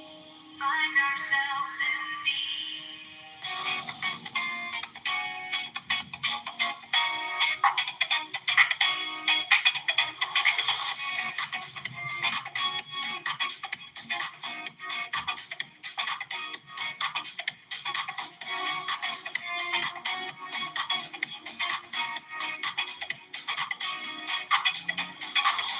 many faiths have inclusive and exclusory clauses, forbidding the healthy interaction of their members with others of differing faiths, forbidding their company, sharing their food, even forbidding love and marriage. Is it not telling that not one of these exclusive faiths forbids the taking of money from those whom they exclude?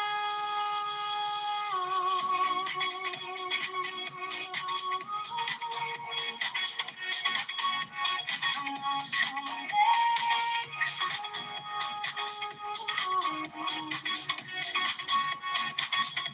Space is the vast canvas upon which God sketches out his designs, and upon which he paints his celestial masterpiece. No man, certainly no spiritual leader, dare be entrusted with one's personal spirituality. It is your responsibility, and yours alone, and worked out with mindful intent and critical assessment. To abdicate one's spiritual well-being is a dereliction of one's God-instructed responsibility.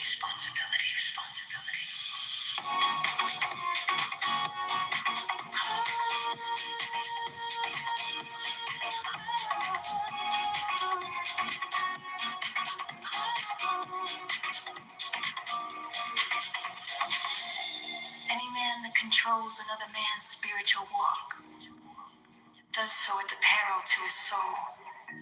For God does not bestow this responsibility upon any man or woman, and to assume it is to take on a mantle that not even God assumes. Bees produce honey by simply pursuing the sweetest nectar exuding flowers.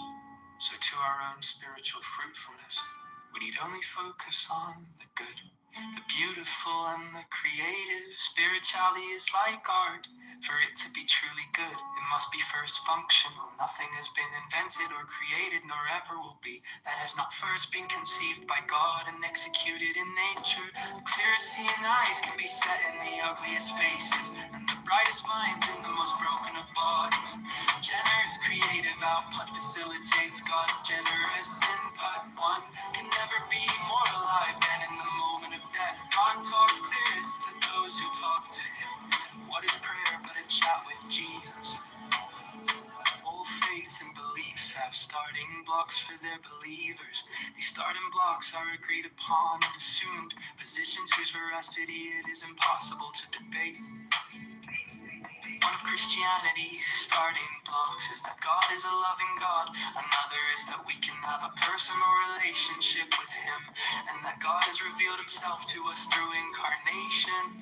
So to atheists, whose starting block is that there is no God, many people are offended at the belief or notion of God. However, just because they object strenuously to the existence of God does not mean the negation against God.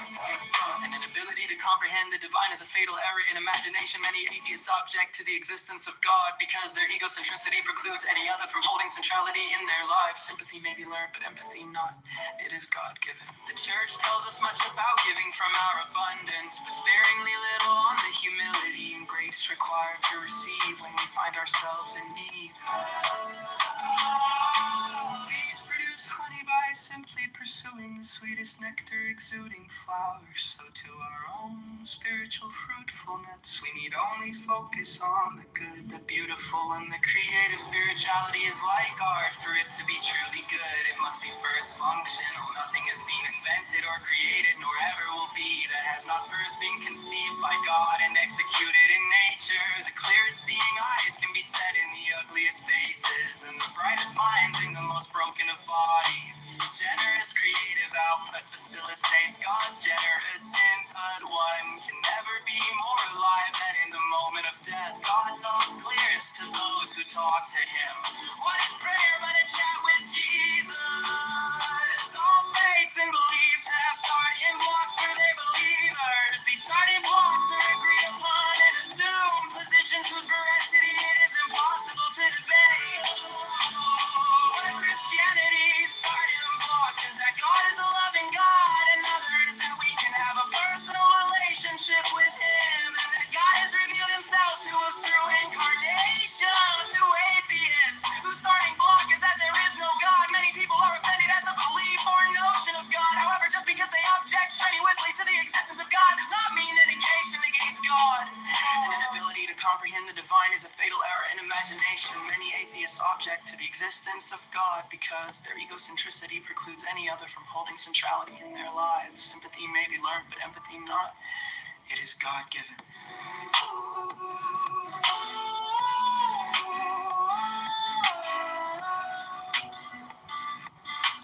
The church tells us much about giving from our abundance, but sparingly little on the humility and grace required to receive when we find ourselves in need.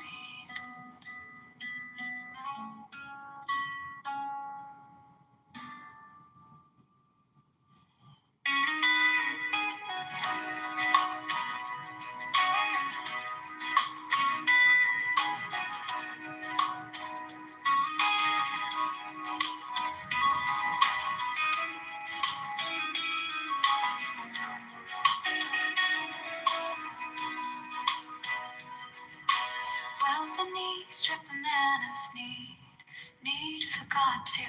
You notice how the great, mighty, and famous elevate and honor each other. This in sharp contrast to Jesus, who elevates the humble, downtrodden and contrite. It is not possible to love God and not his creation. One honors God by honoring his creatures. Today the clever pursue the mysteries of the creation and not its creator. Rather not call yourself an heir to the kingdom of God until you first become a servant to the king. How poor the man who focuses his life upon possessions instead of on people. This invariably leads to a wealth of belongings, yet a paucity of spirit so impoverishing as to leave him a pauper at death.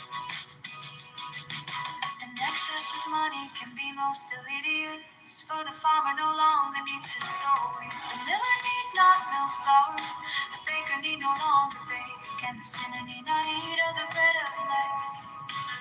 The doing church can find no satisfaction, for their efforts to please God through deeds leads to frantic and exhausting activity. People who cram their lives to the maximum with activities in a frantic effort before they die are lacking faith in the afterlife.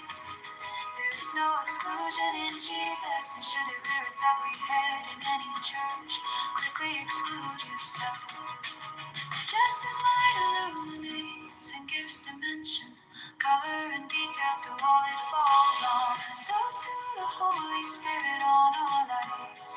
Just as an artist attempts to reflect the works of nature in his drawings and paintings, so too the spiritual man and woman who seek to reflect the works of God in their lives.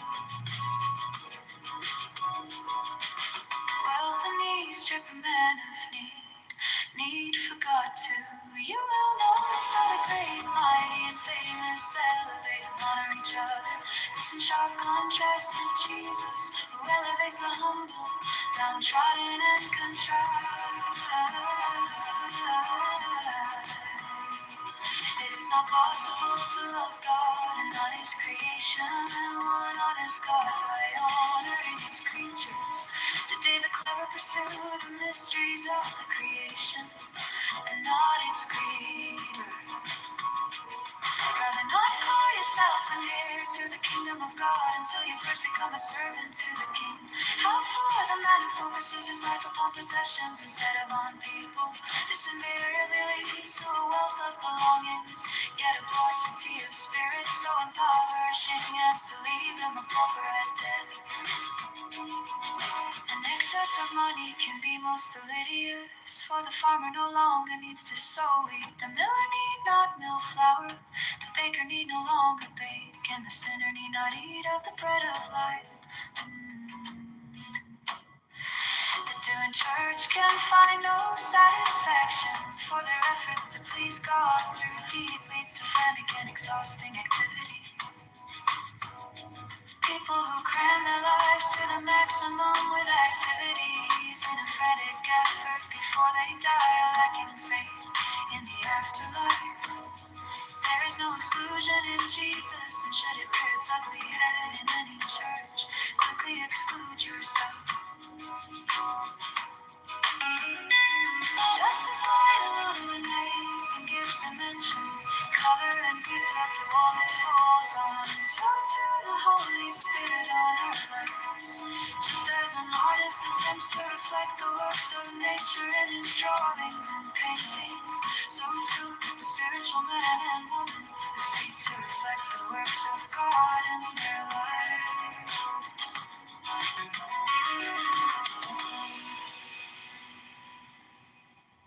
Oh, great mystery, Jesus. You lived and died and lived forevermore. Bring me into union with you, that I too may live in you, and die in you, and live again in you.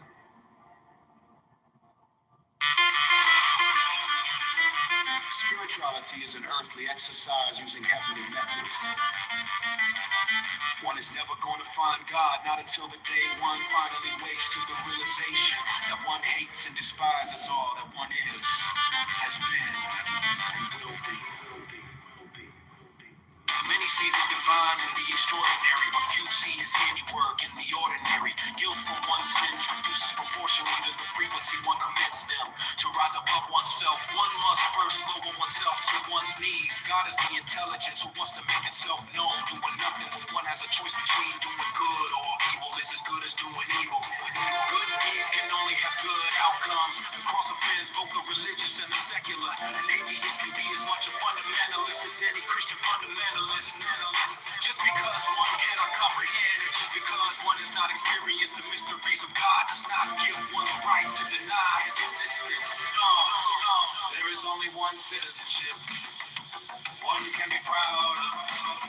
One's heavenly citizenship, any others are merely nationalism. If you cannot smell the sweat and see the dust within the text of the gospel, then the chances are you have not understood its message. One can find no archaism in the sayings of Jesus, no medievalism, no dark ageism, none of the ridiculous, laughable, no exclusionism, and nothing arcane. Wealth can imprison the soul and bind the spirit, while poverty can free them.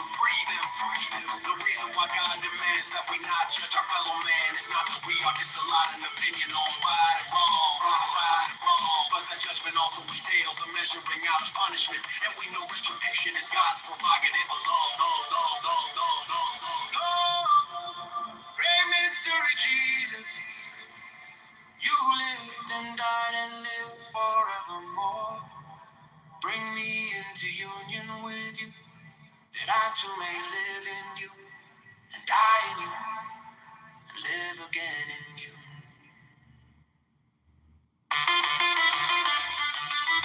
Spirituality is an earthly exercise using heavenly methods.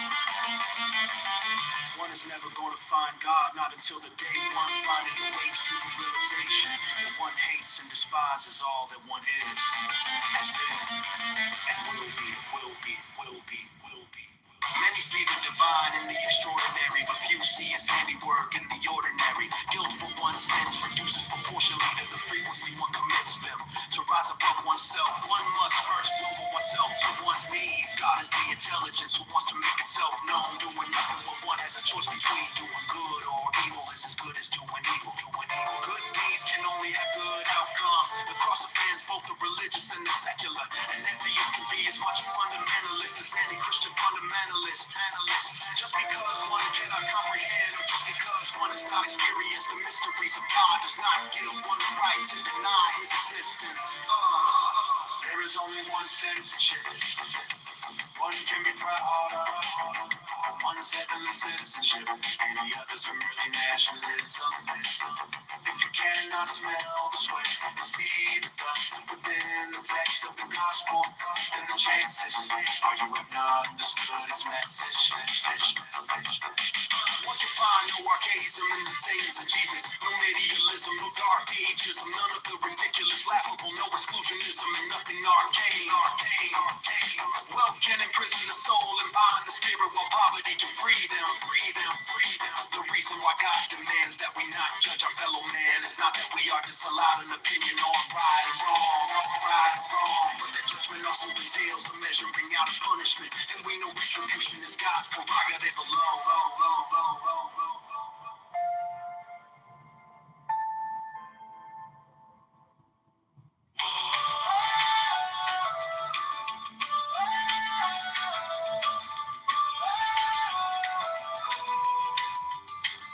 People of titles of importance, Jesus only offers one, serving others for all affectations and vanities.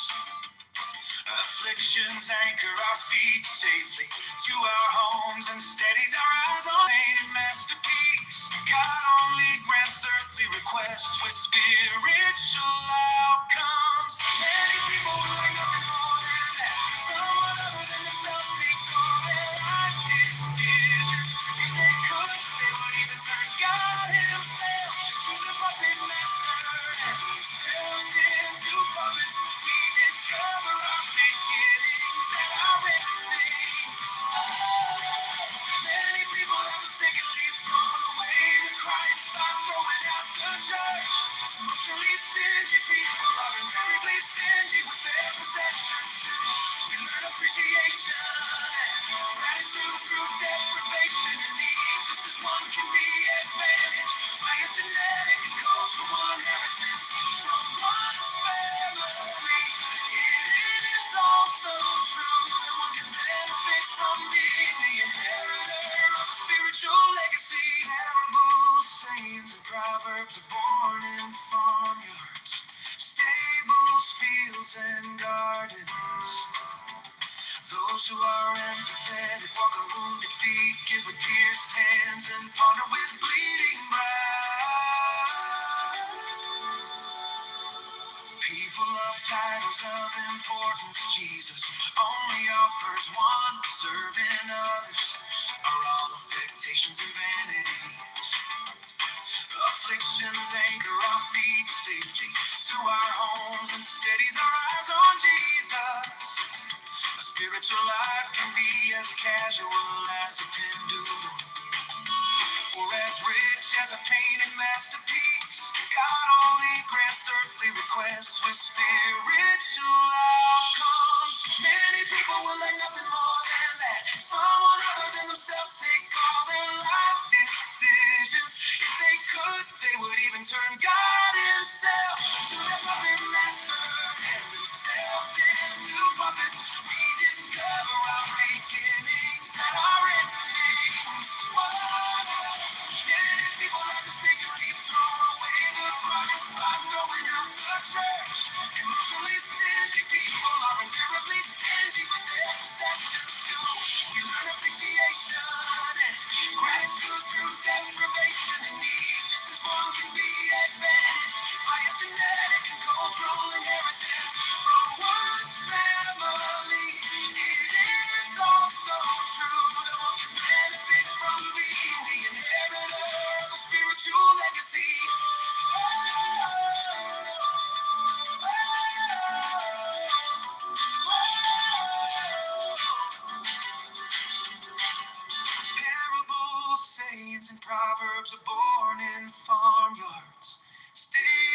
titles of importance, Jesus only offers one. Serving others are all affectations and vanities.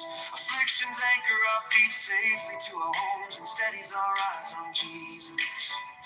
A spiritual life can be as casual as a pen doodle or as rich as a painted masterpiece. God only grants earthly requests with spiritual outcomes. Many people would like nothing more than the someone other than themselves take on their life decisions. If they could, they would even turn God Himself into their puppet master and themselves into puppets. We discover our beginnings at our endings. Many people have mistakenly thrown away the Christ by throwing out the church. Emotionally stingy people are invariably stingy with their possessions too. We learn appreciation and gratitude through deprivation and need. Just as one can be advantaged by a genetic and cultural inheritance from one's family, it is also true that one can benefit from being the inheritor of a spiritual legacy. Parables, sayings, and proverbs are born in farmyards, stables, fields, and gardens. Those who are empathetic walk on wounded feet, give with pierced hands, and ponder with bleeding brow. People love titles of importance, Jesus only offers one. Serving others are all affectations and vanities. Afflictions anchor our feet safely to our homes and steadies our eyes on Jesus. A spiritual life can be as casual as a pen doodle or as rich as a painted masterpiece. God only grants earthly requests with spiritual outcomes. Many people would like nothing more than that someone other than themselves take all their life decisions. If they could, they would even turn God Himself into their puppet master and themselves into puppets. We discover our beginnings at our endings. Many people have mistakenly thrown away the Christ by throwing out the church. Emotionally stingy people are invariably stingy with their possessions too. We learn appreciation and gratitude through deprivation and need. Just as one can be advantaged by a genetic and cultural inheritance from one's family, it is also true that one can benefit from being the inheritor of a spiritual legacy.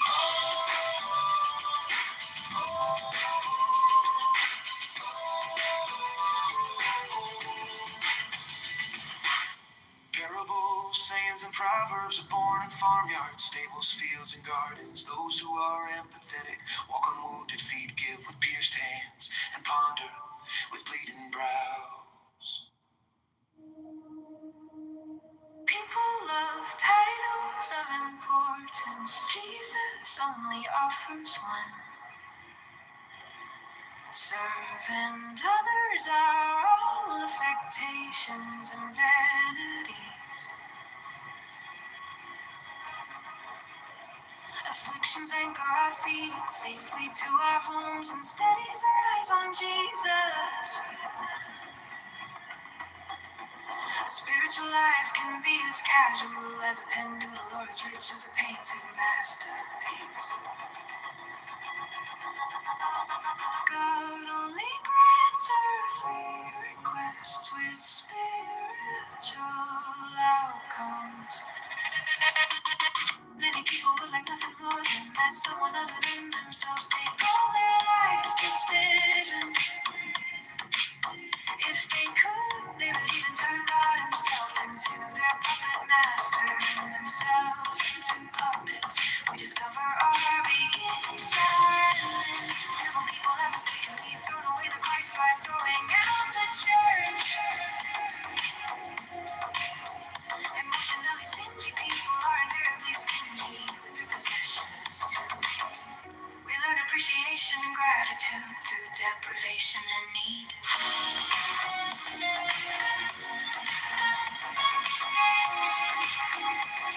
Just as one can be advantaged by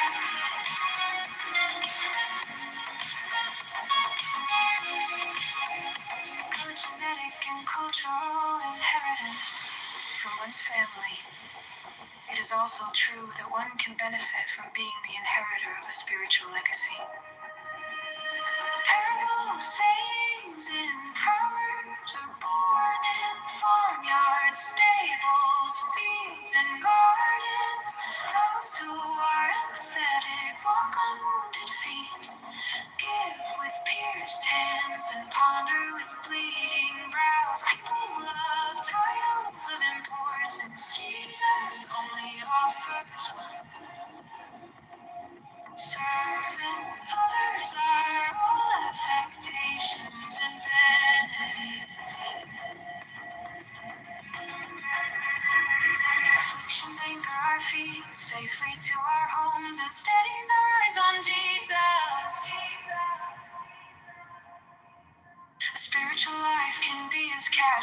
as a pen doodle or as rich as a painted masterpiece.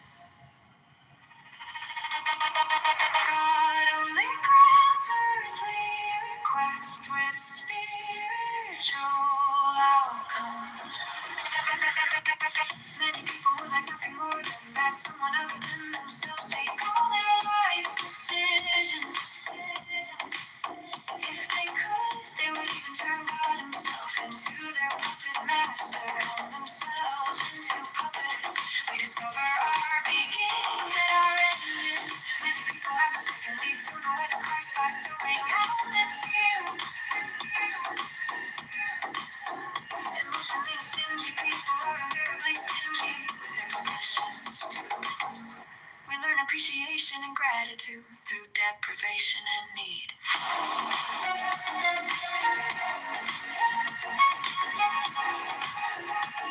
Just as one can be advantaged by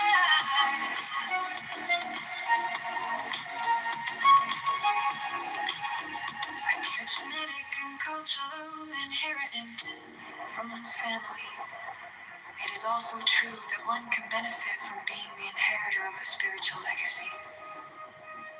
Parables, sayings, and proverbs are born in farmyards, stables, fields, and gardens.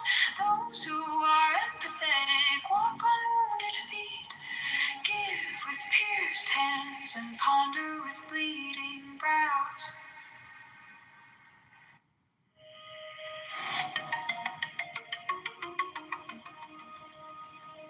People of titles, of importance, Jesus only offers one, servant others, are all affectations and vanities. Afflictions anchor our feet safely to our homes and steadies our eyes on Jesus. A spiritual life can be as casual as a pen doodle or as rich as a painted masterpiece. God only grants earthly requests with spiritual outcomes. Many people would like nothing more than that someone other than themselves take all their life decisions. If they could, they would even turn God himself into their puppet master and discover our beginnings and our endings. Many people have mistakenly thrown away the Christ by throwing out the church. Emotionally stingy people are invariably stingy with their possessions too. We learn appreciation and gratitude through deprivation and need. Just as one can be advantaged by a genetic and cultural inheritance from one's family, it is also true that one can benefit from being the inheritor of a spiritual legacy.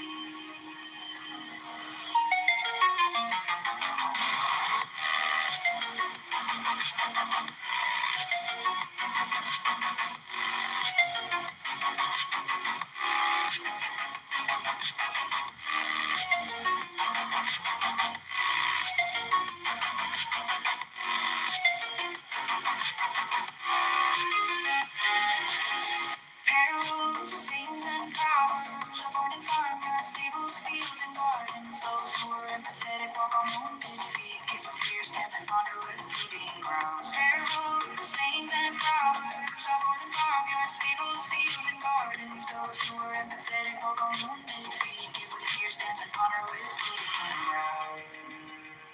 People of title, of importance, Jesus only offers one, servant others are all affectations and vanities. Afflictions anchor our feet safely to our homes and steadies our eyes on Jesus. A spiritual life can be as casual as a pen doodle or as rich as a painted masterpiece. God only grants earthly requests with spiritual outcomes. Many people would like nothing more than that someone other than themselves take all their life decisions. They could, they would even turn God himself into their puppet master. We discover our beginnings and our endings. Many people have mistakenly thrown away the Christ by throwing out the church. Emotionally stingy people are invariably stingy with their possessions too. We learn appreciation and gratitude through deprivation and need, just as one can be advantaged by a genetic and cultural inheritance from one's family. It is also true that one can benefit from being the inheritor of a spiritual legacy.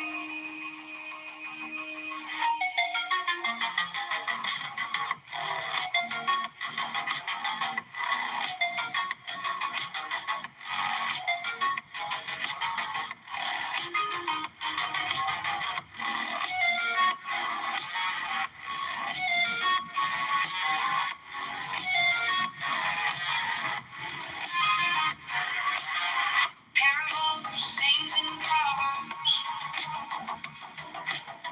Parables, sayings, and proverbs. Parables, sayings, and proverbs.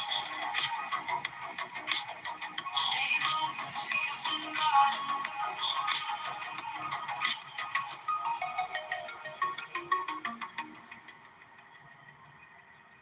The belief in God and a personal savior exercises the mind and stretches the consciousness in ways that atheists and agnostics cannot even begin to comprehend, let alone imagine.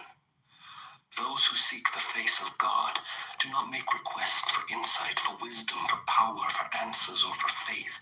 Instead, they hunger and thirst for God Himself. Sheer obedience to God or a fear of God can result in good and generous deeds. However, deeds of goodness and generosity that are born of our free-willed love for God are much the superior. The house called obedience must be built on a foundation called free will. It can never be built on a foundation of compliance and fear, for it will surely crumble. The reward for doing good is doing good. God rewards our good deeds by giving us greater capacity to do good. Only the truly hungry and thirsty find God. The target audience of Christ's parables and sayings are firstly oneself, and then, and only then, your fellow man. Many of the rituals, rules, and practices of religions trivialize God. The words of Jesus are a literary dissent, a challenge to the political negation of the established order, an affront to the religious, a challenge to the connected. Positive thinking is not a synonym for faith. Better a fool's faith than a clever man's doubt. In the earthly realm, the accomplished and clever precede the ignorant and simple. However, in God's realm, the order is reversed. The servant precedes his master, the poor, the rich, and the humble, the poor. One of the first actions of the Holy Spirit is to give us some comprehension of our spiritual poverty. The truly hungry eat and do not ask questions of taste, origin, or quality. It is they who discover that the Lord is good. A true charismatic leads through humility, simplicity, and servanthood. Reject any others as charlatans in other religions. Salvation is one's destination. However, in Christianity, it is one's departure point. Disquiet in one's soul is indicative of a spiritual dilemma. Without disquiet, no man would ever bother to find God. The belief in God and a personal savior exercises the mind and stretches the consciousness in ways that atheists and agnostics cannot even begin to comprehend, let alone imagine. Those who seek the face of God do not make requests for insight, for wisdom, for power, for answers, or for faith. Instead, they hunger and thirst for God Himself. Sheer obedience to God or a fear of God can result in good and generous deeds. However, deeds of goodness and generosity that are born of our free-willed love for God are much the superior. The house called obedience must be built on a foundation called free will. It can never be built on a foundation of compliance and fear, for it will surely crumble. The reward for doing good is doing good. God rewards our good deeds by giving us greater capacity to do good. Only the truly hungry and thirsty find God. The target audience of Christ's parables and sayings are firstly oneself, and then, and only then, your fellow man.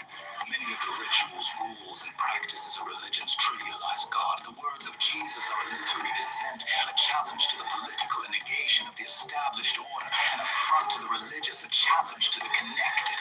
Positive thinking is not a synonym for faith. Better a fool's faith than a clever man's doubt. In the earthly realm, the accomplished and clever proceed, the ignorant and simple. However, in God's realm, the order is reversed. The servant precedes his master, the poor, the rich, and the humble, the poor. One of the first actions of the Holy Spirit is to give us some comprehension of spiritual poverty. The truly hungry eat and do not ask questions of taste, origin, or quality. It is they who discover that the Lord is good. A true charismatic leads through humility, simplicity, and servanthood. Reject any others as charlatans. In other religions, salvation is one's destination. However, in Christianity, it is one's departure point. Disquiet in one's soul is indicative of a spiritual dilemma. Without disquiet, no man would ever bother to find God.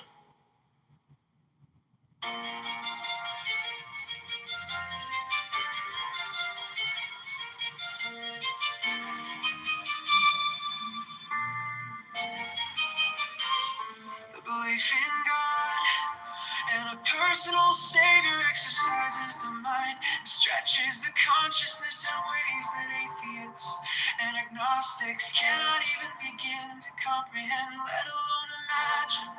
Those who seek the face of God do not make requests for insight, for wisdom, for power, for answers, or for faith. Instead, they hunger and thirst for God Himself. Sheer obedience to God or a fear of God can result in good and generous deeds. However, deeds of goodness and generosity that are born of our free will, love for God are much the superior. The house called obedience must be built on a foundation called free will. It can never be built on a foundation of compliance and fear, for it will surely crumble. The reward for doing good is doing good. God rewards our good deeds by giving us greater capacity to do good. Only the truly hungry and thirsty find God.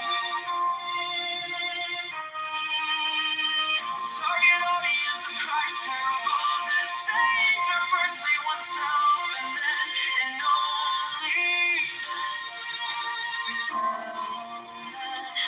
many of the rituals, rules, and practice of religion trivialize God.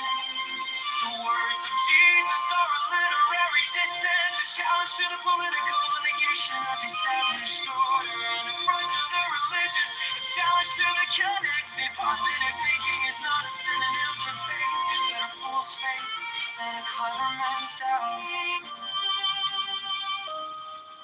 In the earthly realm, the accomplished and clever precede the ignorant and simple. However, in God's realm, the order is reversed. The servant precedes his master, the poor, the rich, and the humble, the poor. One of the first actions of the Holy Spirit is to give us some comprehension of our spiritual poverty.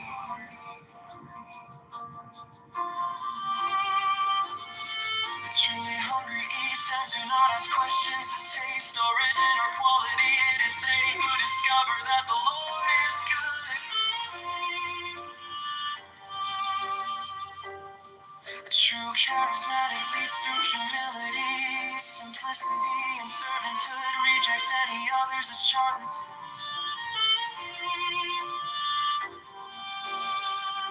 In other religions, salvation is one's destination. However, in Christianity, it is one's departure point.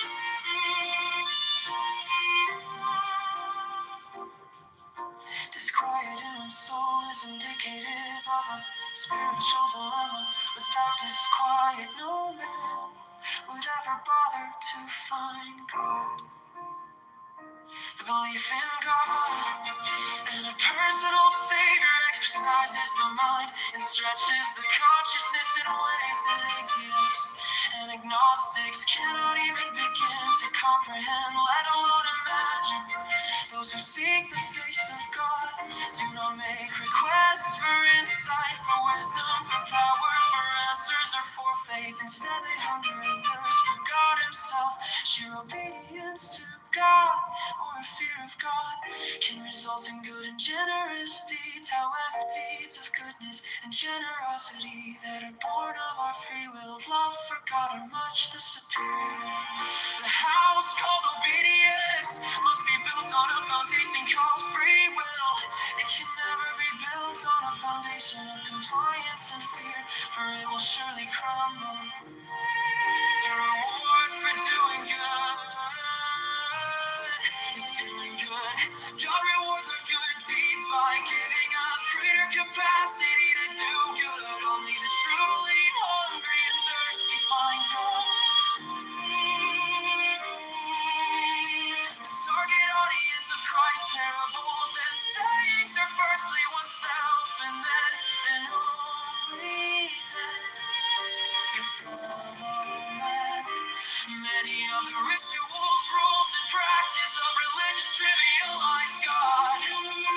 The words of Jesus are a literary dissent, a challenge to the political negation of established order, an affront to the religious, a challenge to the connected. Positive thinking is not a synonym for faith, but a fool's faith and a clever man's doubt.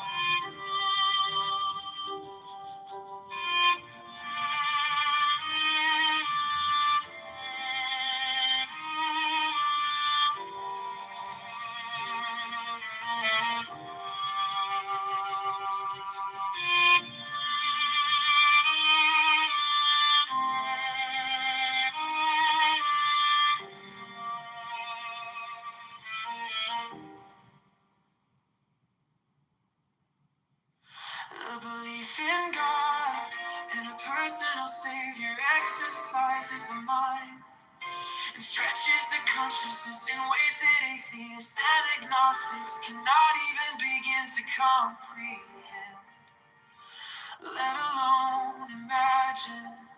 Those who seek the face of God do not make requests for insight, for wisdom, for power, for answers, or for faith.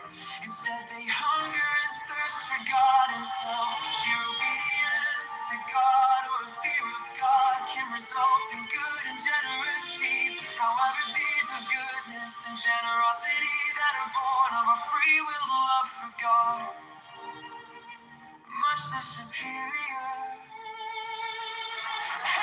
Obedience must be built on a foundation called free will. It can never be built on a foundation of compliance and fear, for it will surely crumble. The reward for doing good is doing good. God rewards our good deeds by giving us greater capacity to do good. Only the truly hungry and thirsty find God. The target audience of Christ's parables and sayings are firstly oneself and then and only then your fellow man. Many of the rituals, rules, and practices of religion trivialize God. The words of Jesus are a literary set, a challenge to the political, a negation of the established order, and a front to the religious, a challenge to the connected. Positive thinking is not a synonym for faith. Better a fool's faith than a clever man's doubt. In the earthly realm, the accomplished and clever perceive the ignorant and simple. However, in God's realm, the order is reversed. The servant precedes his master, the poor, the rich, and the humble, the poor. One of the first actions of the Holy Spirit is to give us some comprehension of our spiritual poverty. The truly hungry eat and do not ask questions of taste, origin, or quality. It is they who discover that the Lord is good. A true charismatic leads through humility, simplicity, and servanthood. Rejects any others as charlatans. In other religions, salvation is one's destination. However, in Christianity, it is one's departure point. Disquieting one's soul is indicative of a spiritual dilemma. Without disquiet, no man would ever bother to find God. The belief in God and a personal Savior exercises the mind and stretches the consciousness in ways that atheists and agnostics cannot even begin to comprehend. Let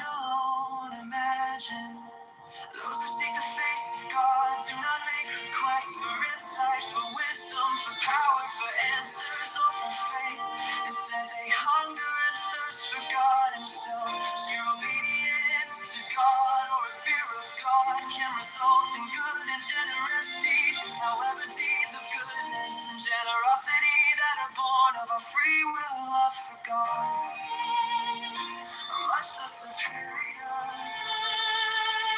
The house called obedience must be built on a foundation called free will. It can never be built on a foundation of compliance and fear, for it will surely crumble.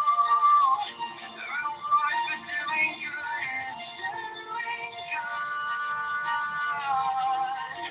God rewards our good deeds by giving us greater capacity to do good.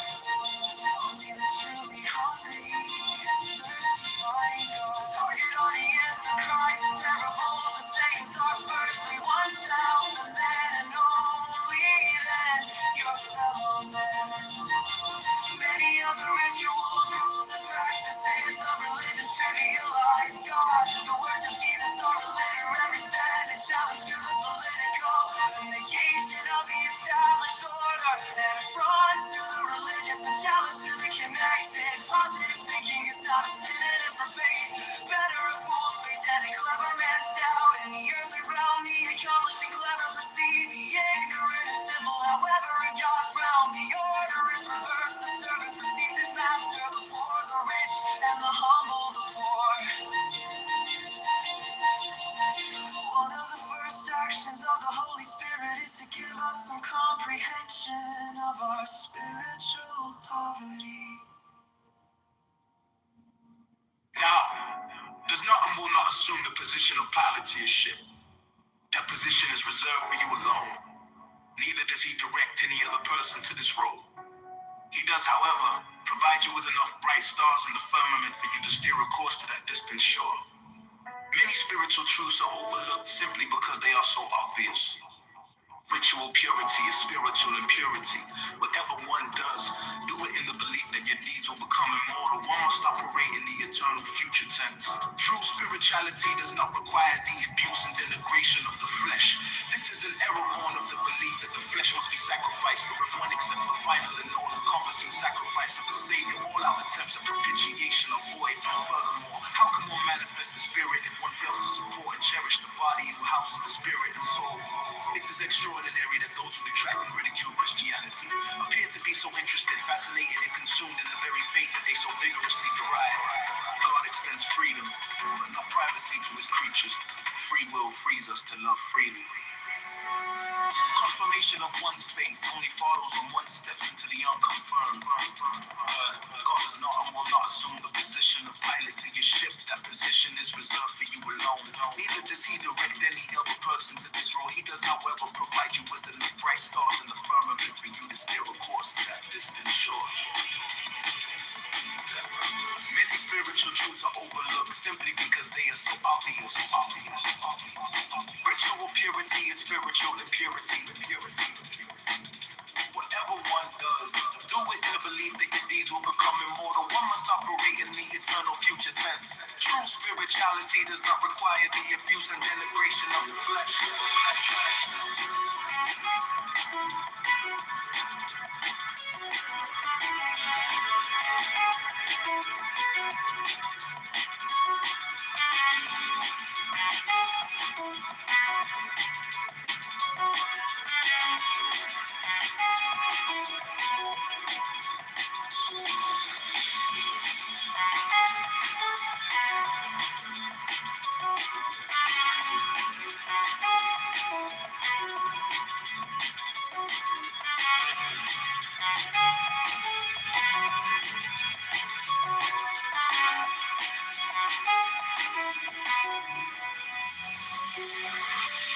True spirituality does not require the abuse and denigration of the flesh. This is an error born of the belief that the flesh must be sacrificed. For if one accepts the final and all-encompassing sacrifice of the Savior, all our attempts at propitiation are void. Furthermore, how can one manifest the Spirit if one fails to support and cherish the body who houses the Spirit and soul? Who houses the Spirit and soul? Who houses the Spirit and soul?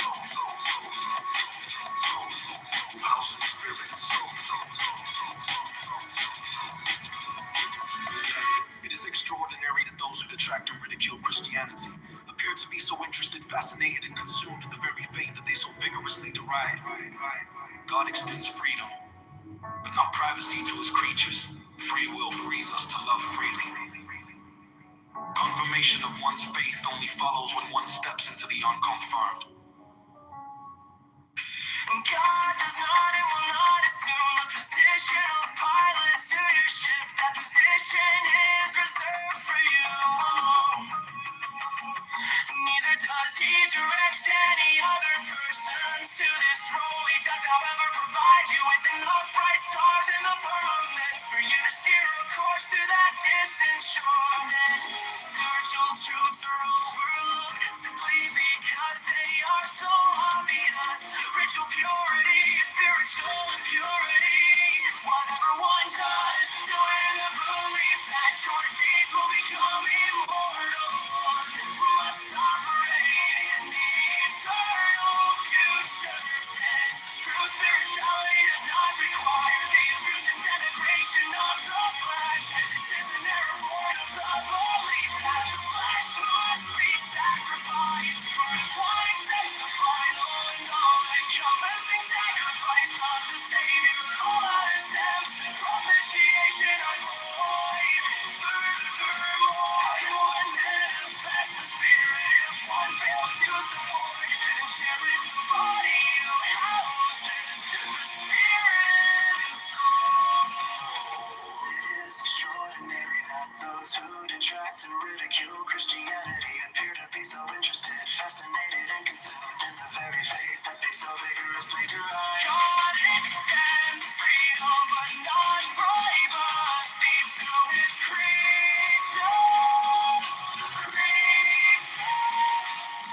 Free will frees us to love freely.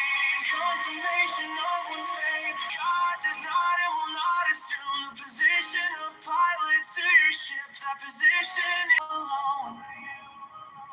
Neither does he direct any other person to this role. He does, however, provide you with enough bright stars in the firmament for you to steer a course to that distant shore. Many spiritual truths are overlooked simply because they are so obvious. Ritual purity is spiritual impurity. Whatever one does, do it in the belief that your deeds will become immortal. Must operate in the eternal future tense. True spirituality does not require the abuse and denigration of the flesh. This is an error born of the belief that the flesh must be sacrificed. For if one accepts the final and all-encompassing sacrifice of the Savior, all our attempts at propitiation are void. Furthermore, how can one manifest the Spirit if one fails to support and cherish the body who houses the Spirit and soul? It is extraordinary that those who detract and ridicule Christianity appear to be so interested, fascinated, and consumed in the very faith that they so vigorously derive. God extends freedom, but not privacy to his creatures. Free will frees us to love freely. Confirmation of one's faith only follows when one steps into the unconfirmed.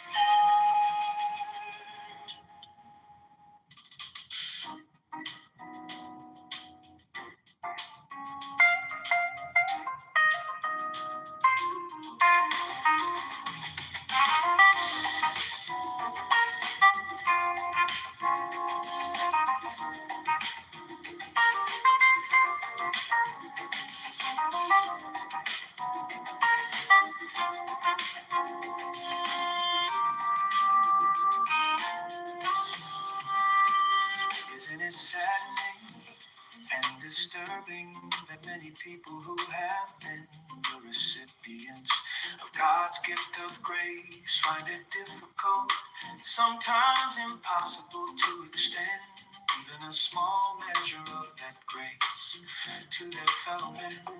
There can surely be no theme, no storyline more thrilling than that God came down and dwelt amongst men. There is only one similarity between selfishness and generosity, that when others indulge, they generate greater and greater levels of themselves. It is a sad observation that ingratitude often increases as grace increases. One learns gratitude about being a giver. Grace is gratitude amplified, gratitude withheld from a generous giver. Be it God or man is an act of spiteful theft. Fundamentalists drive their views up the pyramid of dogma, right up to its pinnacle, where there is no room for grace or love to stand. It is apparent that fundamentalism has cornered many Christians and locked them behind a wall of ignorance and fear. The kingdom of God is inclusive, not exclusive.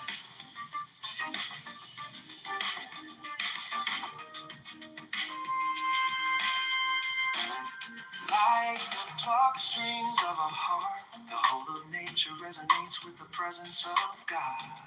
Religiosity and self-righteousness are the harrowed soils that grow the pernicious weeds of a judgmental and ungracious spirit. Fundamentalism grows out of fear, and fear out of faithlessness. The antidote for a jealous heart is a complimentary tongue. Isn't it saddening and disturbing that many people who have been the recipients of God's gift of grace find it difficult and sometimes impossible to extend even a small measure of that grace to their fellow men? There can surely be no theme, no storyline more thrilling than that God came down and dwelt amongst men. There is only one similarity between selfishness and generosity, that when either is indulged, they generate greater and greater levels of themselves.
Like the bloodstreams of a harp, the whole of nature resonates with the presence of God. Religiosity and self-righteousness are the harrowed soils that grow the pernicious weeds of a judgmental and ungracious spirit. Fundamentalism grows out of fear, and fear out of faithlessness. The antidote for a jealous heart is a complimentary tongue.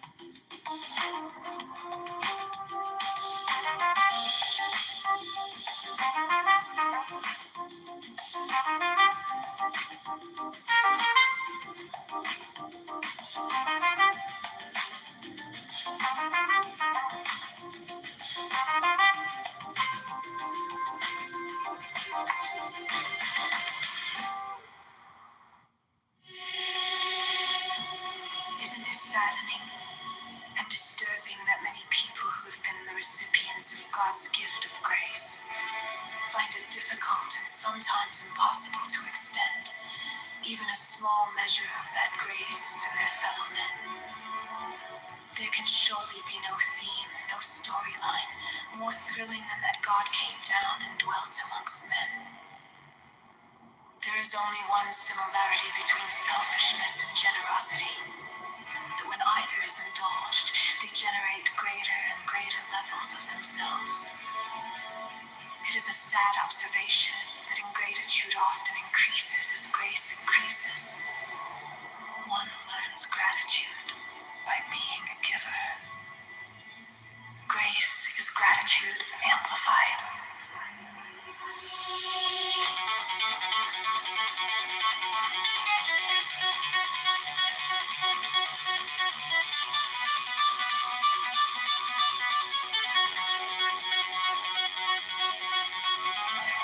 Gratitude withheld from a generous giver is an act of spiteful theft.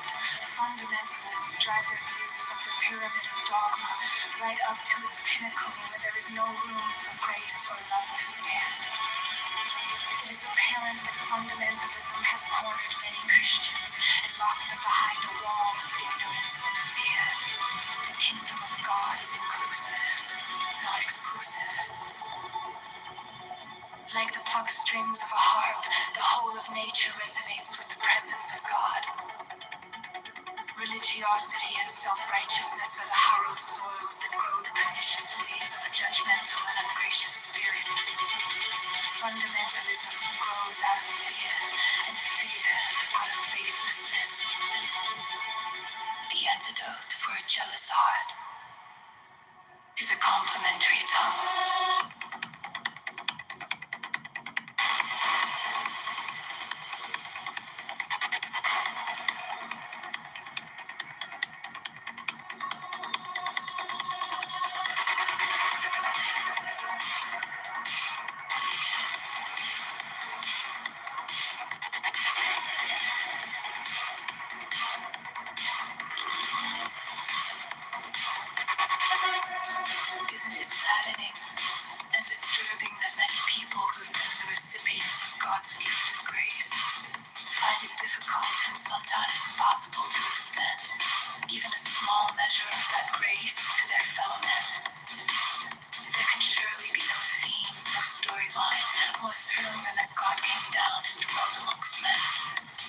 is akin to finding oneself hanging desperately on to the end of one's life rope.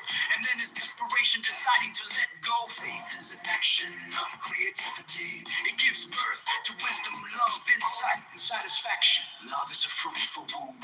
It births all good. We should live like the flowers of the meadow. Seeds of flowers germinate quickly when watered. Root firmly and then sprout readily to unfurl their leaves to the sun. And the plants bud and flower exuberantly, bear seed abundantly to finally wither away. We too should germinate faithfully, root courageously, sprout trustingly, unfurl obediently, flower gloriously, seed generously, and die graciously. A great wonder when we invite the Holy Spirit of God to dwell within us. God becomes incarnated. Spirit has put on a humble flesh. One's spirituality must never be so mystical, rooted in living in life. Conversely, a spirituality of action indeed, devoid of mystery, is also empty. Christian mysticism develops from one's personal interaction with God, and must therefore be reserved primarily for oneself. The Sermon on the Mount stands like a majestic mountain before me. I can find no way to ignore, circumvent, or abrogate its perfect precepts. Its lofty peak beyond my mortal reach, yet forever beckoning me on to greater heights. Its rules are the pinnacle standard of all time, for all cultures and for all people. God's gift of grace to the sinner is precious relief, but to the self-righteous, atrocious unfairness. Grace is the flip side to love. Grace is the flip side to love. Grace is the flip side to faith is akin to finding oneself hanging desperately on to the end of one's life rope. And then is desperation deciding to let go. Faith is an action of creativity. It gives birth to wisdom, love, insight, and satisfaction. Love is a fruitful womb. It births all good. We should live like the flowers of the meadow. The seeds of flowers germinate quickly when watered. Root firmly and then sprout readily to unfurl their leaves to the sun. Then the plants bud and flower exuberantly, bear seed abundantly to finally wither away. We too should germinate faithfully, root courageously, sprout trustingly, unfurl obediently, flower gloriously, seed generously, and die graciously.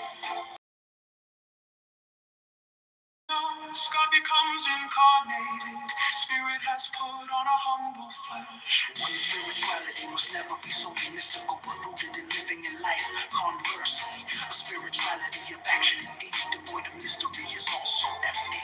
Christian mysticism develops from one's personal interaction with God, and must therefore be reserved primarily for oneself. The Sermon on the Mount stands like a majestic mountain before me. I can find no way to ignore, circumvent, or abrogate its perfect precepts. Its lofty peak beyond my mortal reach, yet forever beckoning me on to greater heights. Its rules are the pinnacle standard of all time, for all cultures and for all people. God's gift of grace to the sinner is precious relief, but to the self-righteous, atrocious unfairness. Grace is the flip side to love. Grace is the flip side to love. The only road to God leads through the gateway called faith. What does God require of you? A pressing need, complete dependency, a burning desire, as well as a deep yearning for consummation with God. Yeah. The progression of self-centered, selfish, self-love, self-sufficient, self-deficient. The selfish life is self-sufficient, but godly deficient. Love oneself enough, and you love no one, and no one will love you. Faith begins where self ends. Faith is trust in action. Trust is courage in action. Courage is desire in action. Desire is need in action. Faith begins with the single spiritual step and ends in a heavenly destination. Faith is curiosity satisfied. Faith stands up and runs when intellect fails and falls. Intellect draws strength from the past, while faith draws strength from the future. Faith, the road less traveled. We step out thinking faith is a long journey, and discover to our great surprise that it is only a step. Faith is an action, a movement away from yourself in the direction of God. You take a single step and God moves towards you across an eternity. Faith is the second in time that separates a life from an eternity. Faith is the point in the life where I ends off and God begins. through the gateway called faith. What does God require of you? A pressing need, complete dependency, a burning desire, as well as a deep yearning for consummation with God. Yeah, yeah, yeah. The progression of self-centered, self-love, self-sufficient, the selfish life is self-sufficient, but God ain't efficient. Love oneself enough, and you love no one and no one will love you enough. Yeah. Faith begins with self-is. Faith is trust in action. Trust is courage in action. Courage is desire in action. Desire is need in action. Faith begins with the simple spiritual stepping into the heavenly destination. Faith is curiosity satisfied. Faith stands up and runs when intellect fails and falls. Intellect draws strength from the past, while faith draws strength from the future. Faith, the road less traveled. Yeah, faith is the second time. It separates a life from an eternity. Faith is a point in the life where I end off and God begins.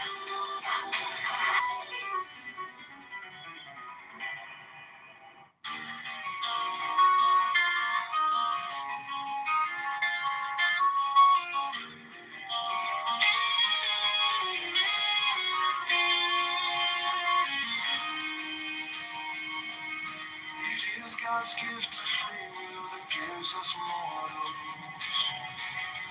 the wherewithal to good or evil. For its freedoms allow obedience or rebellion. From obedience comes love, and from rebellion hate. God is love, and for God to precipitate love in us, He first had to bestow free will upon us. For without free will, we cannot love freely. For love is not born of compliance. So great was God's will that we love. That He restored rebellion. The love of God is the womb that births free will. Free will is the womb that births reciprocal and unconditional love. Having bestowed free will on humanity, the only way open to God to intervene with mankind was through His incarnation. There can be no Christendom, and if there has been, it was of men and not of God.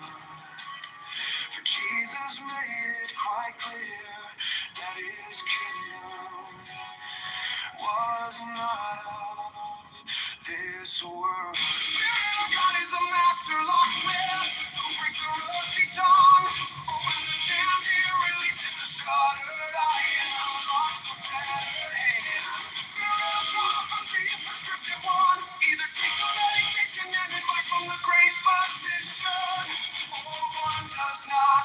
Prophecy does not indicate a definite destination, merely one of many paths. It is the journey that determines the destination. Faith is God's gift of curiosity and courage, for it empowers us to trust and search for Him. Many people never find God simply because it appears as if they do not have the curiosity or courage to venture out on a search to find Him.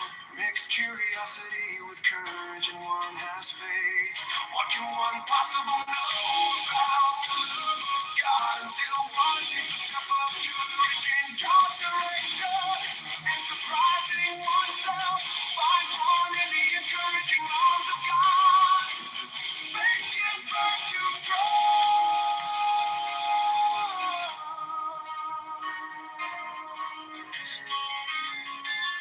It is God's gift of free will that gives us mortals the wherewithal to good or evil.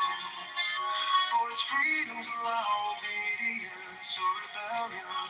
From obedience comes love, and from rebellion hate.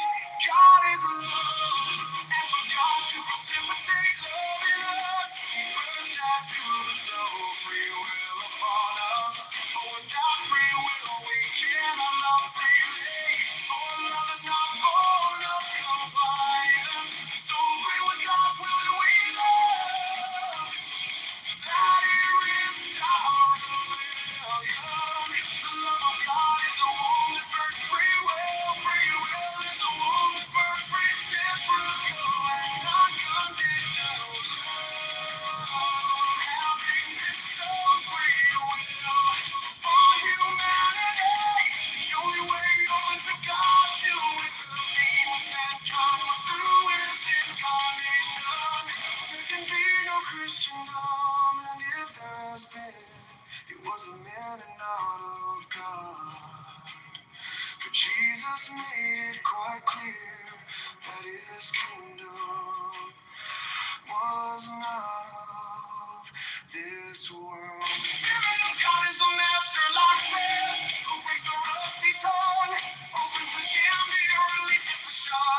God's gift, a free will that gives us morals, the wherewithal to good or evil.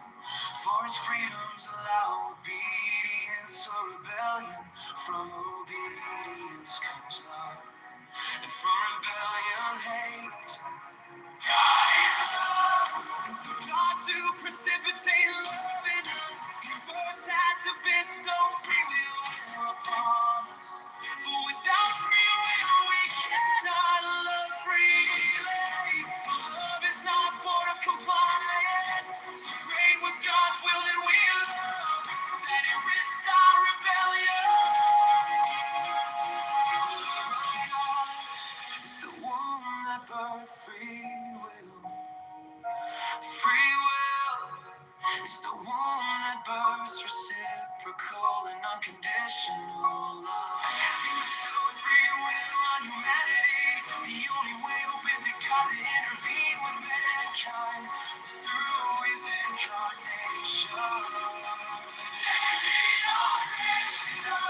If there has been, it wasn't man enough, God. For Jesus made it quite clear that His kingdom was not of this world. The Spirit of God is a master locksmith who breaks the rusty tool, opens the jailed ear, releases the shuttered eye, and unlocks the fettered head. Spiritual prophecy is prescriptive one, either takes the medication and advice from the great physician, or one does not. Prophecy does not indicate a definite destination, merely one of many paths. It is the journey that determines the destination. Faith is God's gift of curiosity and courage, for it empowers us to trust Him and to search for Him. Many people never find God simply because it appears as if they do not have the curiosity or courage to venture out on a search to find Him. It's curiosity with courage and one has faith.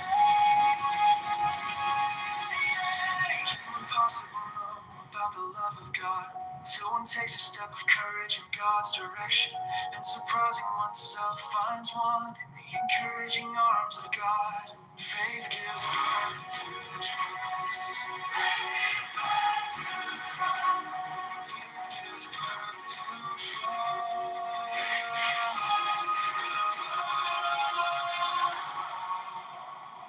It is God's gift, a free will that gives us morals, the wherewithal to good or evil.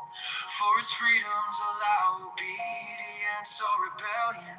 From obedience comes love, and from rebellion hate. God is love. God to precipitate love in us, first had to bestow free will upon us. For without free will, we cannot love freely. Love is not born of compliance. So great was God's will that we love, that He risked our rebellion. The love of God is the one that burns free will. Free will is the one that lies reciprocal and unconditional love. Having bestowed free will on humanity, the only way open to God will intervene with mankind was through His incarnation. If there has been, it was a man and not of God. For Jesus made it quite clear that His kingdom was not of this world. The Spirit of God is a master locksmith who breaks the rusty tool, opens the jailed ear, releases the shuttered eye, and unlocks the fettered head. Spiritual prophecy is prescriptive one, either takes the medication and advice from the great physician, or one does not. Prophecy does not indicate a definite destination, merely one of many paths. It is the journey that determines the destination. Faith is God's gift of curiosity and courage, for it empowers us to trust Him and to search for Him. Many people never find God simply because it appears as if they do not have the curiosity or courage to venture out on a search to find Him. It's curiosity with courage and one has faith. Can one possible know about love of God until one takes a step of courage in God's direction. And surprising oneself finds one in the encouraging arms of God. Faith gives birth to trust.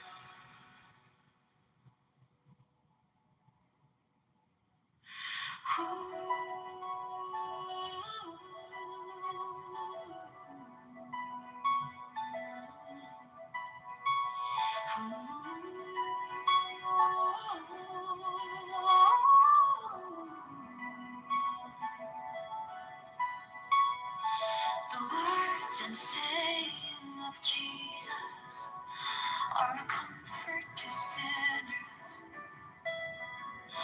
but a puzzle to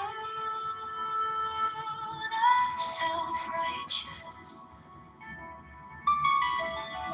Constant moralizing is a form of guilt transference. Grace is like water, it always flows to the lowest point, and this is why no one can appreciate its benefaction quite like the lowly sinner. What do I know but that God is grace that shall suffice?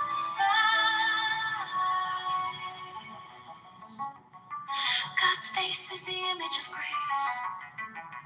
A simple child knows more of God than does any theologian.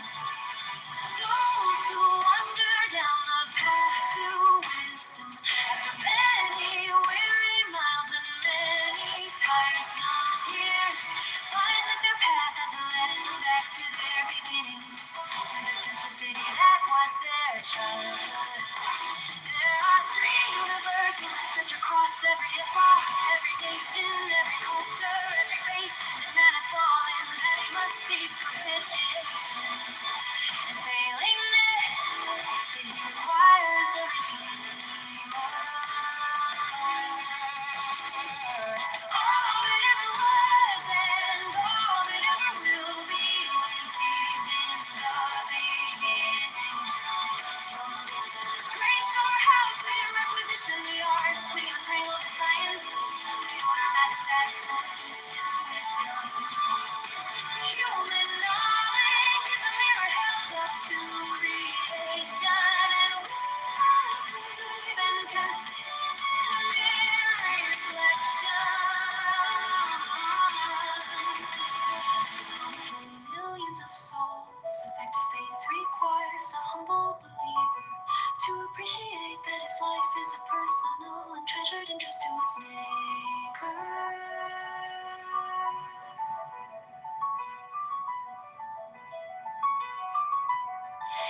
Good and evil cannot be contained in one, for the one thrusts out the other. For where there is true light, there is no darkness. It is therefore an error to think that God encompasses both.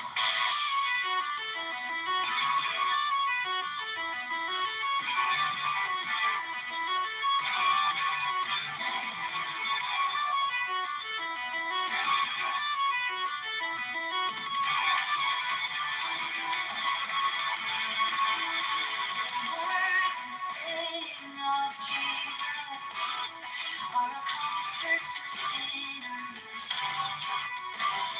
but a puzzle to the self-righteous.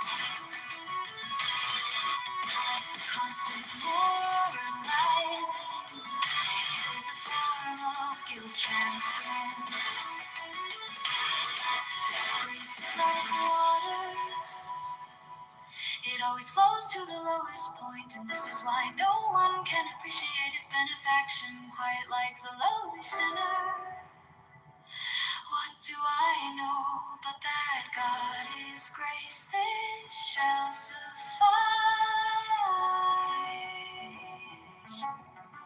God's face is the image of grace.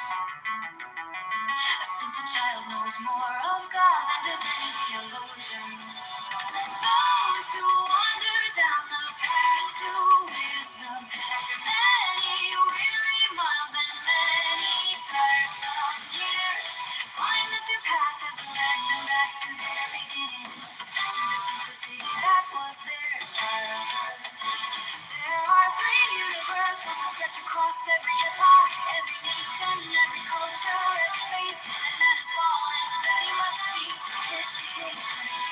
And failing this, it requires a redeemer. All that ever was and all that ever will be was conceived in the beginning. From this great storehouse we requisition the arts, we untangle the sciences, we open mathematics, meditation, wisdom.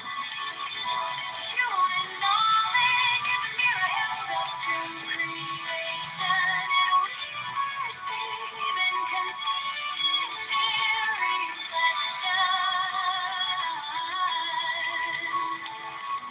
Many millions of souls, effective faith requires a humble believer to appreciate that his life is of personal and treasured interest to his maker.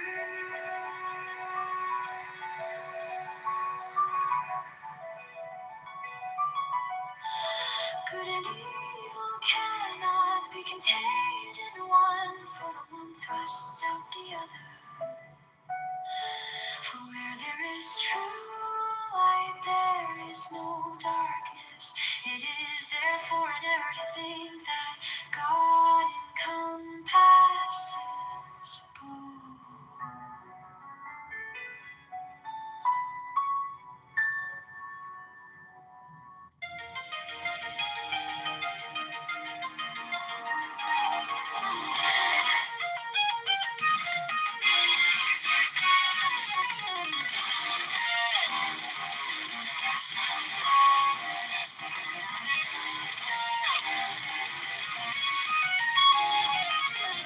The words and saying of Jesus are a comfort to sinners, but a puzzle to the self-righteous. Constant moralizing is a form of guilt transference. Grace is like water, it always flows to the lowest point. And this is why no one can appreciate its benefaction quite like the lowly sinner. What do I know but that God is grace? This shall suffice. God's face is the image of grace. A simple child knows more of God than does any theologian. Those who wander down the path to wisdom, after many weary miles and many tiresome years, find that their path has led them back to their beginnings, to the simplicity that was their childhood. There are three universals that stretch across every epoch, every nation, every culture, every faith, that man has fallen, that he must seek propitiation, and failing this, that he requires a redeemer.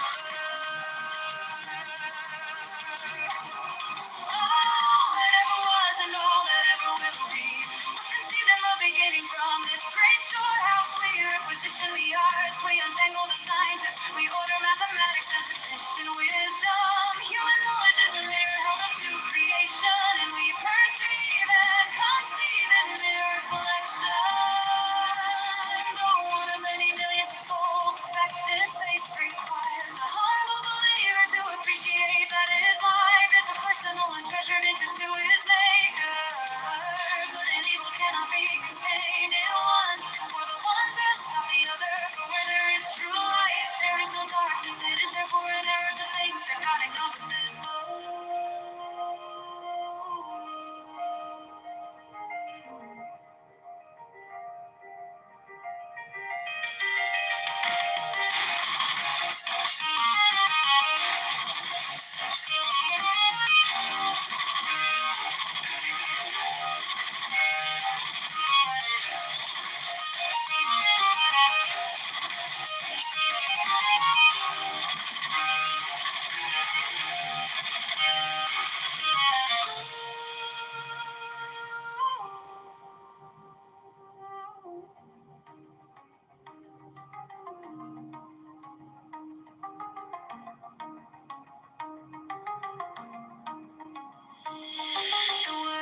saying of Jesus are a comfort to sinners, but a puzzle to the self-righteous.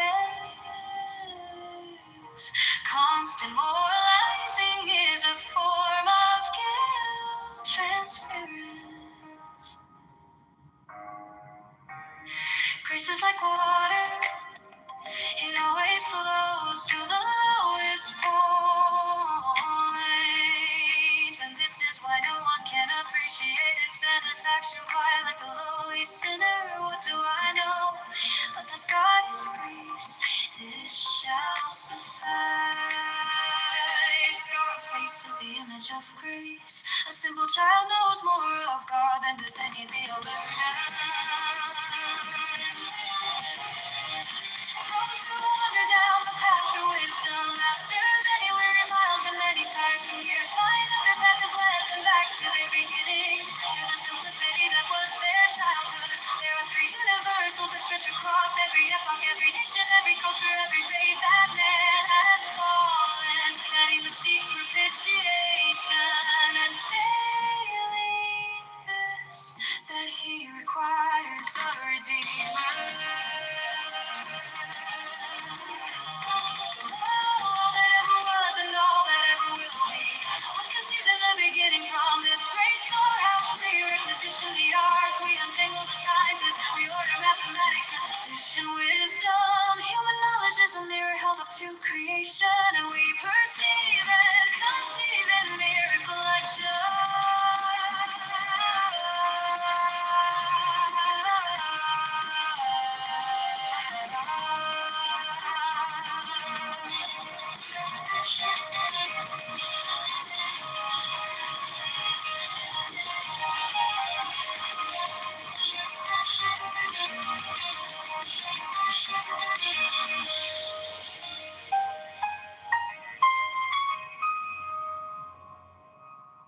The words and saying of Jesus are a comfort to sinners, but a puzzle to the self-righteous. Constant moralizing is a form of guilt transference.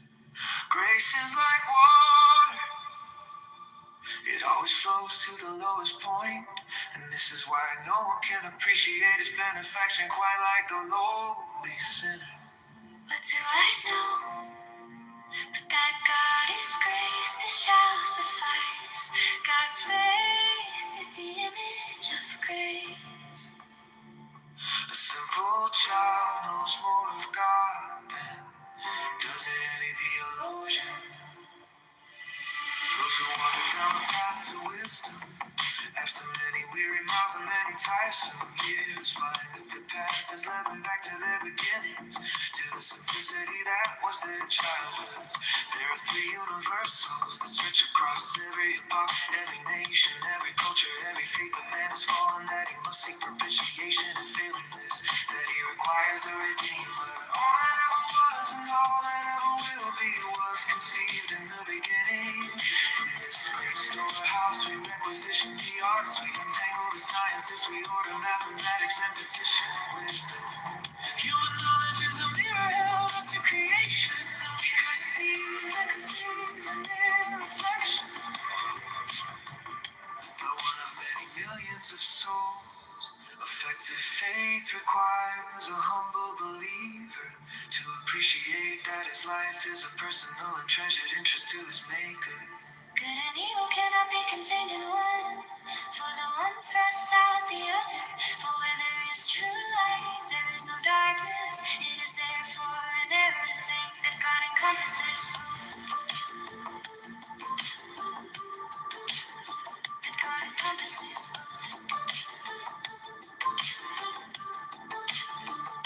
The words and saying of Jesus are a comfort to sinners, but a puzzle to the self-righteous. Constant moralizing is a form of guilt transference.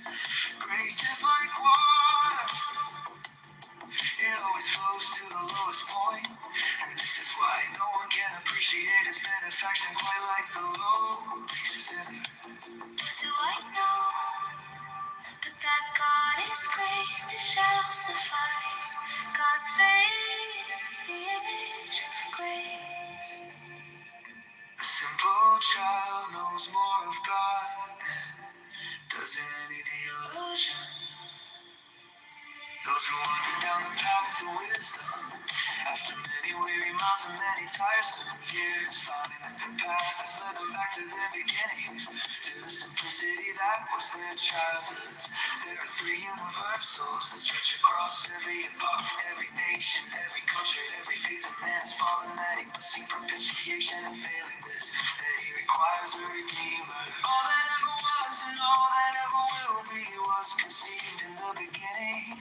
From this great storehouse we requisition the arts, we untangle the sciences, we order mathematics and position wisdom. Human knowledge is a mirror held up to creation, and we conceive and conceive in their reflection. The one of many millions of souls. Effective faith requires a humble believer to appreciate that his life is of personal and treasured interest to his maker. Good and evil cannot be contained in one. For the one first out the other. For where there is true light, there is no darkness. It is therefore an error that God encompasses both. That God encompasses both. That God encompasses both. That God encompasses both.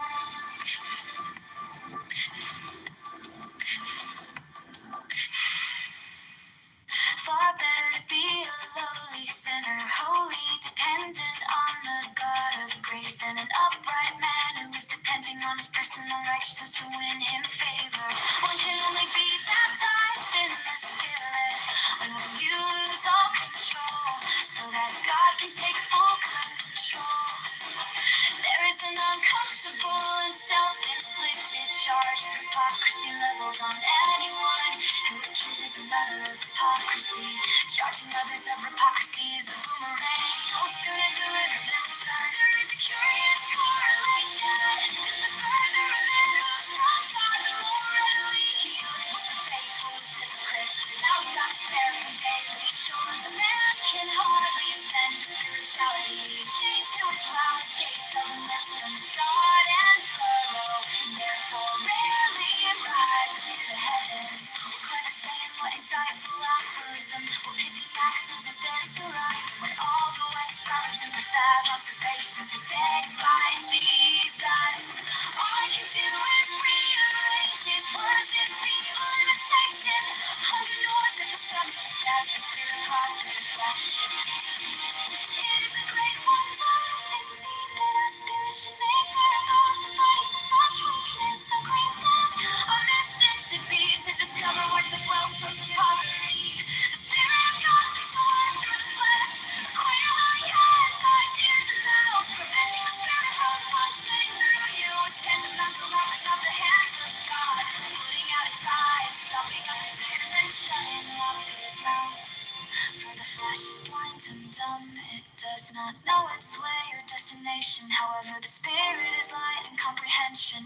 She knows the path to walk and the way to life. Far better to be a lowly sinner, wholly dependent on the God of grace, than an upright man who is depending on his personal righteousness to win him favor. One can only be baptized in the Spirit when you lose all control, so that God can take full control. There is an uncomfortable and self-inflicted charge of hypocrisy leveled on anyone who accuses another of hypocrisy. Charging others of hypocrisy is a boomerang. No sooner delivered than returned. There is a curious correlation that the further a man moves from God, the more readily he labels the faithful as hypocrites. Without time spared from daily chores, a man can hardly ascend to spirituality. Chained to his plow, his gates seldom left from the sod and furrow, and therefore rarely rises to the heavens. What clever saying, what insightful aphorism, what pithy maxims is there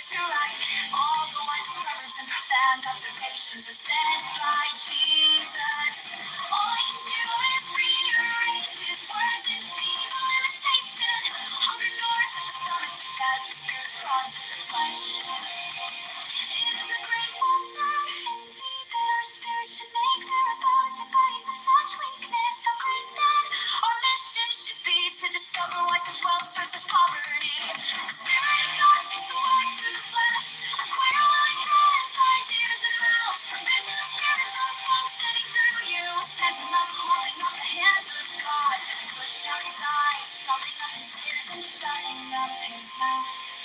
For the flesh is blind and dumb, it does not know its way or destination. However, the spirit is light and comprehension. She knows the path to walk and the way to life.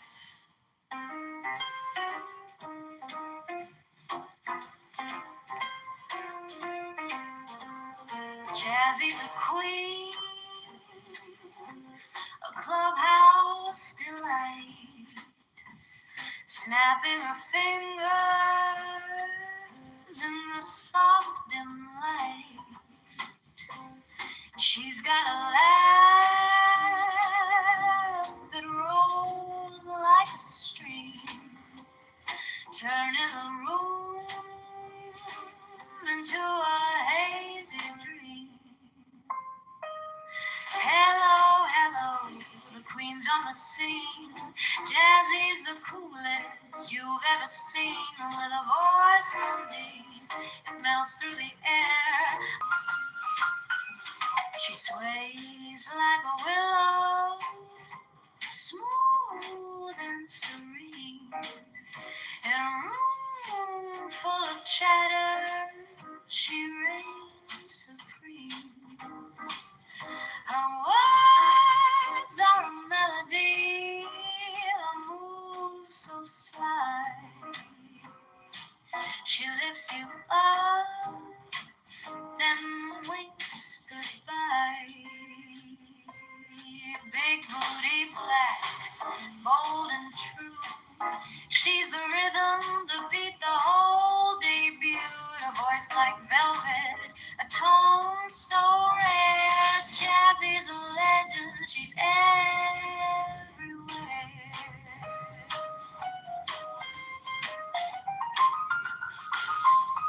Hello, hello, the queen's on the scene. Jazzy's the coolest you've ever seen, with a voice so deep it melts through the air. A big-hearted woman beyond compare.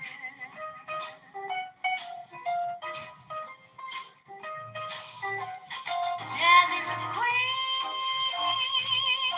she's got her crown, turning the club upside down.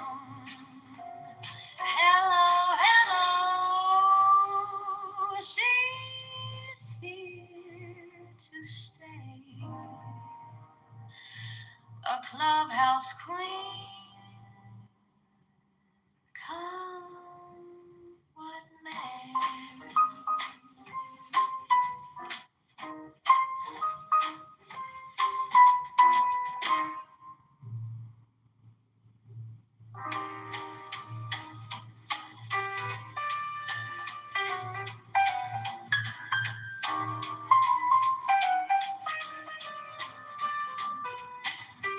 Scaffolds rise, the beams align.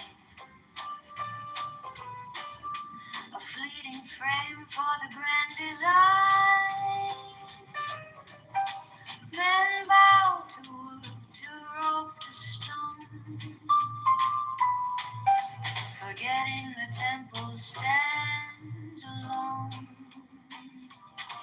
Oh, don't mistake the work for the art, the shell for the soul, the skin for the heart. What's built will fade, but truth will bloom. His temple's light fills every room.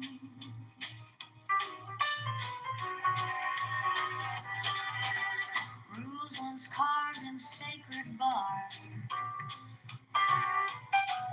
now brittle shadows lost in the dark. Yet they cling to echoes, voices past, while the Lord's great work is built to last. The Lord's is the temple, the plan divine, not ours to claim, but His design.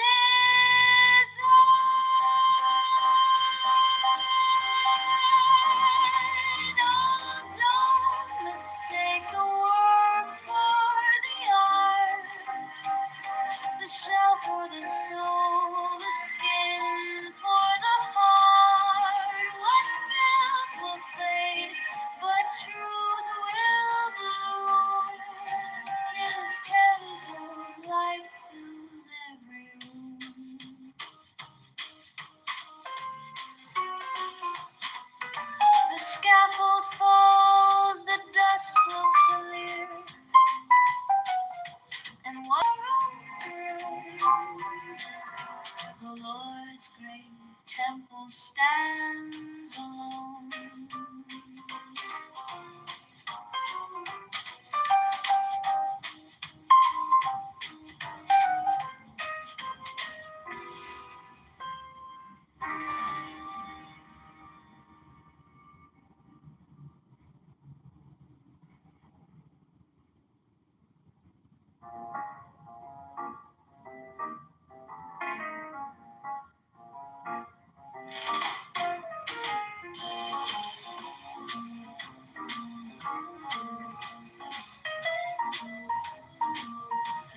The scaffolds rise, the timber groans, each beam a step, each stone a throne. Yet men bow low to fleeting things, mistaking ropes for angel wings. Oh, can't you see the work is clear? The temple's truth draws ever near. The Lord's temple stands, not ours to claim. Its walls of love, not built for fame. So don't stake your pride on rules that crumble, on laws that die.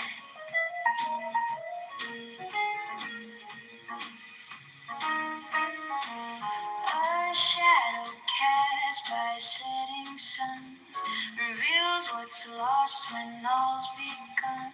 Old rules may sing their siren song, the scaffolds fall, the work moves on. Oh, hold your tools, but hold them light. The Lord alone completes the right. The Lord's temple stands, not ours to claim. Its walls of love, not built for fame. So don't stake your pride on rules that crumble, on laws that die. The chisel chips, the hammer pounds, but silence reigns where truth resounds. His hands alone, they shape the plan no mortal heart can understand. The Lord's temple stands, not ours to claim. Its walls of love, not built for fame. So don't stake your pride on rules that crumble, on laws that die.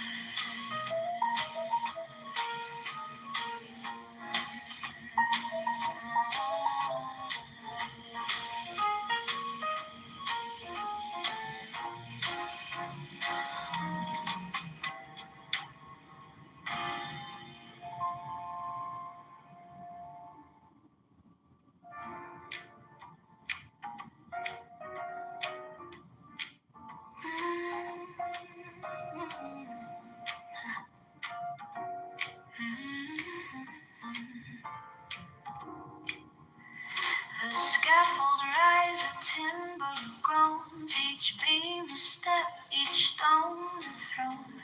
Yet men bow low to fleeting things, mistaking ropes for angel wings. Oh, can't you see the work is clear? The temple's truth draws ever near. The Lord's temple stands, not ours to claim. Its walls of love, not built for fame. So don't stake your pride on rules that crumble, on laws that die.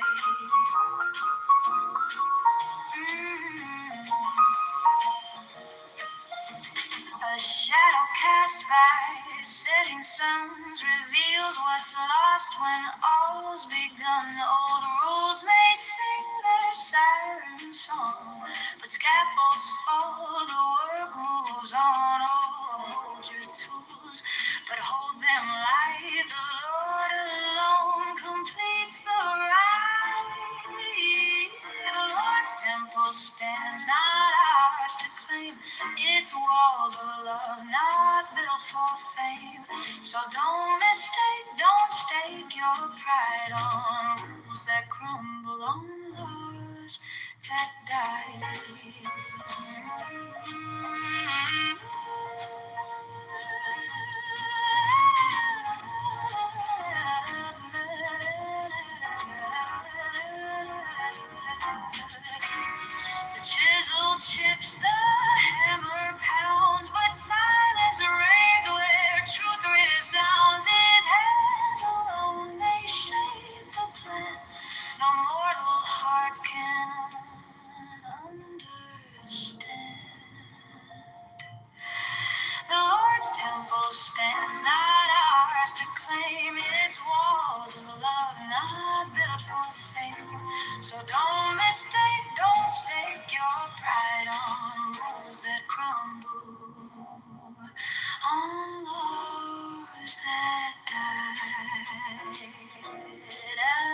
mentioned there: Samaria, Sodom, and Jerusalem.